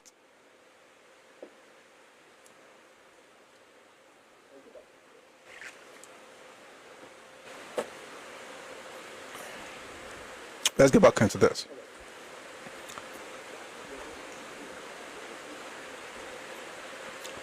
All right. Why were those people so... Please listen to this section. Be attentive. Why were those people so jubilant? The military governor quietly asked me after our plane had taken off. Oh, you're angry. Oh, okay, treasure base. Sorry, let me quickly say something. If you're on TikTok and you're typing, please remember that it's text. So you have to add the context for the person reading to understand. Like me now, I get distracted by text. You already know that. I like to respond to text because I think it also helps the live session, right? So please, just try and make it clear. So I will not go and throw shots at my person. But thank you for being here. I really appreciate your comment. Now let's get back to this. Why were those people so jubilant? The military governor quietly asked me after our plane had taken off. Do you think they have grasped the full implications of the decisions they have taken? I did not think they had, and I told the governor so. and he smiled with satisfaction and asked his ADC to bring out a bottle of champagne. I must have spoiled the fun and made him wonder when, in the midst of the drinking, I said, quote, "Your Excellency, I am honestly worried by it all. I had chosen my words carefully to ensure that he did not know exactly what I meant." Fortunately, he did not pursue the matter, but I was honestly worried by the fact that those decisions could mean the end of what we used to know as Nigeria. However, as a civil servant, I took them as the decisions of those whose duty it was to make them, while it was my duty to carry out such decisions, whether I liked them or not, or else resign if I felt so strongly against them and could afford it, but which I could not do under a military regime with its guns and absolute powers. It was in this spirit that I did all within my power to see that the Aburi decisions were implemented as the best way of preventing bloodshed and immediate disintegration of Nigeria, but diffidently hoping that with luck, a civilian regime might alter them. I'll read a little more before I go to Gowon's book. It had been one of the understandings of the Aburi meeting that the first statement on the meeting and is even though the governor of the East still said he would not recognize Colonel Gowon as such until he had been formally so appointed and had undertaken to propose that at the next meeting of the Supreme Military Council in Nigeria, he has undertaken to propose that at the next meeting of the Supreme Military Council in Nigeria. A carefully drafted communique had been issued in Ghana, and the governor expected to receive praise and commendations from his mentors at home. Unfortunately, this he was not to have, for on arrival at Enugu Airport, all he heard from his arch advisor was, quote, "Thank God you have come back home alive. That is all that matters." And close by, an immediate... No, I'm not going to tell you what I really want because it's a long stuff. But here's the point. I'll say it a little bit, I'll say the full one later. Ojukwu did not go to Aburi for the things that he asked for at Aburi. What Ojukwu asked for in Aburi, he did not expect to receive those things. You know, when the Bible says, "Ask and you shall receive," Ojukwu was asking not to receive. Ojukwu was asking something no sane person would give him, so that he would be able to find grounds or have grounds to do what he really wanted to do. The kind of agreements they had would weaken Gowon, would weaken what Nigeria was and give us a confederacy of sorts. There is no military head of state that would agree to that kind of thing. Ojukwu asking for those things was not because he wanted it. He had already made up his mind to break out of Nigeria in June of 66. This was January of 67. He wasn't trying to come back into Nigeria. He wanted to break away, but I need to have an alibi, so to speak. He needed an alibi. So he would tell you, "Give me something." He knew in his mind that it would be difficult for this person to give it to me. So if you say, "I cannot give it to you," then I say, I am now justified to secede. But because the other side gave him what he wanted, he now asked the question when he was talking to Akpan, "Do you really think these people know what they were doing when they said yes?" Sorry, I don't have time for Jennings, please. Anybody whose name sounds like Ojukwu, if they're not saying nonsense, something sensible, just be muting them. God bless you. Can you hear me? Can you hear me? Sorry, it is well with our Nigeria. It is well with our Nigeria. Deeps, I did not say he has sawdust in his brain, no. I said in his skull. That means there's no brain. Just to make sure that what I said was very clear, like Ojukwu made it very clear. In the comment section, because even me, I know they hear waiting at the top. In the comment section, because even me, I know they hear waiting at the top. This thing is going up and up. You see, when you pray to God for a blessing, if He bless you with that thing you see after now, you go to another level of issues, new set of issues. You are being diplomatic. Oh, don't worry. I'm diplomatic with certain people. People like Phoenix is Igbo, but I'm diplomatic with him. I'm diplomatic with a lot of people who are from the east, but majority that come here. Mm-mm. If so, why didn't he get weapons to fight? But he did. Ems come. You don't know Ojukwu got weapons to fight? Stay with me, Ems come. My network is not allowing me to get it across. But Ems come. Thank you for the who did something and it was brilliant. I'll say this: every book you read about this Aburi Accord, the star of the show has always been Ojukwu. The way he carried himself, his vision for that made show that he had thought about it long and hard, but it was all a ploy to get what he really wanted. And he wanted two things. Number one, I'll tell you to give me what you cannot afford to give me, so that if you don't give me that thing, then I would say, this is the first part, I would say you didn't give me, that's why I seceded. Number two, now that you are offering to give me that,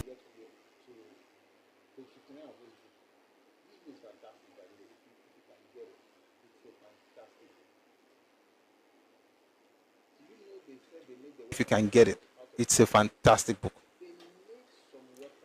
Do you know they said they made their weapons themselves out of ingenuity? They made some weapons like Ogbonigwe. I mean, to be fair, they did make some weapons, but they had imported a lot of weapons already. It's just, and to be fair, they also were able to innovate. You know, necessity is the mother of invention, as they say. So they actually did innovate. They brought up new stuff, which is true, but that doesn't change the fact that they got a lot of weapons, right? Which we're going to get into. As a matter of fact, the money that the federal government sent to them to take care of refugees, they use it to buy guns. But we'll get into all of those things. You'll see it when we get there. All right. So it says, and then so I was saying that why I didn't want Aburi. Excuse me.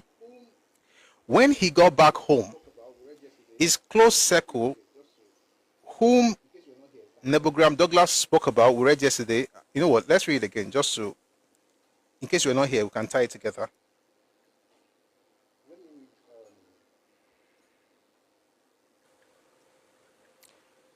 Let me read. I'm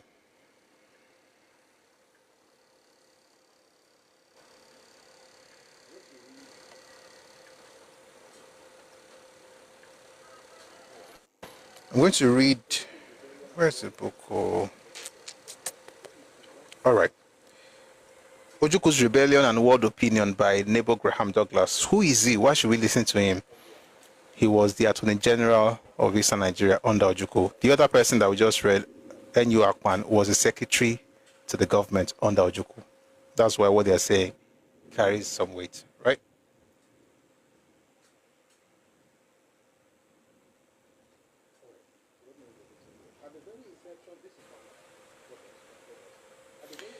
All right. So let me read a little here. At the very inception, this is from Graham Douglas. At the very inception of the crisis, there came into prominence a caucus of trusted advisors who were readily available to the military governor for consultation. Some of its members were the military governor's own clansmen, some of whom were admittedly close relatives of his. It is probably an account of this aspect of the matter that the rebel regime came in due course to be referred to as Ojukwu and his Nnewi clique by many commentators. Before long, this clandestine yet patently identifiable body came to all intents and purposes to replace the executive committee of the region as the principal policy-making body on all matters relating to the crisis. And in this respect, the committee was reduced to the status of rubber stamping decisions already taken by that body. That is, in addition to its ordinary role of deliberating on papers submitted to it by permanent secretaries on matters of routine administration. So that's the definition of who those people were. And why are they important? They were the ones who welcomed Ojukwu when he returned and said, oh, thank God you're even back, at least you're alive. They didn't concern themselves with the conversations that were had. They didn't really bother that he won his arguments. They just, it wasn't really about those things, to be honest. All right, there's a book I thought about. Yes, let me read something to you from Ken Saro-Wiwa.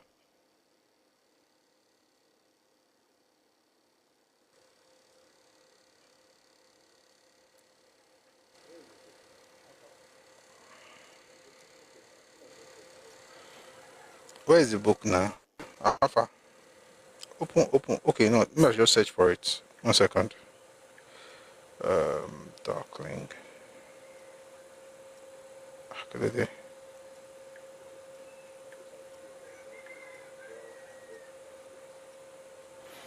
Okay, I want to read something to you about that group as well and what he did.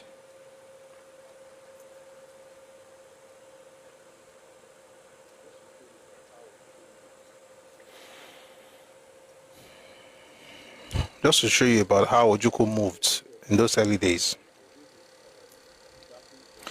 So speaking about Azikiwe, so of course it ties back to Azikiwe. This is on a darkling plane by Ken Saro-Wiwa. DJTY, thank you for that. From the month of February through April, such propaganda was mounted. Should I read the propaganda? Where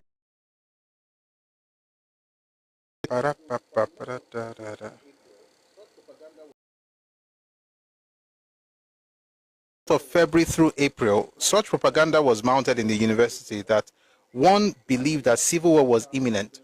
Loudspeakers, so this is February through April, right? Loudspeakers called staff and students to rallies at which resolutions urging war were passed. Staff and students were constantly intimidated to toe the line, or else, more so, the saboteurs in their midst would have to be liquidated before the enemy outside would be brought to heel. Faced with these threats, and together with the official government policy, few had the courage to speak their minds. When they spoke, it was in undertones and in the safety of their private rooms. This is where we're going. Those were trying times. Dr. Nnamdi Azikiwe was in his country house at Nsukka. One hardly saw him. He was meant, I believe, to be in disgrace. Since Ojukwu's arrival in Enugu, he had made an unmistakable attempt to disgrace Azikiwe, whose popularity definitely stood in the way of that's Ojukwu's political ambitions. First, he had him moved from the chancellorship of the university. Then he attacked the Simi side of Azikiwe's connections with the university. Next, he organized a systematic harassment of Dr. Azikiwe's finances, attempting the collection of debt owed by Azikiwe to agencies of the Eastern Nigerian government. Of course, you remember what happened in 56 at the House of Commons. We read that some time ago about the £877,000 Azikiwe had borrowed from the Eastern region, put in his bank, and they couldn't find again. Anyway, this him to Dr. Azikiwe, who, as all men, valued not only his personal property and wealth, but also his contribution to Nsukka University. By the way, he founded that university.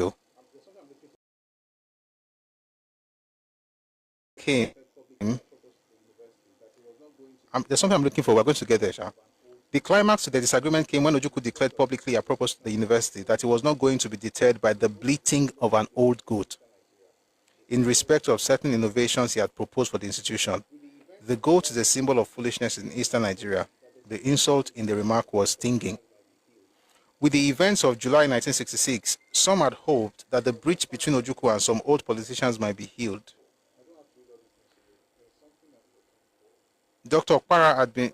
Wait, there's something I'm looking for. I don't have to read all these things today. There's something I'm looking for. What I'm looking for really is about how he made his father something in the government. So as he was pushing Azikiwe away, he was bringing his dad in. Talk about nepotism. Dr. Okpara has been released from detention where his beard had turned grey, and Dr. Azikiwe appointed into the Consultative Assembly. Dr. Okpara returned to favor and was often seen in public by the side of Ojukwu. Dr. Azikiwe, however, probably made his final mistake when at the crucial October meeting of the Consultative Assembly, he argued that the East might well accept the creation of states in the region. He was loudly booed, and is said to have left the assembly in disgrace. Booed or not, Dr. Azikiwe had given mature political advice. I'll see if I can find that particular page.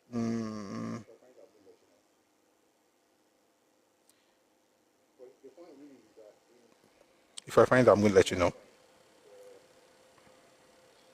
But the point really is that at this particular point in the East, Ojukwu was putting his family members everywhere. That's the point I'm trying to make. And all of them were just telling him what he wanted to hear. Nobody really cared about what the truth was. And by the way, that was also when Azikiwe began to become persona non grata. And then by the time he left Biafra, totally, he just became, if there's anything worse than persona non grata, then he became that. Anyway, if I find that particular page, I'll let you know. Because of time, let's just go on to, let's go back to the book by Enyu Akpan, and I want to read this one as well.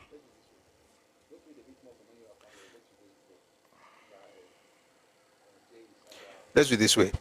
We'll read a bit more from Enyu Akpan, then we'll go to this book by J. Isawa Elaigo. This one is called Gowon, The Biography of a Soldier Statesman. So we'll get to this one in a bit.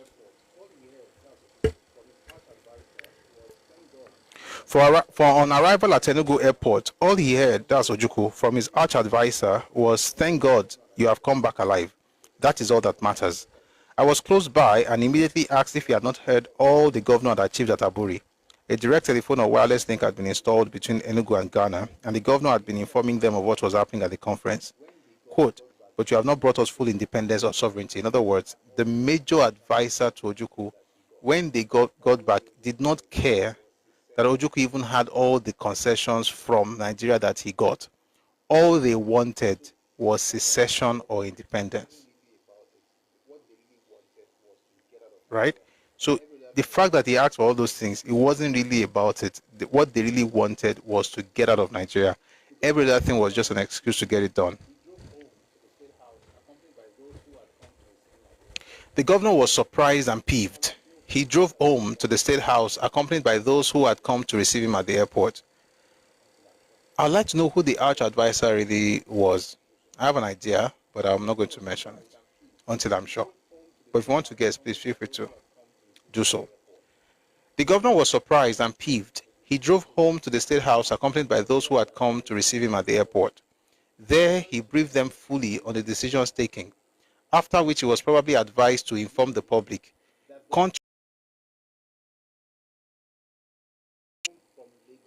Namely, that the first statement on the outcome of Aburi should come from Lagos.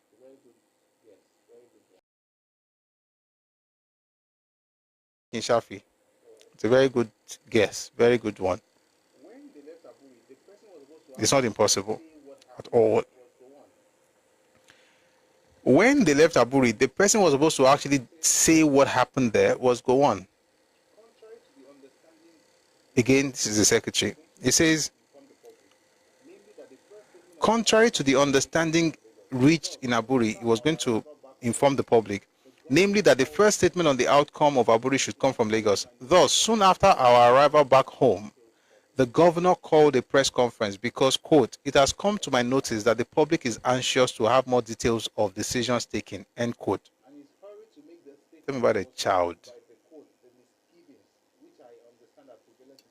And his hurry to make the statement was caused by the, quote, "the misgivings which I understand are prevalent in the region as a result of this meeting," end quote. He went on, quote, "I recall that just before my departure, when the public did not even know that our meeting was so close, students and other groups of individuals issued resolutions advising me against attending any meeting with my counterparts."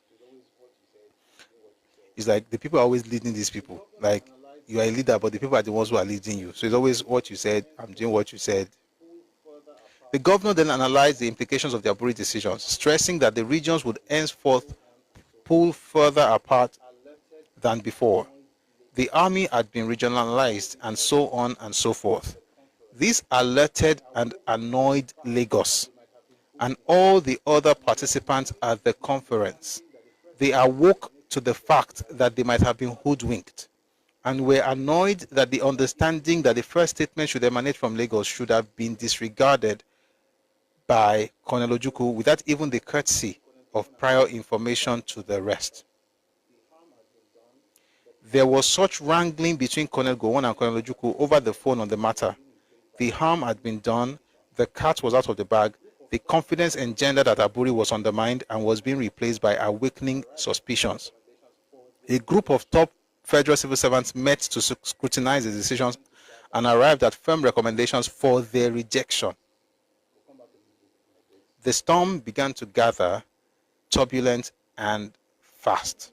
We'll come back to this book in a bit. Why did he not do anything about Aburi? Why didn't they do anything about Aburi? Because you don't understand what leadership really means.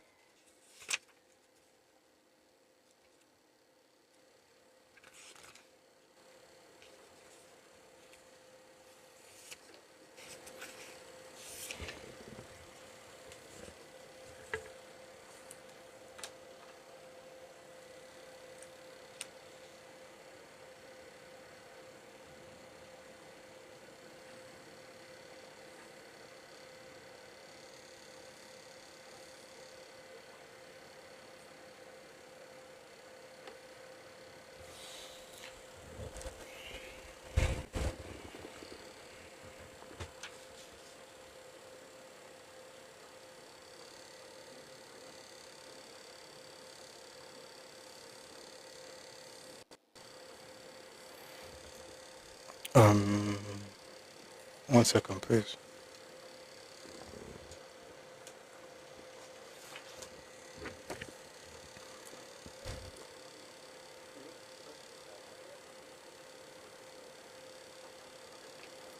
So I'm trying to get to the page, right?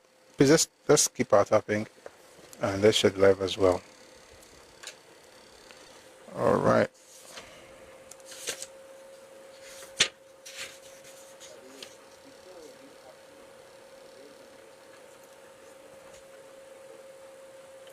By the way, before all of this happened, we read something yesterday that, I want to just repeat just because when they had the Constitutional Conference, the North, the East, the Midwest, the West, everybody gave the idea of what Nigeria should look like. And if you don't mind, I just quickly want to read that we're still talking about Aburi, but I think it's important to quickly just digress for a second. It says the North, the Eastern Nigerian delegation pressed for a confederation. Awu actually wanted what he called the Commonwealth of Nigeria. One of these is we're going to do a session on that, just to understand what Papa was actually saying. He called it the Commonwealth of Nigeria. It was a confederation, but it was not what Ojukwu had in mind. One of these is we're going to have a session on that. So let's go to this Aburi from this perspective. Let's go to Aburi, looking at it from this perspective. That's what I meant. Oh boy. Umbo.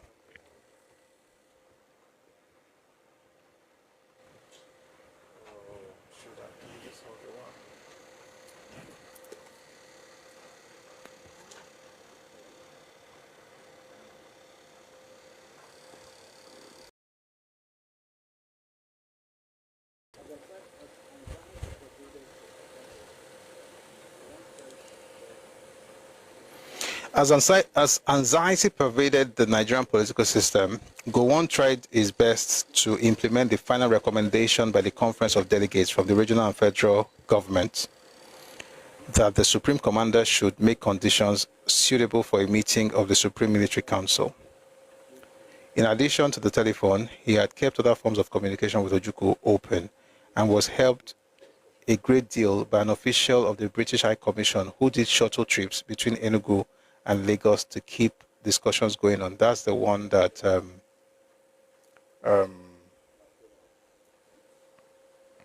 this gentleman was referring to. McDonald, I think. Yeah.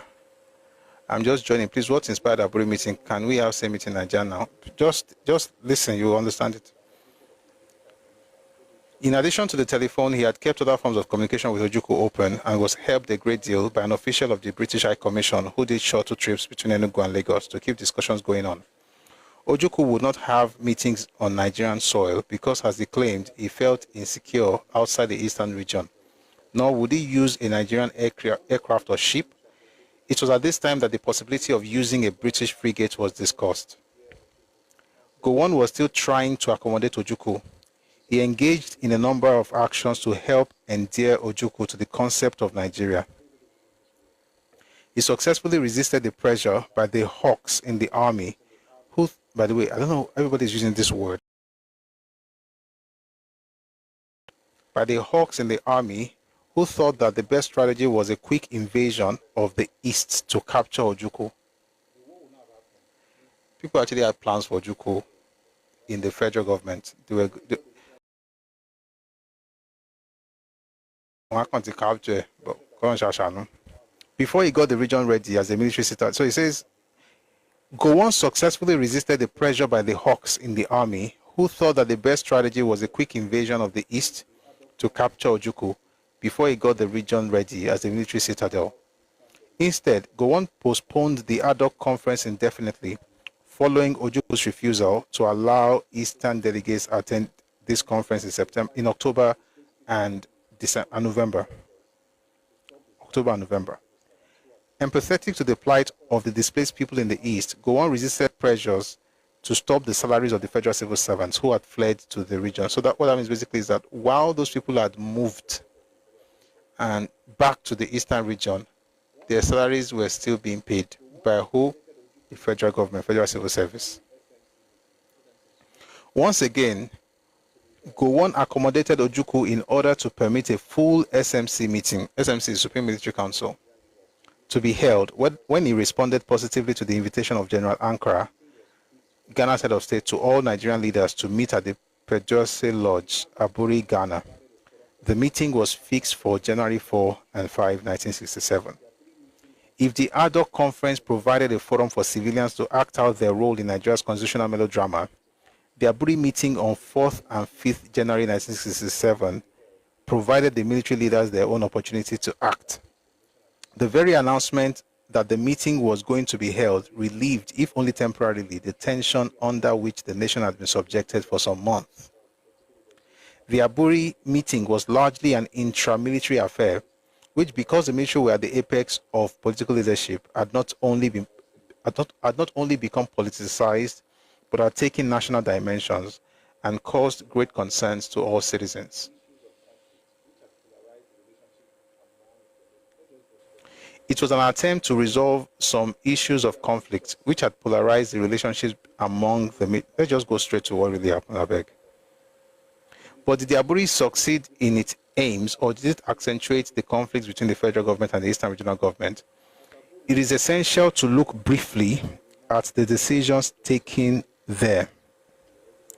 At Aburi, the military leaders, number one, agreed to renounce the use of force as a means of settling the crisis. We already read that from the other book.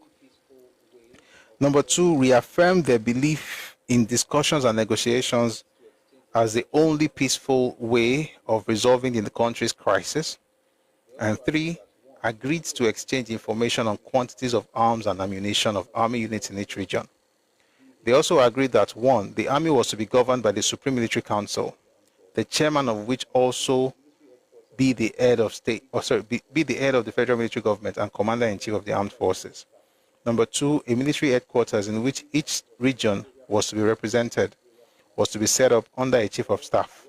Number three, in each region was to be an area command under an area commander. Number four, the SMC was to deal with all matters of appointment and promotions of people in executive posts in the armed forces and the police.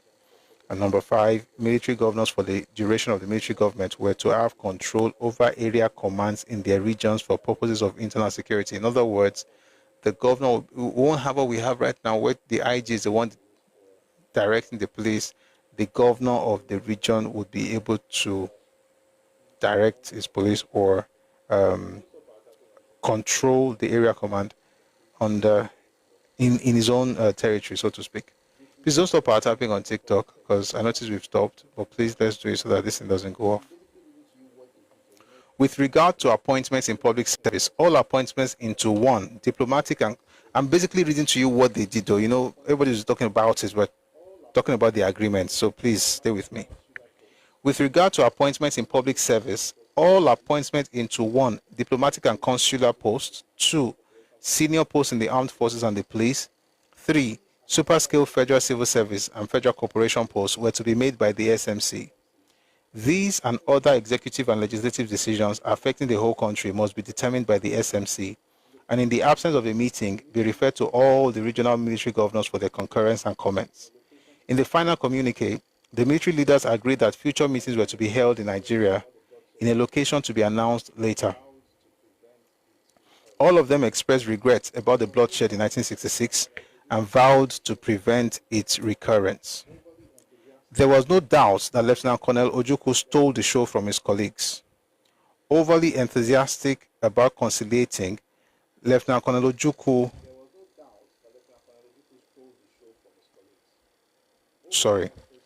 There was no doubt that Lieutenant Colonel Ojukwu stole the show from his colleagues.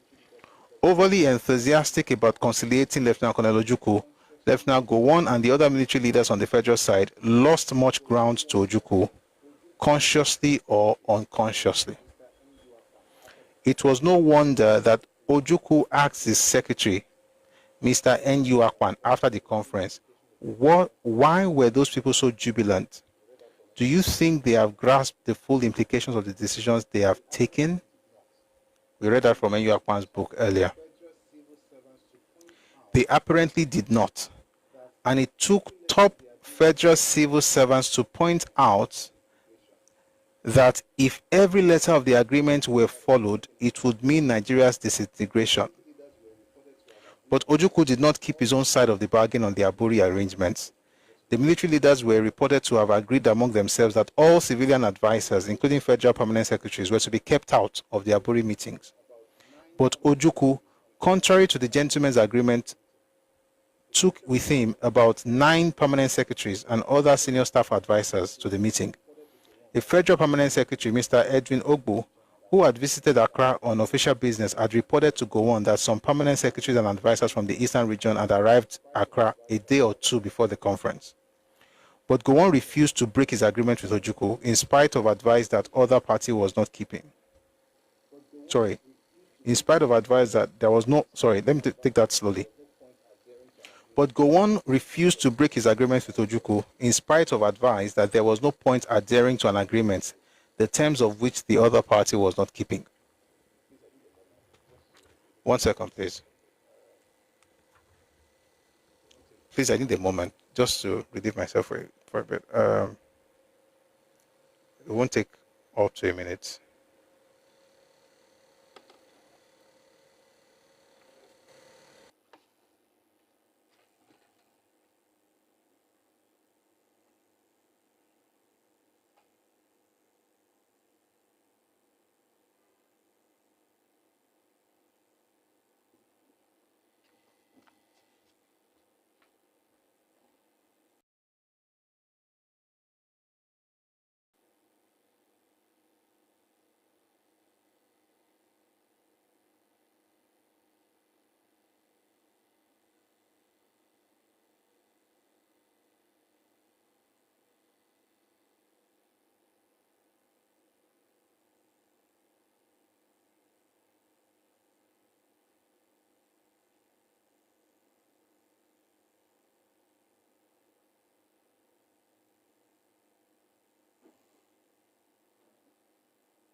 Somebody wrote, if Murtala Muhammad had been the one in Ojukwu's, no.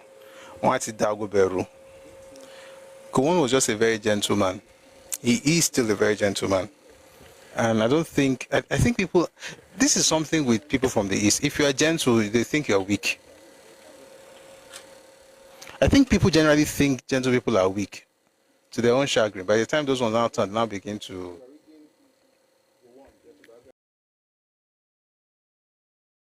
the book. So we're reading Gowon, the autobiography of a soldier statesman, We'll soon go back to Enyo Akpan's book. We just compare everything and they'll understand it a bit better. So from the beginning, Ojukwu was irresponsible. They were not supposed to bring permanent secretaries. He brought them, right? He was just doing his own stuff. And I think Gowon, yes, he was trying to have churchmen and everything. But there's something I've learnt in history. Whatever you allow, whatever you condone, you allow. And if you condone it once and you don't say anything, people say that it should become the law. Anybody can just do whatever they want to do because you allowed it. And to be honest, you're going to share part of the blame. Okay? So in all honesty, Gowon should know about that meeting. We say we're not doing this, you did it, we're not having the meeting. You want to cry, go and hug Transformer. But again, was thinking about the best for Nigeria. But with all he did, gone on, what now happened? The one that was, or the one with his agenda, eventually did what he wanted to do, which is just, unfortunate.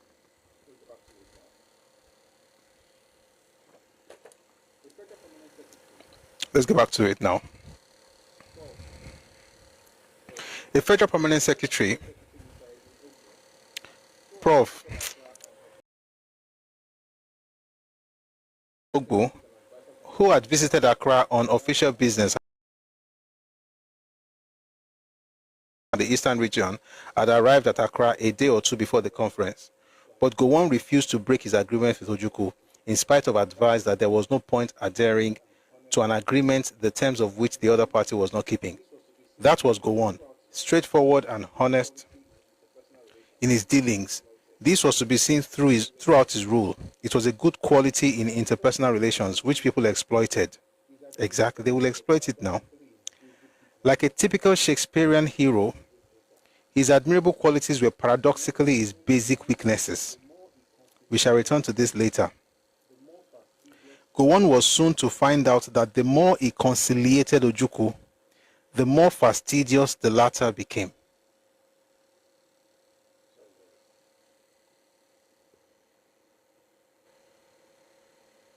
Sorry, guys.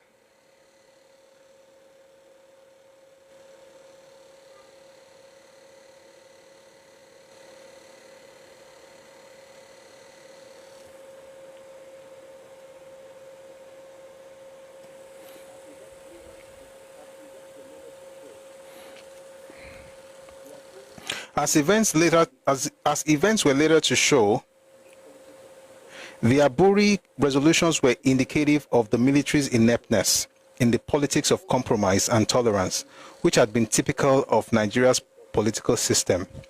Not only did Aburi expose the military's inability to resolve knotty political problems, it showed the military as politically immature as it. In view of their new roles, later events justified the above evaluation of Aburi. The Aburi resolutions were interpreted in various forms. To Ojukwu, it meant extreme decentralization, which should give the Eastern region full control over its affairs, a quasi-sovereign state, sharing some essential services with other units in the Federation. Though Ojukwu thought he had outsmarted Gowon at Aburi, he was reportedly surprised when, on his arrival at Enugu Airport, one of his advisors said, "But you have not brought us full independence or sovereignty." You see why we're reading more than one book now? Does it sound like what Enyo Akpan said? So you quote, you say, so he's writing from Gowon's side, but he's quoting from Ojukwu's side. So that way you're able to balance those two things. It won't be like as if you are only listening to people you like. If this is not fairness, I don't know what is, but let's continue. Centrifugal pulls in the eastern region increased, and Ojukwu was certainly under pressure from his advisors to pull out of the Federation. In no time, he accused the federal government of unwillingness to implement the Aburi resolutions, even when he was the one who first broke the agreement. Before the meeting, he changed it. Go on first, but again, if you have no respect for structure, you will have the exact same kind of thing going. On the other hand, Gowon saw the Aburi resolutions differently. In his address to the diplomatic corps on 1st March 1967, he said position before January 17, 1966. Thus, any powers which were taken away from the regions after January 17 were restored to them. In this context, we agreed that the Supreme Military Council should be given powers to deal with all matters of national importance affecting the whole country. I emphasize that it was never the intention that any military governor should have the power to veto decisions taken by the Supreme Military Council. This, as a matter of fact, is one of the major points of disagreement, which has held up the draft decree on the Constitution. Gowon accused Lieutenant Colonel Ojukwu of having interpreted his gesture of unity and good faith as meaning all current senior appointments and postings be made by the Supreme Military Council. Such a decision, Gowon explained, could only lead to administrative chaos. He said that the thinking here was in respect to posts such as permanent secretaries and principal representatives abroad. Ojukwu denied having suggested cancelling the appointments of existing civil servants. The problems of interpretation notwithstanding, Gowon was bent on fulfilling the terms of the Aburi Agreement with minor modifications. Please listen to this part.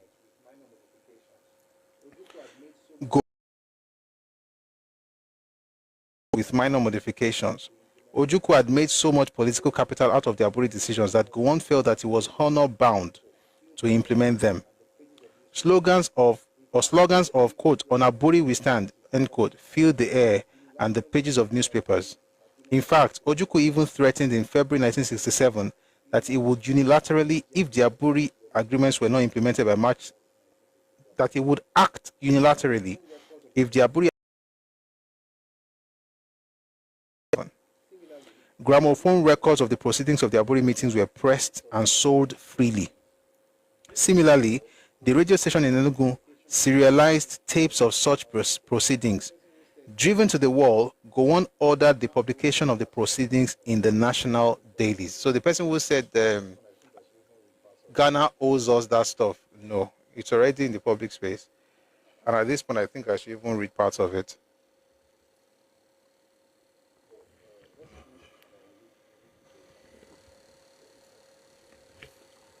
But let's finish this one, then we'll read it later. Where would that be?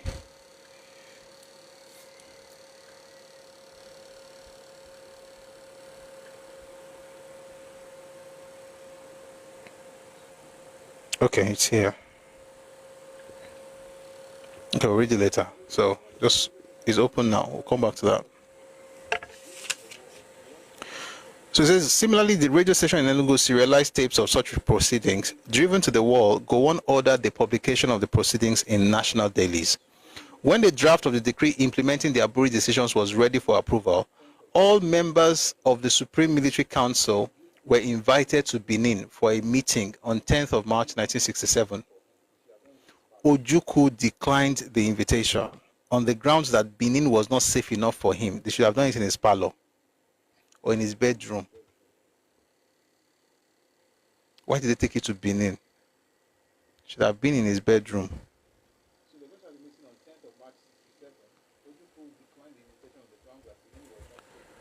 So they're going to have the meeting on 10th of March 67. Ojukwu declined the invitation on the grounds that Benin was not safe enough for him because of the presence of northern troops in the western region. Yet, 2 days after the meeting, Ojukwu visited Benin to see Lieutenant Colonel Ejo on a friendly visit. It proved beyond doubt that Ojukwu was just playing for time to get himself and the eastern region organized and compromise with the hope that the nation could be together again. He had never liked Confederacy. I'll come back to this one. I like this point. He had never liked confederalism and certainly did not like the draft decree, which was to establish a de facto confederal government in Nigeria. We're going to get to decree number 8 very soon, right? Because that's what he's talking about. We're going to get to that later. He would have loved not to have been in a position to sign a document such as he was now to sign. In the name of compromise and Nigeria's image, he had to accommodate his colleague from the East. He thus retreated from his preference announced in his program of November 13, 1966. From federalism, Gowon now embraced confederalism in Nigeria's quest for a model of government. While the draft decree did not call it confederalism, that was what it was. For Gowon, it was a moment of crisis. He was prepared to compromise everything but the experiment of Nigerians living apart and later on deciding whether it was possible to come back again, which was what Ojukwu wanted. It was in this moment of tough decision-making at Benin that one of the civil servants, the then Secretary of Western State Government, offered him advice Gowon would never forget. Quote, when things were really rough, I remember him coming to say to me, quote, sir, whatever it is, no matter how bad it may look, no matter how difficult the decision might be, if you have decided on that issue, approve it. Since you are sincere and the other side is not, they might do something which will then allow you to take further action. But no one would accuse you of going back on your words. I remember that very distinctly. It was Peter Odumosu. So Gowon and his colleagues, excluding Ojukwu, approved the draft decree implementing Aburi. On 17th March 1967, it came into effect as Decree Number 8, 1967. According to this decree, Nigeria became more confederal than it had ever been.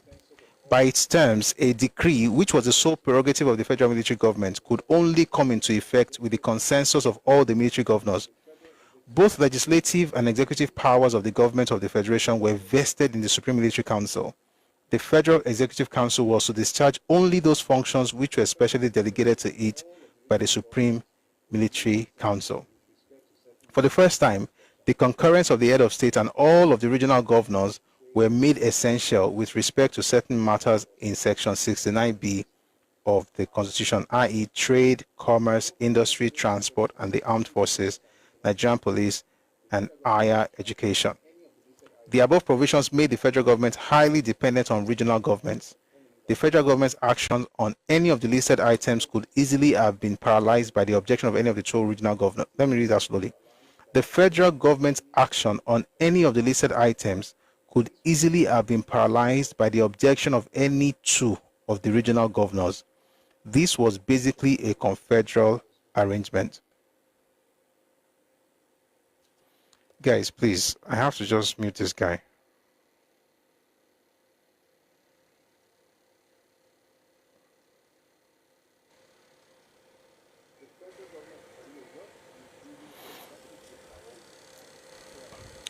The federal government, by the way, what he's bringing here is actually better than what we had before Eronsi destroyed everything. And the stupid question you're asking in the comment section, just be listening first now. Don't let us be fighting. So it says, the federal government's action on any of the listed items, which items?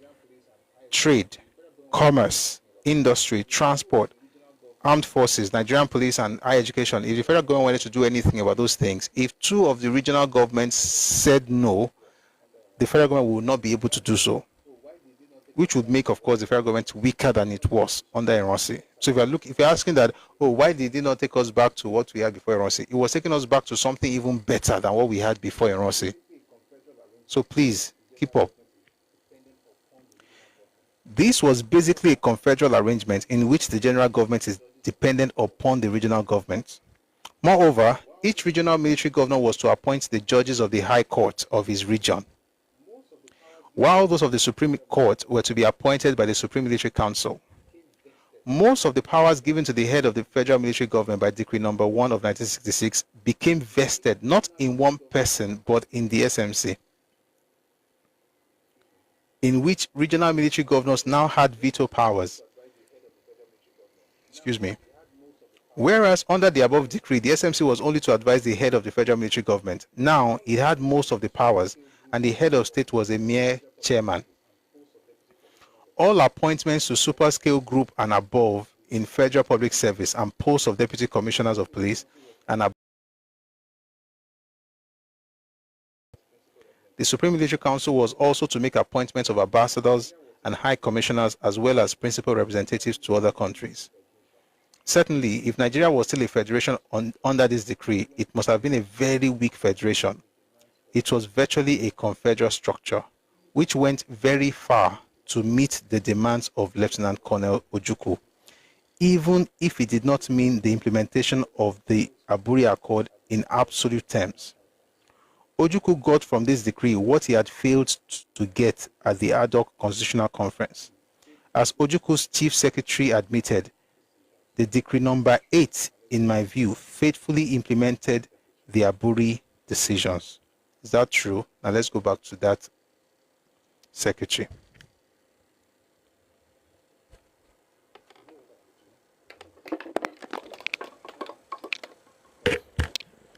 You know what I will do?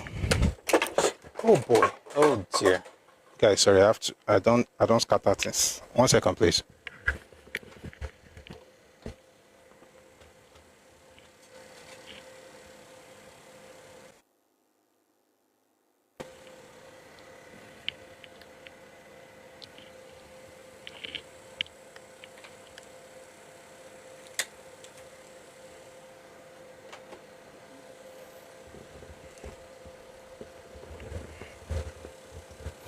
I want to do something right now.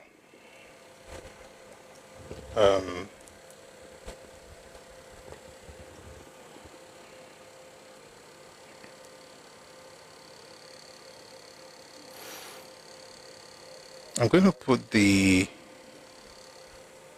PDF of the Biafra, the Aburi Accord.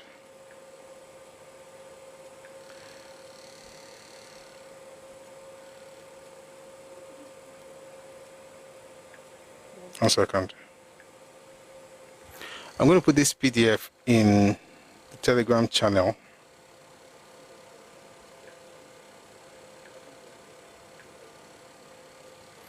Let me just write it here so I can, if you haven't joined the Telegram channel, you may please just use this to join.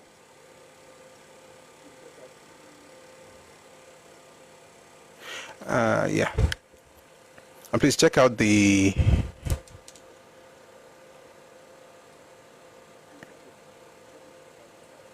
YouTube channel for more of these nice videos. But please join the Telegram channel.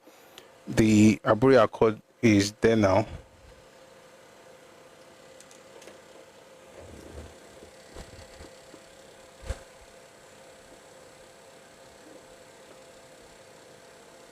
All right.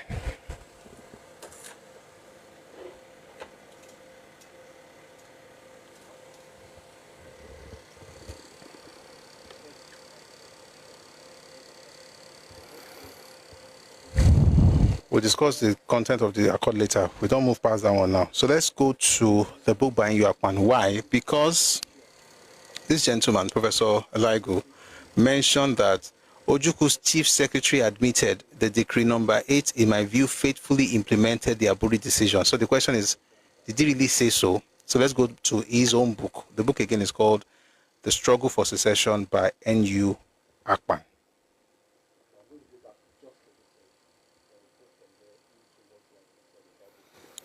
But I'm going to go back just a little. Then we'll go from there into what he actually said about decree number 8.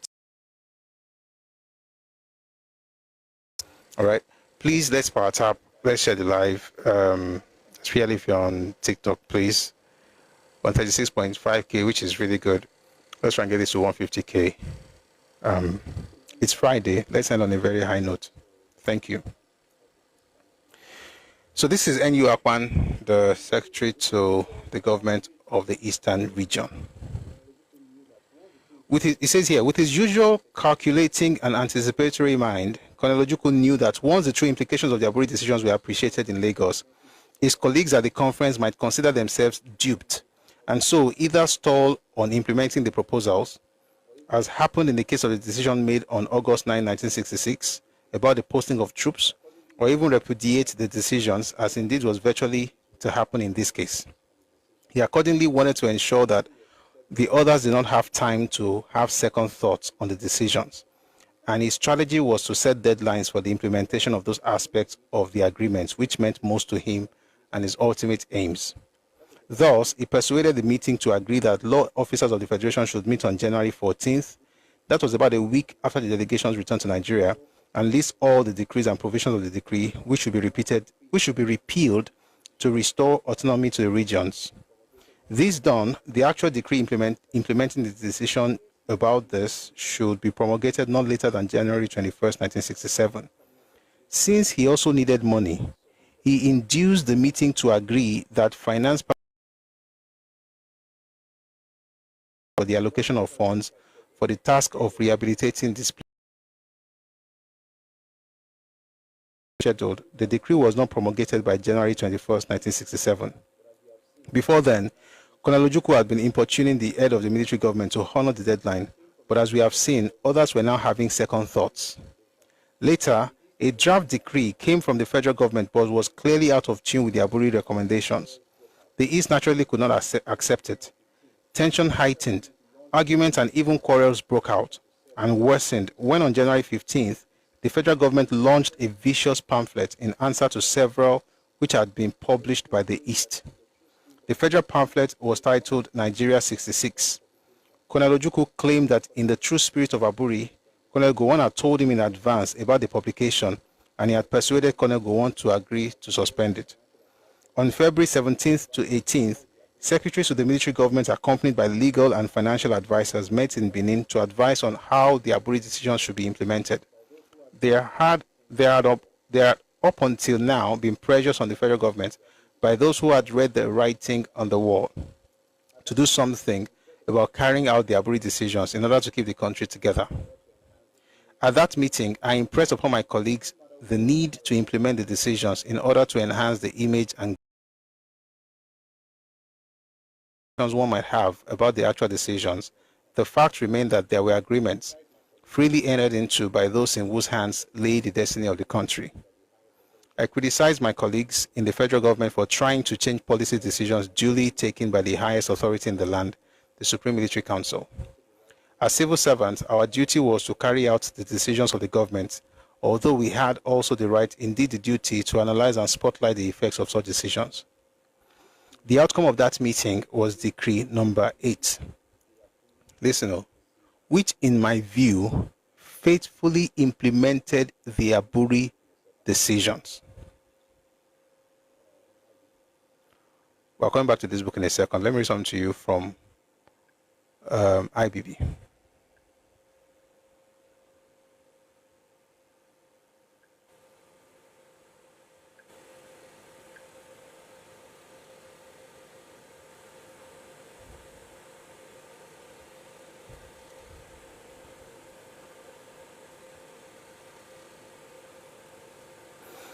Let's read something from IBB's book. Sorry. Okay.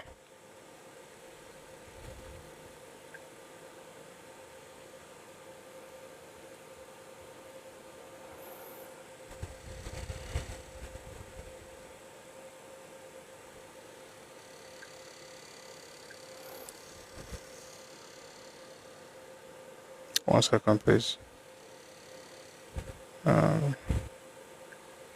Business Power Tap, thank you very much on TikTok.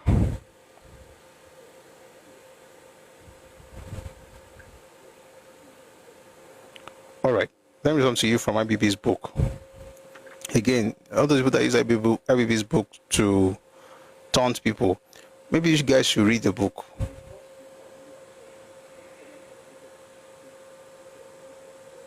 In response to the Aburi Accord, the federal government promulgated Decree 8, which was meant to embody the accord as understood by the federal government. At a meeting of the Supreme Military Council in Benin on March 10, 1967, where Decree 8 was to be ratified by the military governors, Ojukwu boycotted the talks, claiming that the decree violated the spirit and meaning of Aburi Accord. These differences in interpretation were the final trigger for the outbreak of the Nigerian Civil War. Now let's go back to that thing. Is it true that the decree violated the spirit and the meaning of the Aburi Accord? By the way, if you have IBB's book, this is page 64. Is it true that Aburi violated the spirit and meaning of the, sorry, is it true that the decree, that's decree number 8, is it true that it violated the spirit and meaning of Aburi Accord? We're going to get that answer from the same secretary to the Eastern region, NU Akpan. So we're going back to his book now. The book, of course, is called The Struggle for Secession. It says here, the outcome of that meeting was decree number 8, which in my view faithfully implemented the Aburi decisions. As was the practice, the draft was sent to all the military governors of the country. A meeting of the Supreme Military Council was fixed for Benin on March 10th. Benin had been chosen to enable the military governor of the East to attend, since he would not go to Lagos because of the presence of northern troops in the West. It didn't go, Shao. The same Ojukwu did not go, but eventually went to this later. Let's go on.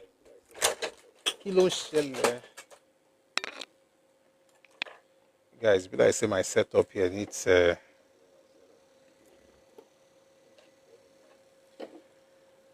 need to do something about my setup, which things keep falling down. Guys, please give me some minutes. I need to sort some things here.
Thank you very much for staying tuned. Oh boy.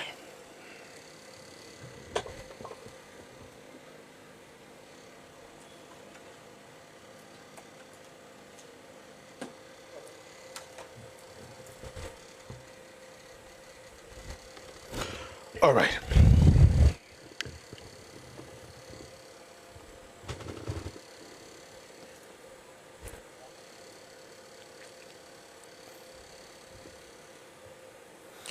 Back to the book.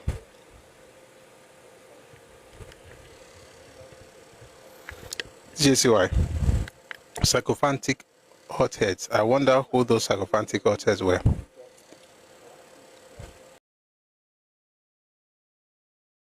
Military governor of the East to attend, since he would not go to Lagos because of the presence of northern troops in the West.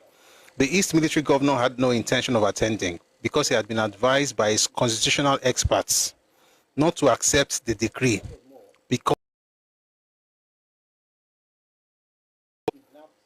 what was more, the military governor had received reliable information that he would be kidnapped or arrested once he reached Benin. The federal government had in fact done everything to ensure the security of all attending. The world press was present. How could one believe, I asked, that with all the glare, attention and interest of the world, of the whole world, focused on what was going on, the federal government would be so reckless and mean as to arrange the kidnapping of the East military governor, whilst attending a legitimate meeting arranged by the federal government to resolve the Nigerian crisis? I incurred much displeasure with such an impertinent question and also earned further suspicion and distrust. The draft decree had gone to the governor first. Now we're getting to the deep waters. Oh, please stay with me. Don't worry, when we come on Monday, we'll just explain all these things, but I want to read it because it's good for all of us to read it together.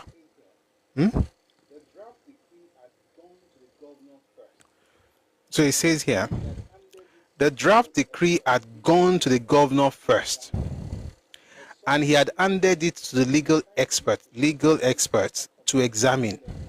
I saw a copy later, but in time for me to study and make counter comments on the legal experts' comments, a copy of which had been sent to me. I do not have a copy of the legal experts' comment with me, but my own counter remarks may give an idea of what they said.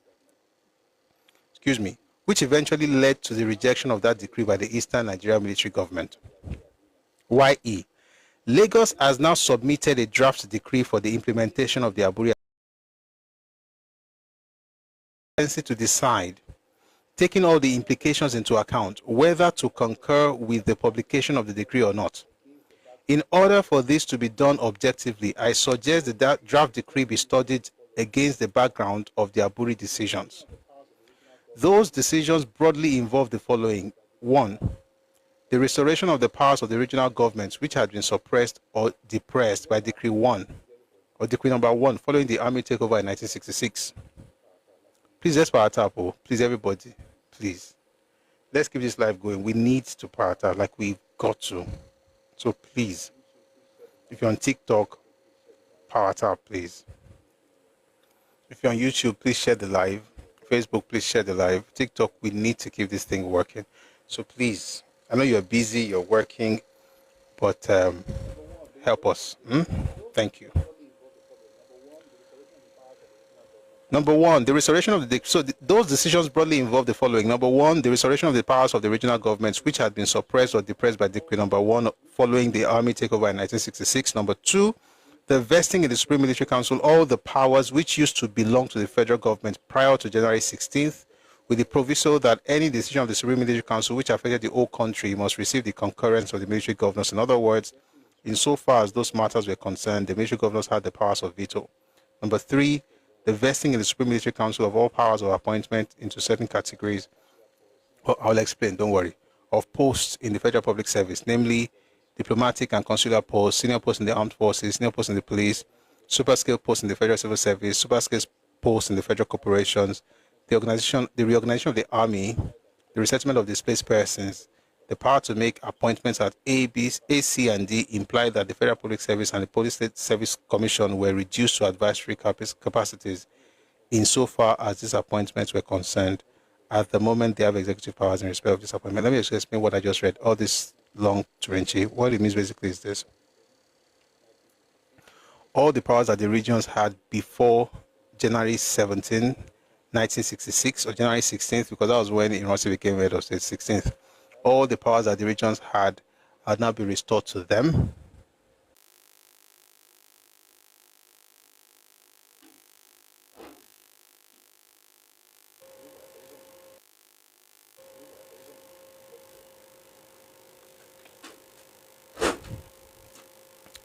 Please, are you there? Can you hear me? Can anybody hear me?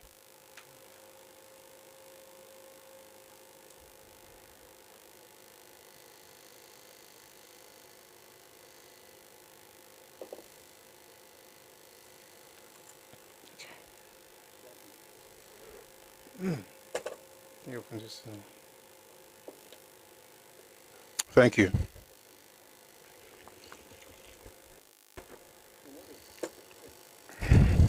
So we can continue with this one. We'll switch later. So what does this mean? Number 1, all the powers the regions had before the military takeover, powers have now been restored. New power source we're working on. By the way, today is Friday. So we'll put up the details later. Hopefully, we'll have people to support that.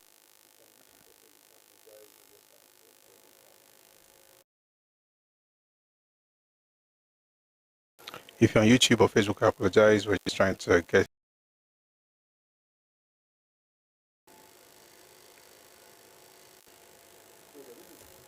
the internet source. But since we're all here, let's continue. So they're going to,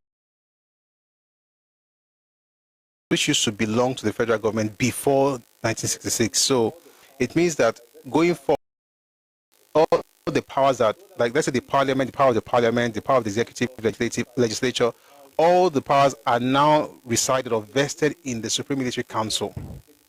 So what that means basically is that this head of government is not just deciding; he has, like the legislature and the executive. Supreme Military Council. That's number 2. Number 3, with diplomacy, like the diplomat. Hey, Oyinbo, when you have to do with diplomatic or consular posts, it will be based on whatever they agree in the Supreme Military Council, and the Supreme Military Council has all the governors of all the regions, so they are making decisions together, and they have veto power. In other words, the president cannot just essentially make decisions as he likes. They have to agree to whatever they're doing, right? And then, so when it comes to diplomatic and consular posts, senior posts in the armed forces, senior posts in the police, super skill posts in the federal civil service like permanent secretaries, directors, and so on and so forth, super skill posts in federal corporations will be like NRC, those kind of corporations that are owned by the federal government. The president or the head of state will not be able to just make his own decisions. He has to get the buy-in of the regional heads. I don't know what else this man wanted, but let's continue. Number 4, the reorganization of the army. Then number 5, the resettlement of displaced persons. The power to make appointments in the A, that's diplomatic and consular posts, and then C, senior posts in the police, and D, super scale posts in federal civil service, imply that the Federal Public Service and the Public Service Commission were reduced to advisory capacities. For the meat of it, I will discuss it on Monday, but don't worry, it takes all these boring parts to get to what really happened. Number 3, for the purpose of the present decree, the following decisions of Aburi meeting are not relevant. A, appointment to super scale posts in the federal corporations, reorganization of the army, resettlement of displaced persons, and so on and so forth. Let me just jump to the part that actually concerns us now. Having said this, implemented by the present draft decree have in fact been implemented. My close study of the draft decree with the eyes of a layman, as carefully compared with the Aburi decisions, show that they have in fact been implemented. The position and from the regions by decree number 1 have been restored.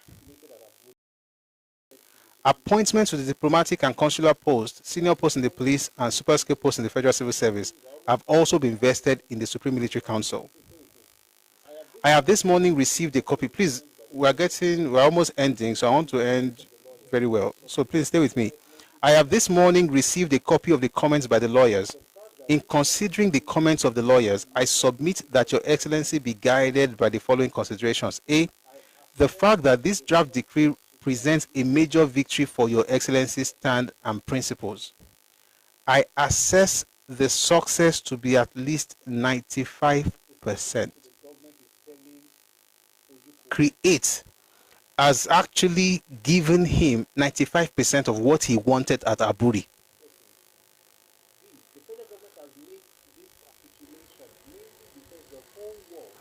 Let's finish.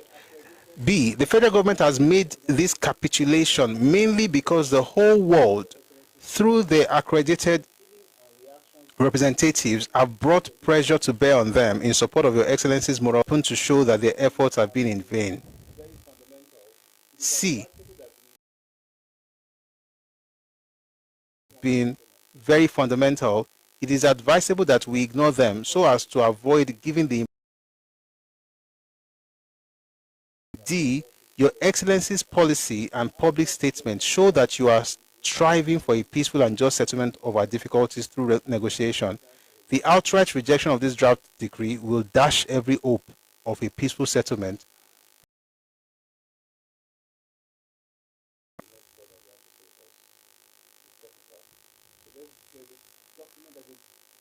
I'll come back to the next point that they have to say because it's technical.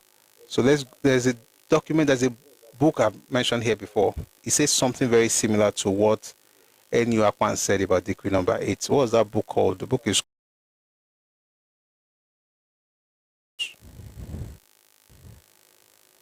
A Tragedy Without Heroes and is written by the head of Biafra military.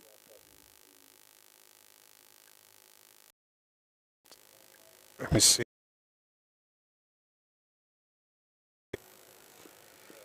What is this?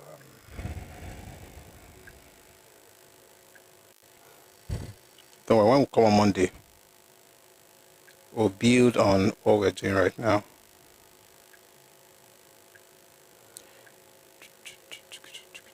Where's that picture? Can I see you?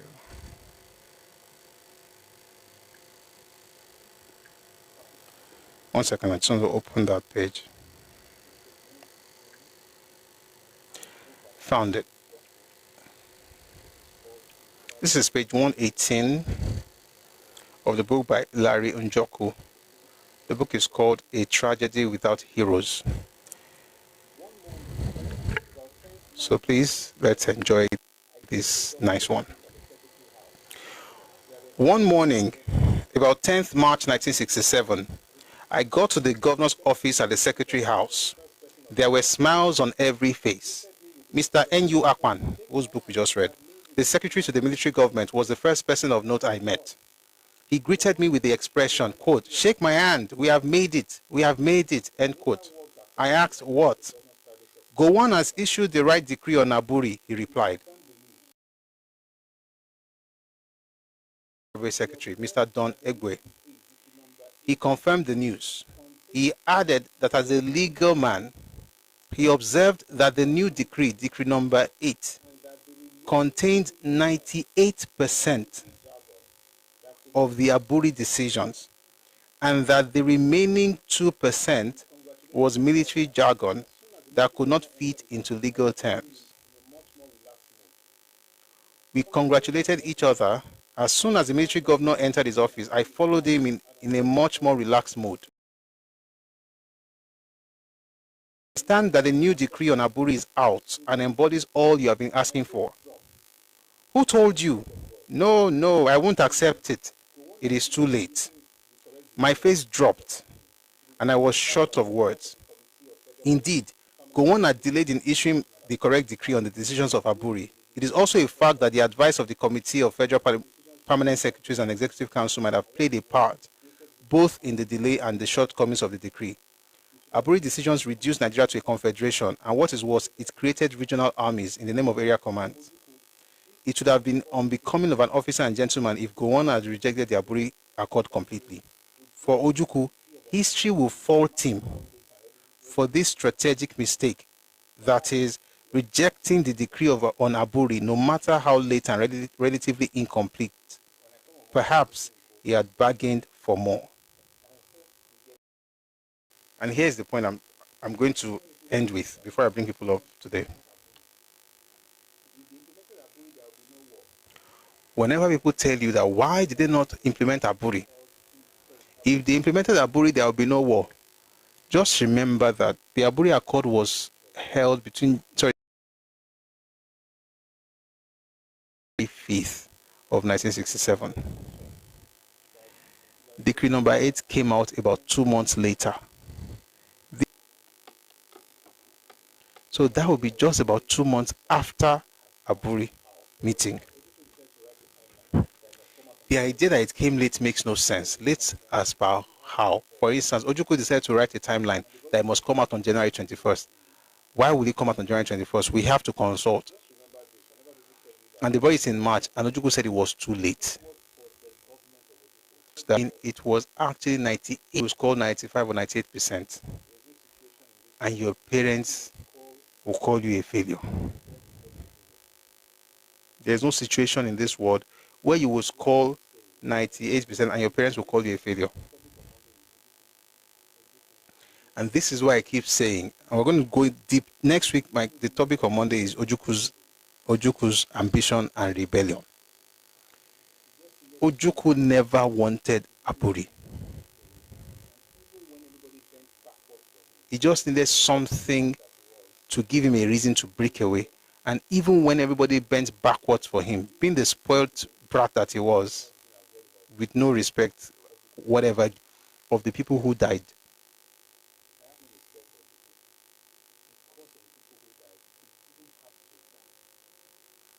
I have no respect for Ojukwu.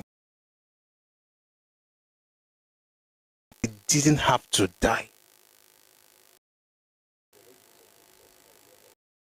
As well, but I just want to establish if they had implemented what's it called, Aburi, there would never been the best statesman that Nigeria has ever. Okay, tribalist. He's one of the best statesmen that Nigeria has ever produced, and history was taken for granted. And I'll say this: his only fault would be that he quickly agreed to that stuff at Aburi. But even when he discovered the mistakes that he made, he still didn't go against, he didn't go back on his words. He was negotiating with, went back every single step of the way before and after that conference. If you are Igbo here and you are angry with everybody but the person who got you in trouble, you need to get your heads checked. May God give us wisdom and understanding. That's that. Your request, please.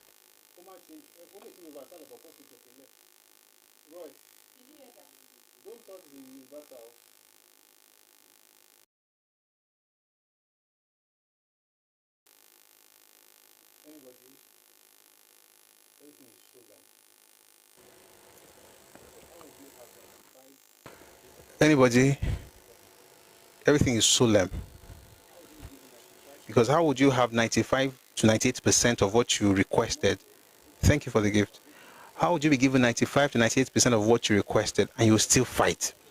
On Monday, I'm going to read these books. Then I'm going to read from an hour, and we'll connect everything together and discover how you have to be possessed by a demon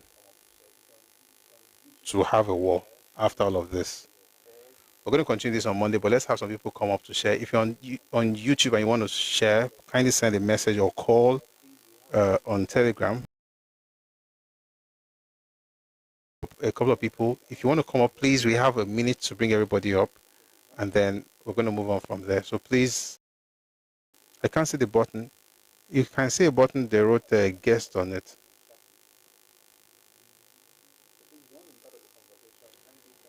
I've sent you an invite, Akin Shafi. So please, if you want to be part of the conversation, kindly send your request now. Once we get into it, I don't think it should be fair to now start, because you've been here for a bit. So please try and understand. So let's have Prof, and then we'll have other people come up momentarily. Good afternoon, Prof. Shewa. Wow, Kabiyesi, well done. Excellent job as usual. Mumbo, me going you, Mumbo. Hey, gbọ́ mi báyìí. All right. Báyìí kọ́. Mo ti increase volume. Ó ti dà báyìí. Okay. Yeah, àbí ẹ káàsán ni lọ́dọ̀ yín. Thank you, sir. 30 minutes to ọ̀sán làwà báyìí. So. Oh, okay, Carol. So excellent job as usual. You've really thank you, sir. Stuff. And you know, it's interesting that talked about this issue of the 98% or 95% of the request being met. And if you read, even if you look through Ngua Pan's book, you will see that Ngua Pan reproduce his notes there, right? You Yes. reproduce his notes Yes. in that book, right?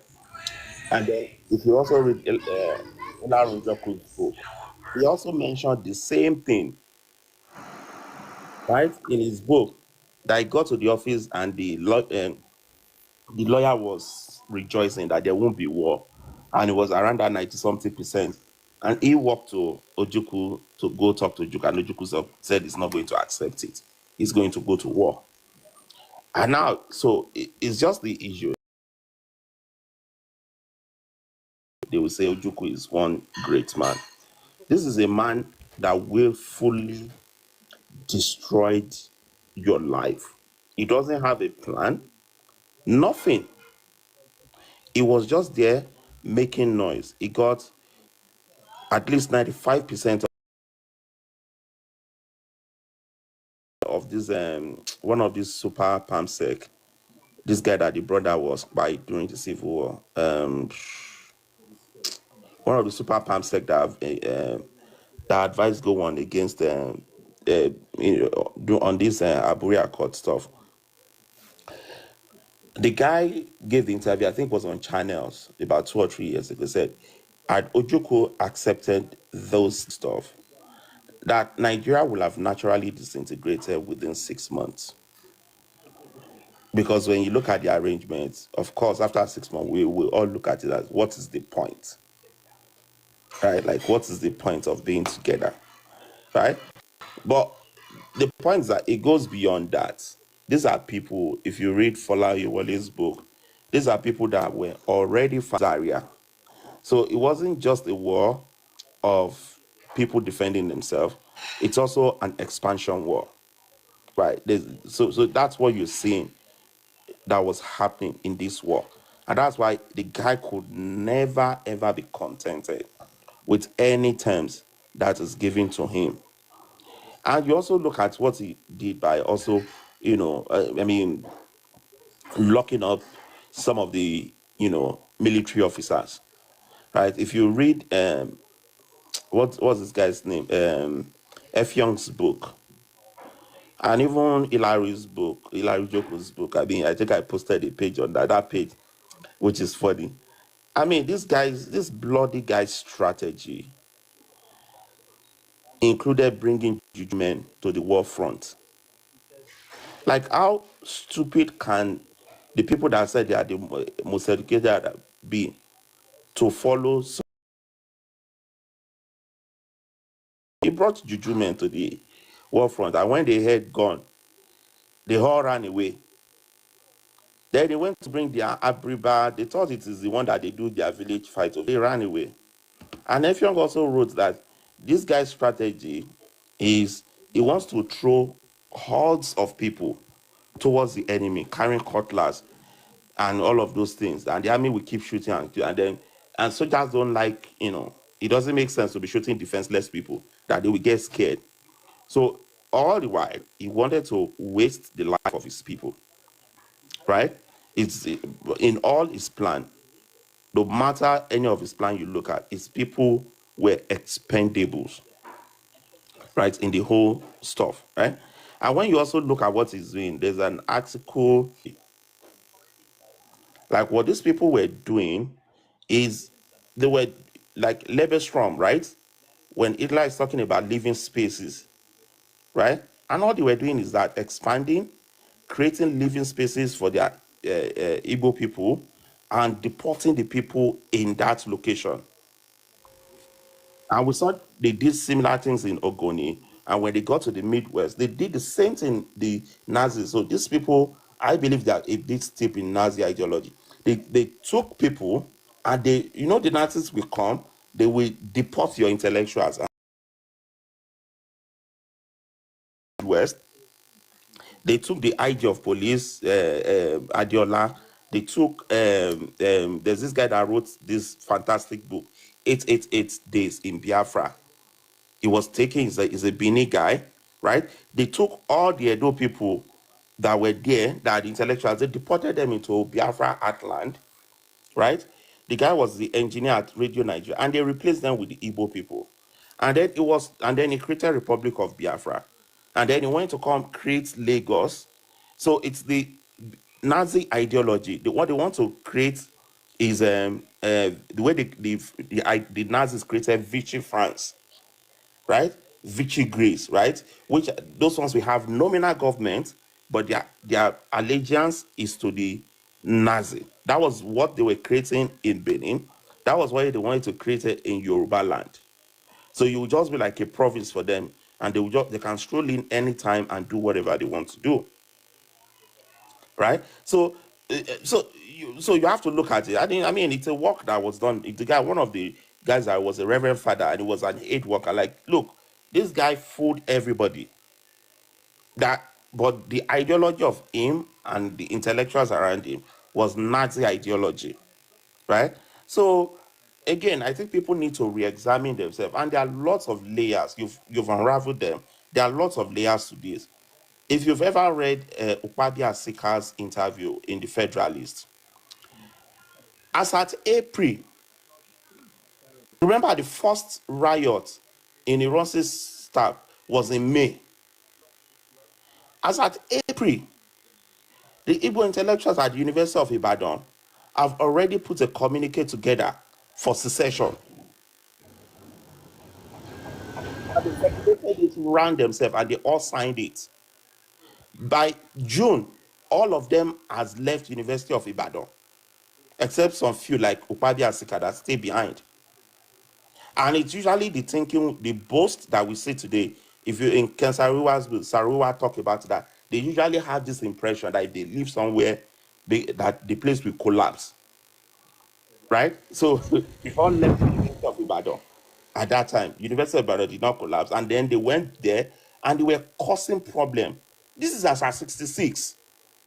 They hijacked Radio Enugu, and there was already a media war between Radio Enugu and Radio Kaduna. They were already calling the Northerners ghosts.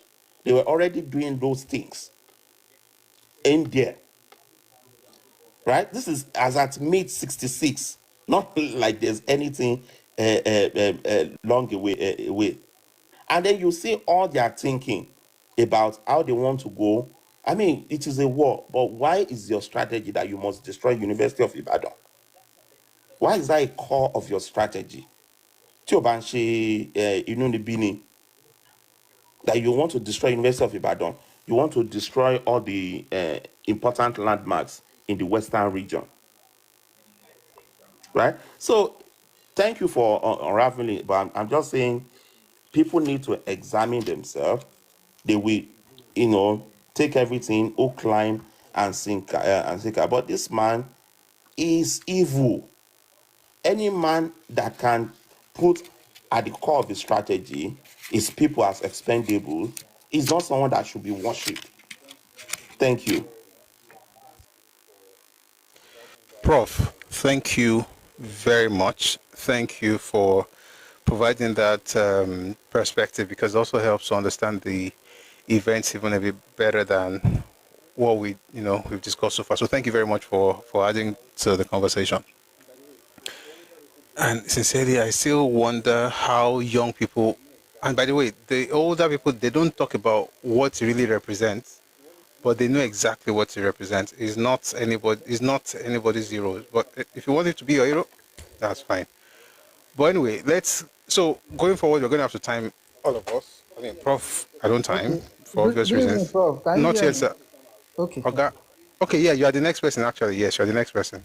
Yes. So we're going to have to time ourselves. So please, let's not go beyond 3 minutes. 3 minutes. Okay, Please. thank you. So I think my own is going to be a question, but first I want to really appreciate what you have been doing. You have a lot of students here, and we are taking notes. Like we have book and pen, and we are taking notes. So there was somewhere you mentioned, earlier when you were speaking, you said what he was proposing was a confederation than the Republican system we were having before. Is that the point you're trying to make there? No, so it wasn't about Republican, it was about federation versus confederacy. Yeah, okay. And it's not really whether it was better, It's just that it's going to make the center weaker. Okay. All right. So Confederacy will make the center weaker. So the truth of the matter is that, and this is one of the reasons I respect Gowon. No military head will do what Gowon did.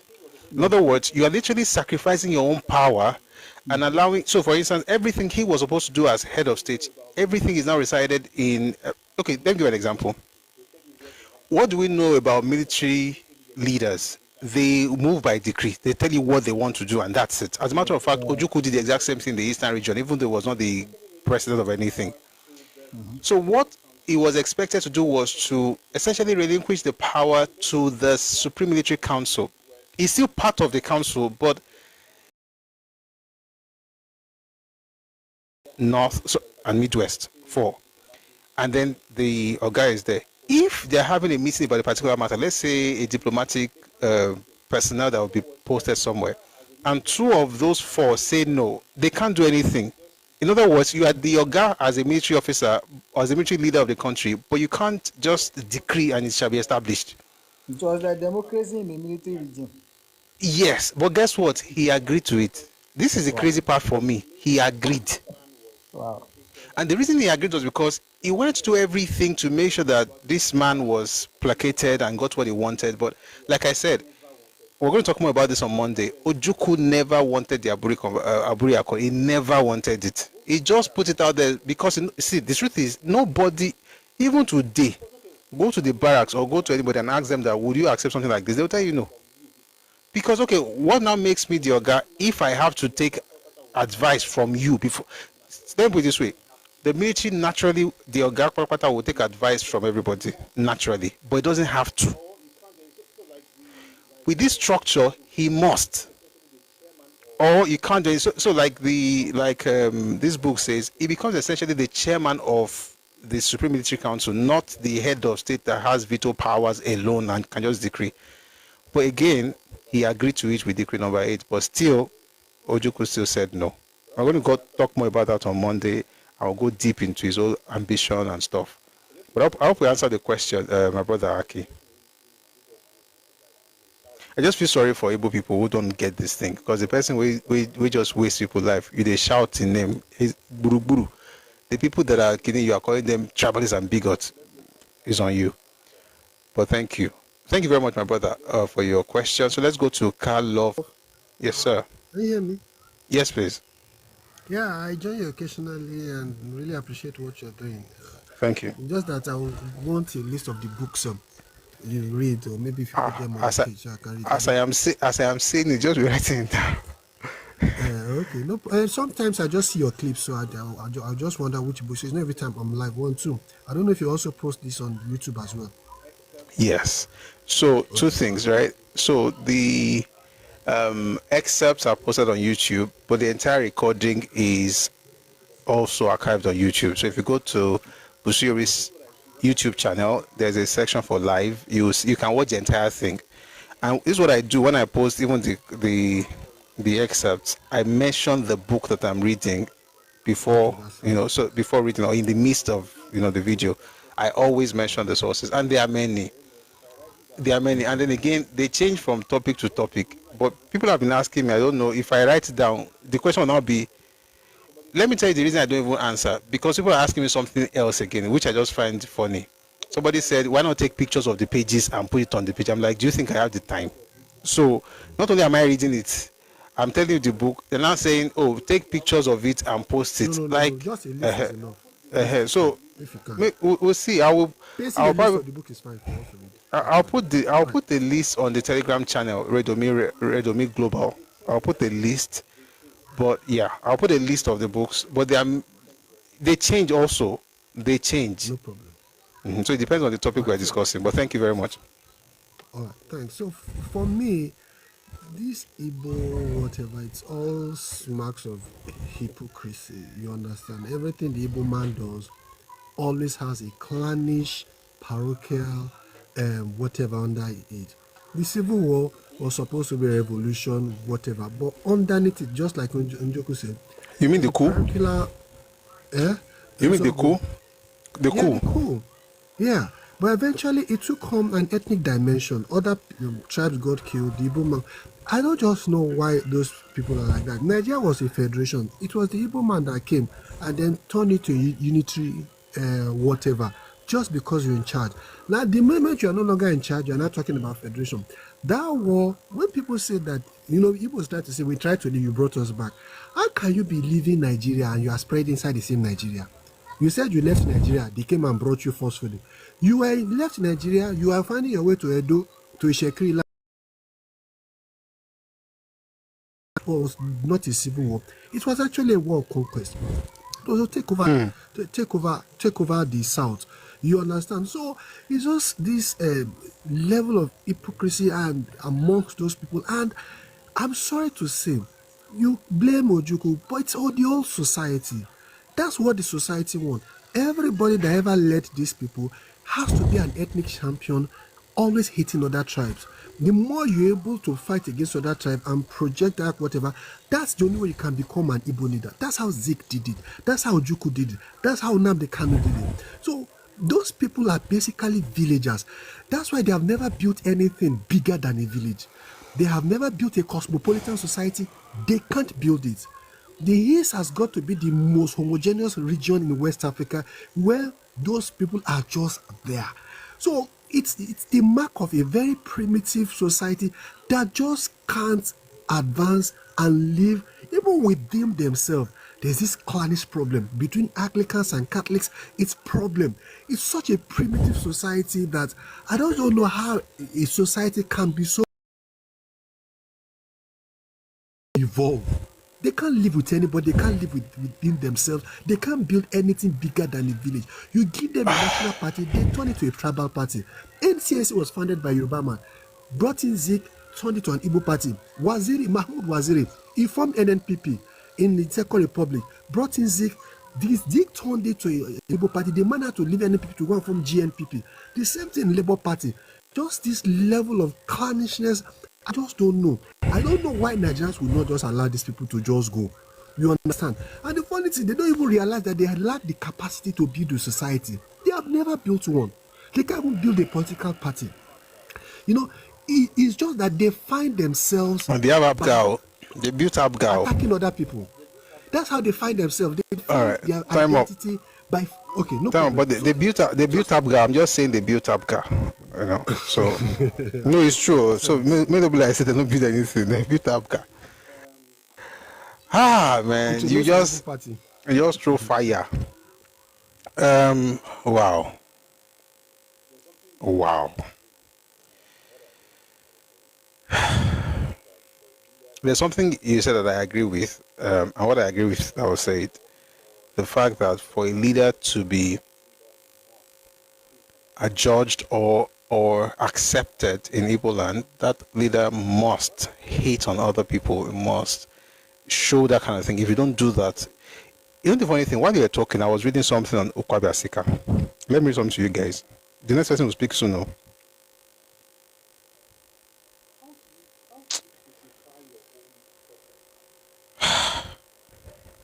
How do you crucify your own prophets?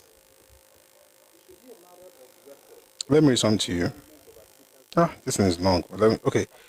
It should be a matter of record once the achievement of Asika's regime is placed in some dispassionate light that the quick recovery of the Igbo in 1970 had in large parts to do with the work Asika did as administrator of East Central State. Or let us put it in a different way. If Tony Asika were not there, speaking for the East, as one of the most powerful figures of the Gowon regime, and as the regime's intellectual, the Igbo would most certainly have fared much worse at the end of that war. Now, I've read different accounts about Ukwabi Asika's work in rebuilding the East and the speed with which he did that work. But let me read to you what somebody has to say about this. This is a good stuff. Somebody says, Tufiakwa. What a garbage and distortion, quite laughable. Truth be told, J.O.G. Okeze was the sole defender of the interests of Indigbo in that region. As for Ukwabi Asika, truth be told, it was and he went on parting with our money and our roads, hospitals and schools started deteriorating. This is nonsense, by the way. Then someone says, Ukwabi Asika was a curse to then Eastern Nigeria. This write-up by Obi Wakama is another stab at the heart of all people from the Eastern Nigeria who suffered from the war and who had hoped that Asika would give them. Listen, any sensible person knows Asika did a lot of work in this Central State, but this is the point. For you to be a leader, you must show hatred for others, which is why every time you speak, you are told that you hate them. It's not because you hate them, it's a projection of who they are. Ukwabi Asika is one of the greatest, well, from what I've read in terms of administrators, was East Central State that has now become Southeastern Nigeria right now. He was one of the best because of the way he rebuilt the Eastern region. Of course, he had access to funds from Awolowo and all of those things. But you know what they call Ukwabi? Sabo? Anybody who sees sense in what other people are saying and wants to work with them is Sabo. Again, it's a product of an underdeveloped mind.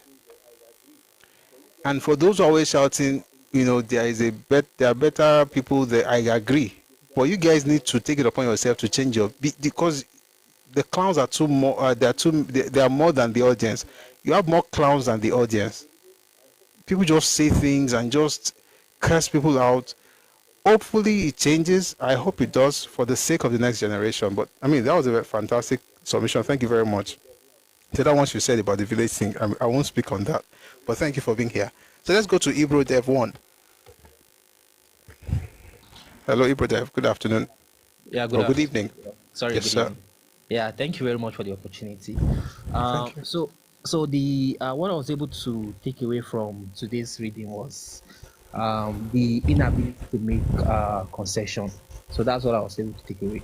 So in order to form any kind of alliance or relationship, be it a friendship or you come to a place, right? You want to establish in that place. There is an unwritten expectation to give something back. You can't just take it all, right? So that's what will help build the relationship. The people within that environment will like your presence there. They'll be much happy. You understand?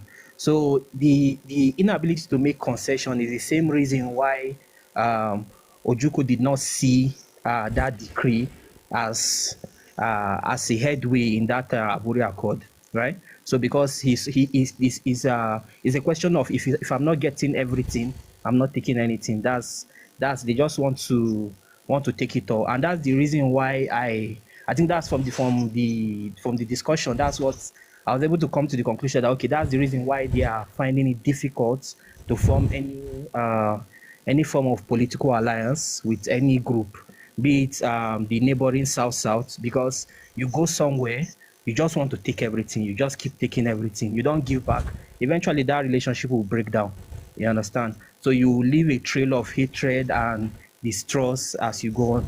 So that's basically my own take on it. Thank you very much. Thank you very, very much, my brother. That was a fantastic take as well. Thank you very much, Adra. By the way, thank you for that. So let me quickly speak on what you said. Like I said, let's be truthful with ourselves. The politics of the East for the longest time has been about winner like negotiations. There's nothing like compromises. You've got to just have everything, and to not have everything is to have lost. There's only one thing that they didn't put in that decree number 8. Only one. Only one. I'm going to talk more about it on Monday, but I'll just say this. The only thing that was not in that decree was secession. That's the only thing that was not in that decree. Or when we come on Monday. It wasn't, that's why I said it was just a ambitious egomaniac who just, I mean, I just feel for the people, Sha, because die for what? For you. But let's go to the next speaker. Apologist. But thank you very much for that, Ibo Dev. I really appreciate you. Please go on. Good evening, Chief. Evening, sir. Thank you for this.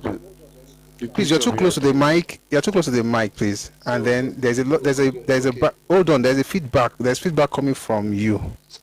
Okay. Please. How is it like? Thank you. It's better now. Thank you. Thank you for the good job. And may the Lord bless you. Real good. We really Amen. appreciate. Before my contribution, I have a question. Did Ojukwu offer any alternative when he actually rejected the Aburi Accord, whatever? Did he offer any alternative? The alternative was declaration of Biafra on May 30, 1967. So that's what he actually wanted. Yep. So it means these people, sorry to say, I don't think they will ever evolve as a people. I don't know. So where it is done, is it done in the whole world that you go to a table of discourse and you want to have 100% without shifting ground? You just want to take the whole thing. The same thing. Even if you look at it now, few years back now, what they have been doing in every space they find themselves, same thing, same attitude. They will do the wrong thing. They will be the one that will cry most. They will slap you. They won't say sorry, and they will be the one crying and still want you to say sorry to them. I don't understand. In fact, and look, see, karma. I always talk about this thing. So when Awolowo actually talked about this issue of secession, I remember in one of the lectures that the Azikiwe was boasting that he shattered my brother. That is, I had a better debate than my brother, talking to Awolowo. Because when Awolowo suggested it, he said, I shattered the idea of my brother, saying it boastfully. And that secession is what is haunting them now. And they want it by fire, by force. Well, I pray they get it. That's my prayer, because I don't think human beings should live with them. Sorry about that. I want to say something. Shemole, sorry, how did you consider? Yes, Prof. Okay, so I think what we need to understand is an accord is an accord. It is not a decree. Mm-hmm. You can have an agreement, and to buttress what Mr. Apology said, you can have an agreement, you still need to turn it into a law. Either it's a decree or you get your law officers to go through it, then it becomes law, and all of you will now.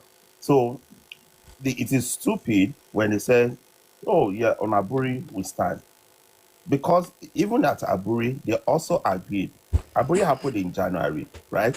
They agreed that the law officers of the regions should come together to review it, which happened the week after.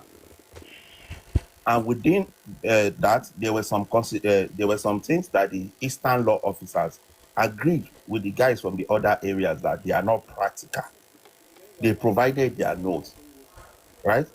Honestly, I can't remember the book. I think in one of the... It's in Enyo Akpan's notes. Actually, Enyo Akpan also wrote some notes. Exactly. So, but then even there was one that was more comprehensive than that, right? Oh, okay. So there's a reason they all agreed that the law officers should meet. That was the decision at Aburi, and it was done. There were some that they said, let's refer to the Supreme Military Council for clarification. There were some. So it shows you that it's just an accord. It's not a law, right? So when people start saying, oh, on Aburi Accord we stand, it is stupid.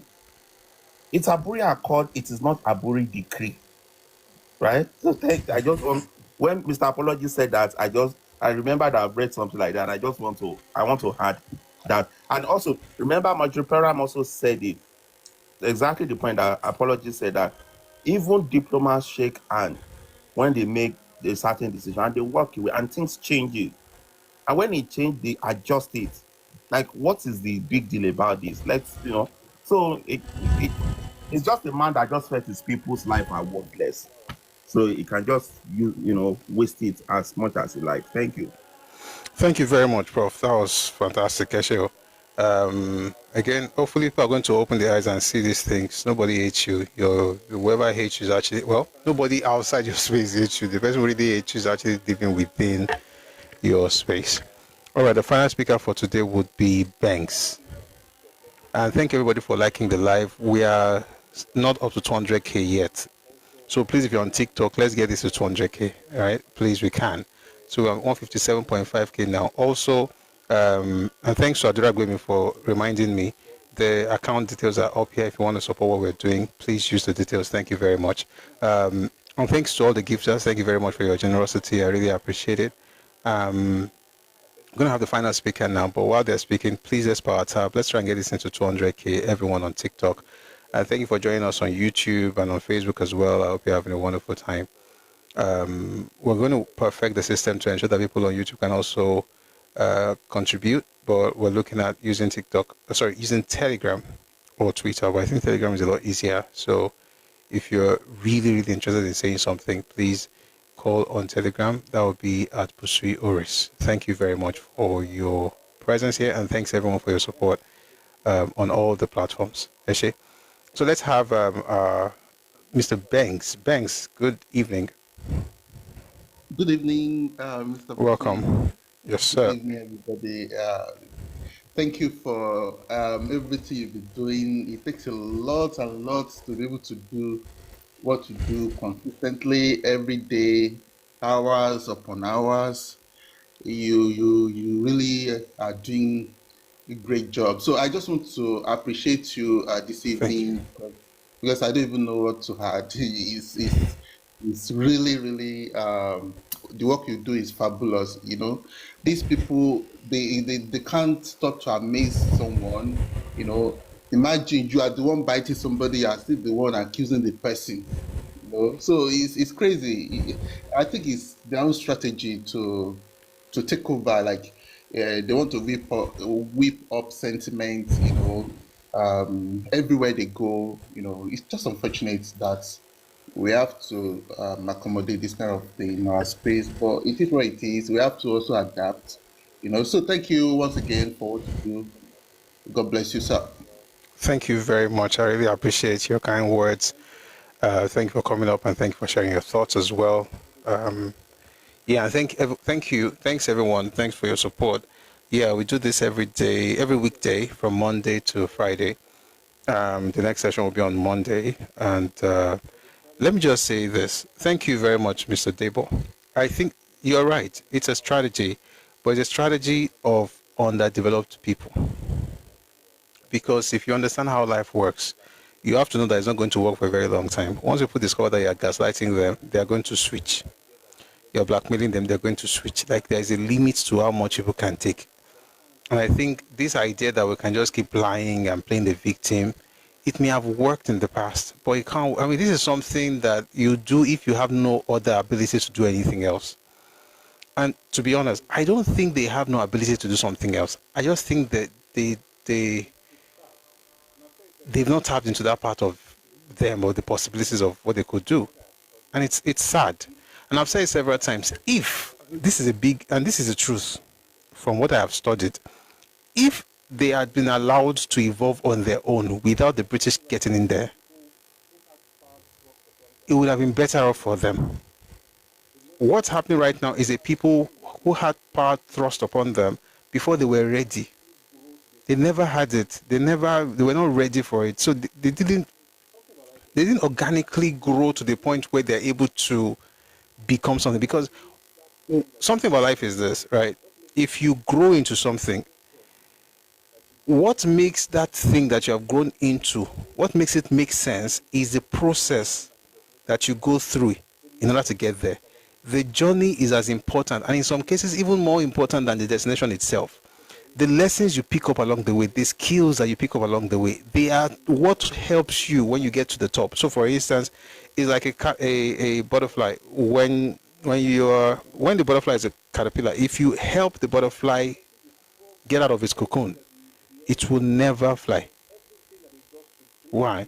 Because see, the struggles, all those things that the energy that it exerts, everything that it does to break free of that limitation strengthens the butterfly itself, so that it's able to flap its wings when it comes out. So that when it comes out, it's not just like, oh, I don't arrive. Oh. The question is, how do you now perform your task as a butterfly That strength comes from the struggles inside the cocoon. I think that whoever helped the Igbos get out of that cocoon actually did them more harm than they would ever imagine.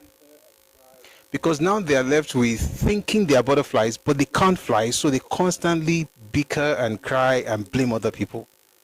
And of all, they think they should be blaming Nigeria, but they should be blaming the British, and not for colonizing them, but for giving them power before they were ready.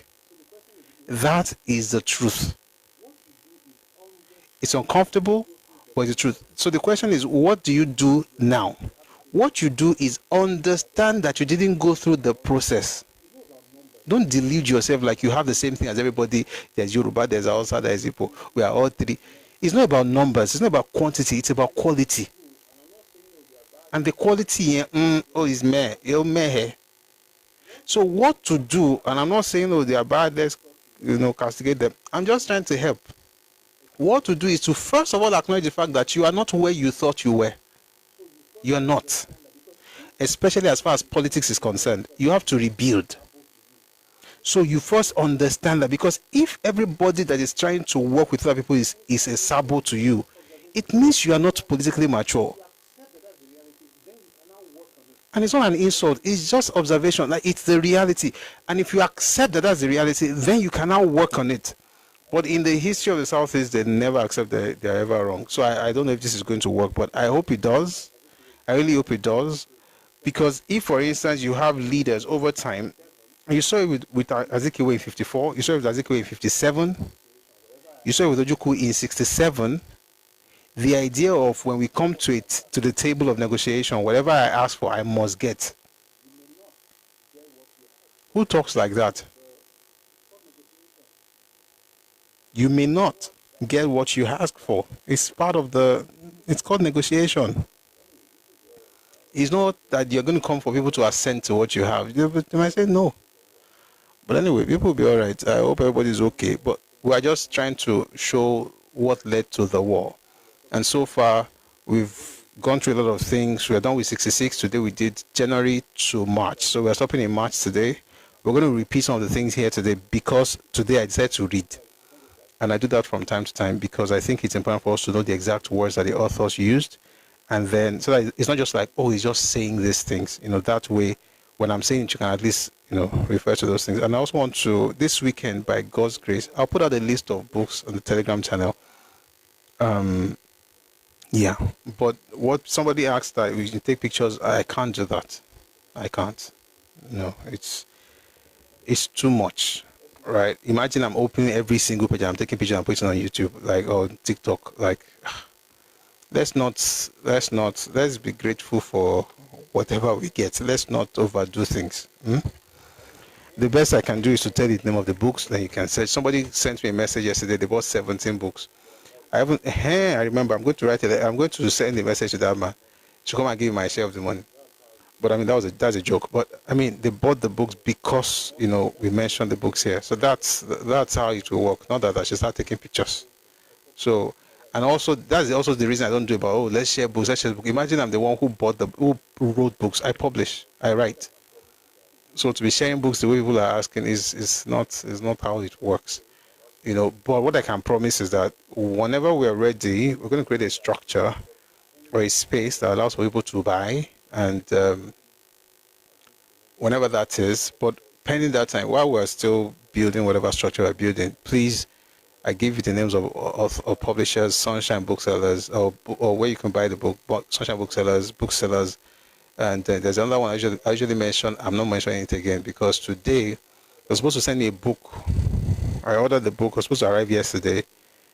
I didn't get any calls. I called them today. They said, the book is available. You can. I drove out this morning, took my kids somewhere. I was like, okay, I'm going back home. Okay, you can come back. So I was going on my way. They now called me again and they said they returned the book. I was like, these guys are not serious. So, but at least you can check those places, and of course Amazon as well. So please, let's do that way. Please don't ask me to be snapping pages. It's not good. All right. Well, please, I read these things out so at least we can pick something, and also let it make us also want to buy the books. That way, the authors and the publishers also make money from what we're doing. So we're a blessing to them, whether they know us or not. You see how that works? Let's do it like that. So thank you very much for... You can rewatch the whole show from the beginning. Absolutely, Mr. Tosin Onibudo on YouTube. In a few minutes, you'll be able to access the entire session live. And like I said earlier, whenever I put out anything, we always mention the book we're reading from, so that people can also get it. But I'm going to put a list in the Telegram channel. Also, if you're on YouTube or TikTok or Facebook, kindly follow Redomi. Let me type it one more time. I thought I pinned it, but I didn't, apparently. Redomi Global on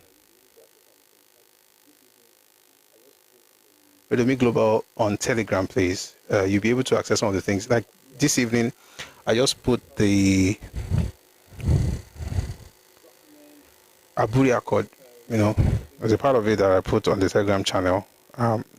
Documents, papers, things like that. Why not? But to be snapping picture, it may not be. If you know what we have to do to edit, I have to edit. Now, once we're done now, we have to do stuff. We have to work on our thumbnails for YouTube because they come out every day. They are new. They come out every single day. New thumbnails, new stuff. So please buy the books. God bless you. All right. And thanks for your support. Thanks to all the speakers who came up today. Thank you very much for your thoughts and your insights. Good evening, Adekomi. Good to see you. Thank you for your insight. Thank you very much for being here. And thanks to all the people in the comment section. Thank you for your support. Thank you for liking and sharing the live. Thanks to everyone on YouTube and on Facebook. I really, really appreciate your presence. And thanks to all the gifters. I got some nice gifts today. Thank you very much for your generosity. And all those who are also using these bank details, thank you very much. All these things are important because I chose to do this Mondays to Fridays, knowing that, it takes a lot, but I like what it is accomplishing. People are beginning to understand. We are beginning to become aware, of some of these things, but we have a long way to go. And please keep us afloat, keep supporting what we're doing, and we'll be able to accomplish all those great things. All right. So thank you very much. YouTube, Facebook, I'm going to have to end the live now because of our copyright stuff. But we're going to play the anthems, which we do every day. I'll find a way. If there's any way, and if anybody knows how to bypass this whole copyright thing with music, please let me know. But we've come to the end of today's session. We're going to continue from here tomorrow. Have you heard the latest Alabil Sama interview? No, but please, if you can send me the link, I would really appreciate it. That man, in his book, but I would love to if you have access to it. That would be much appreciated. Eshe. Yeah, so fantastic week we've had, so far. I mean, Monday to Friday, fantastic. I want to appreciate every single person, every single day. I need to be on Obasanjo. How did I know? I knew. Vote this copy. Please, the stumbling block of the Fourth Republic, the making of the Fourth Republic. Who wrote it? I think I have a book like that.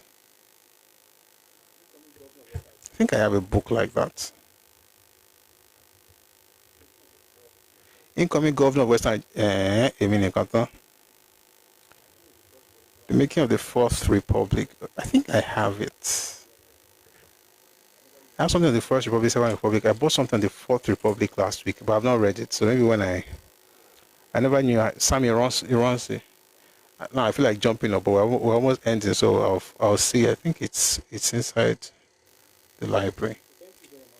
Anyway, thank you for reminding me. I'll check it over the weekend. So thank you very much. We're going to have a lovely weekend. I want you to have a wonderful weekend as well. And may Nigeria work. May Yoruba land, progress. May our leaders succeed. Our governors, our presidents, may they do well. And may they lead us right.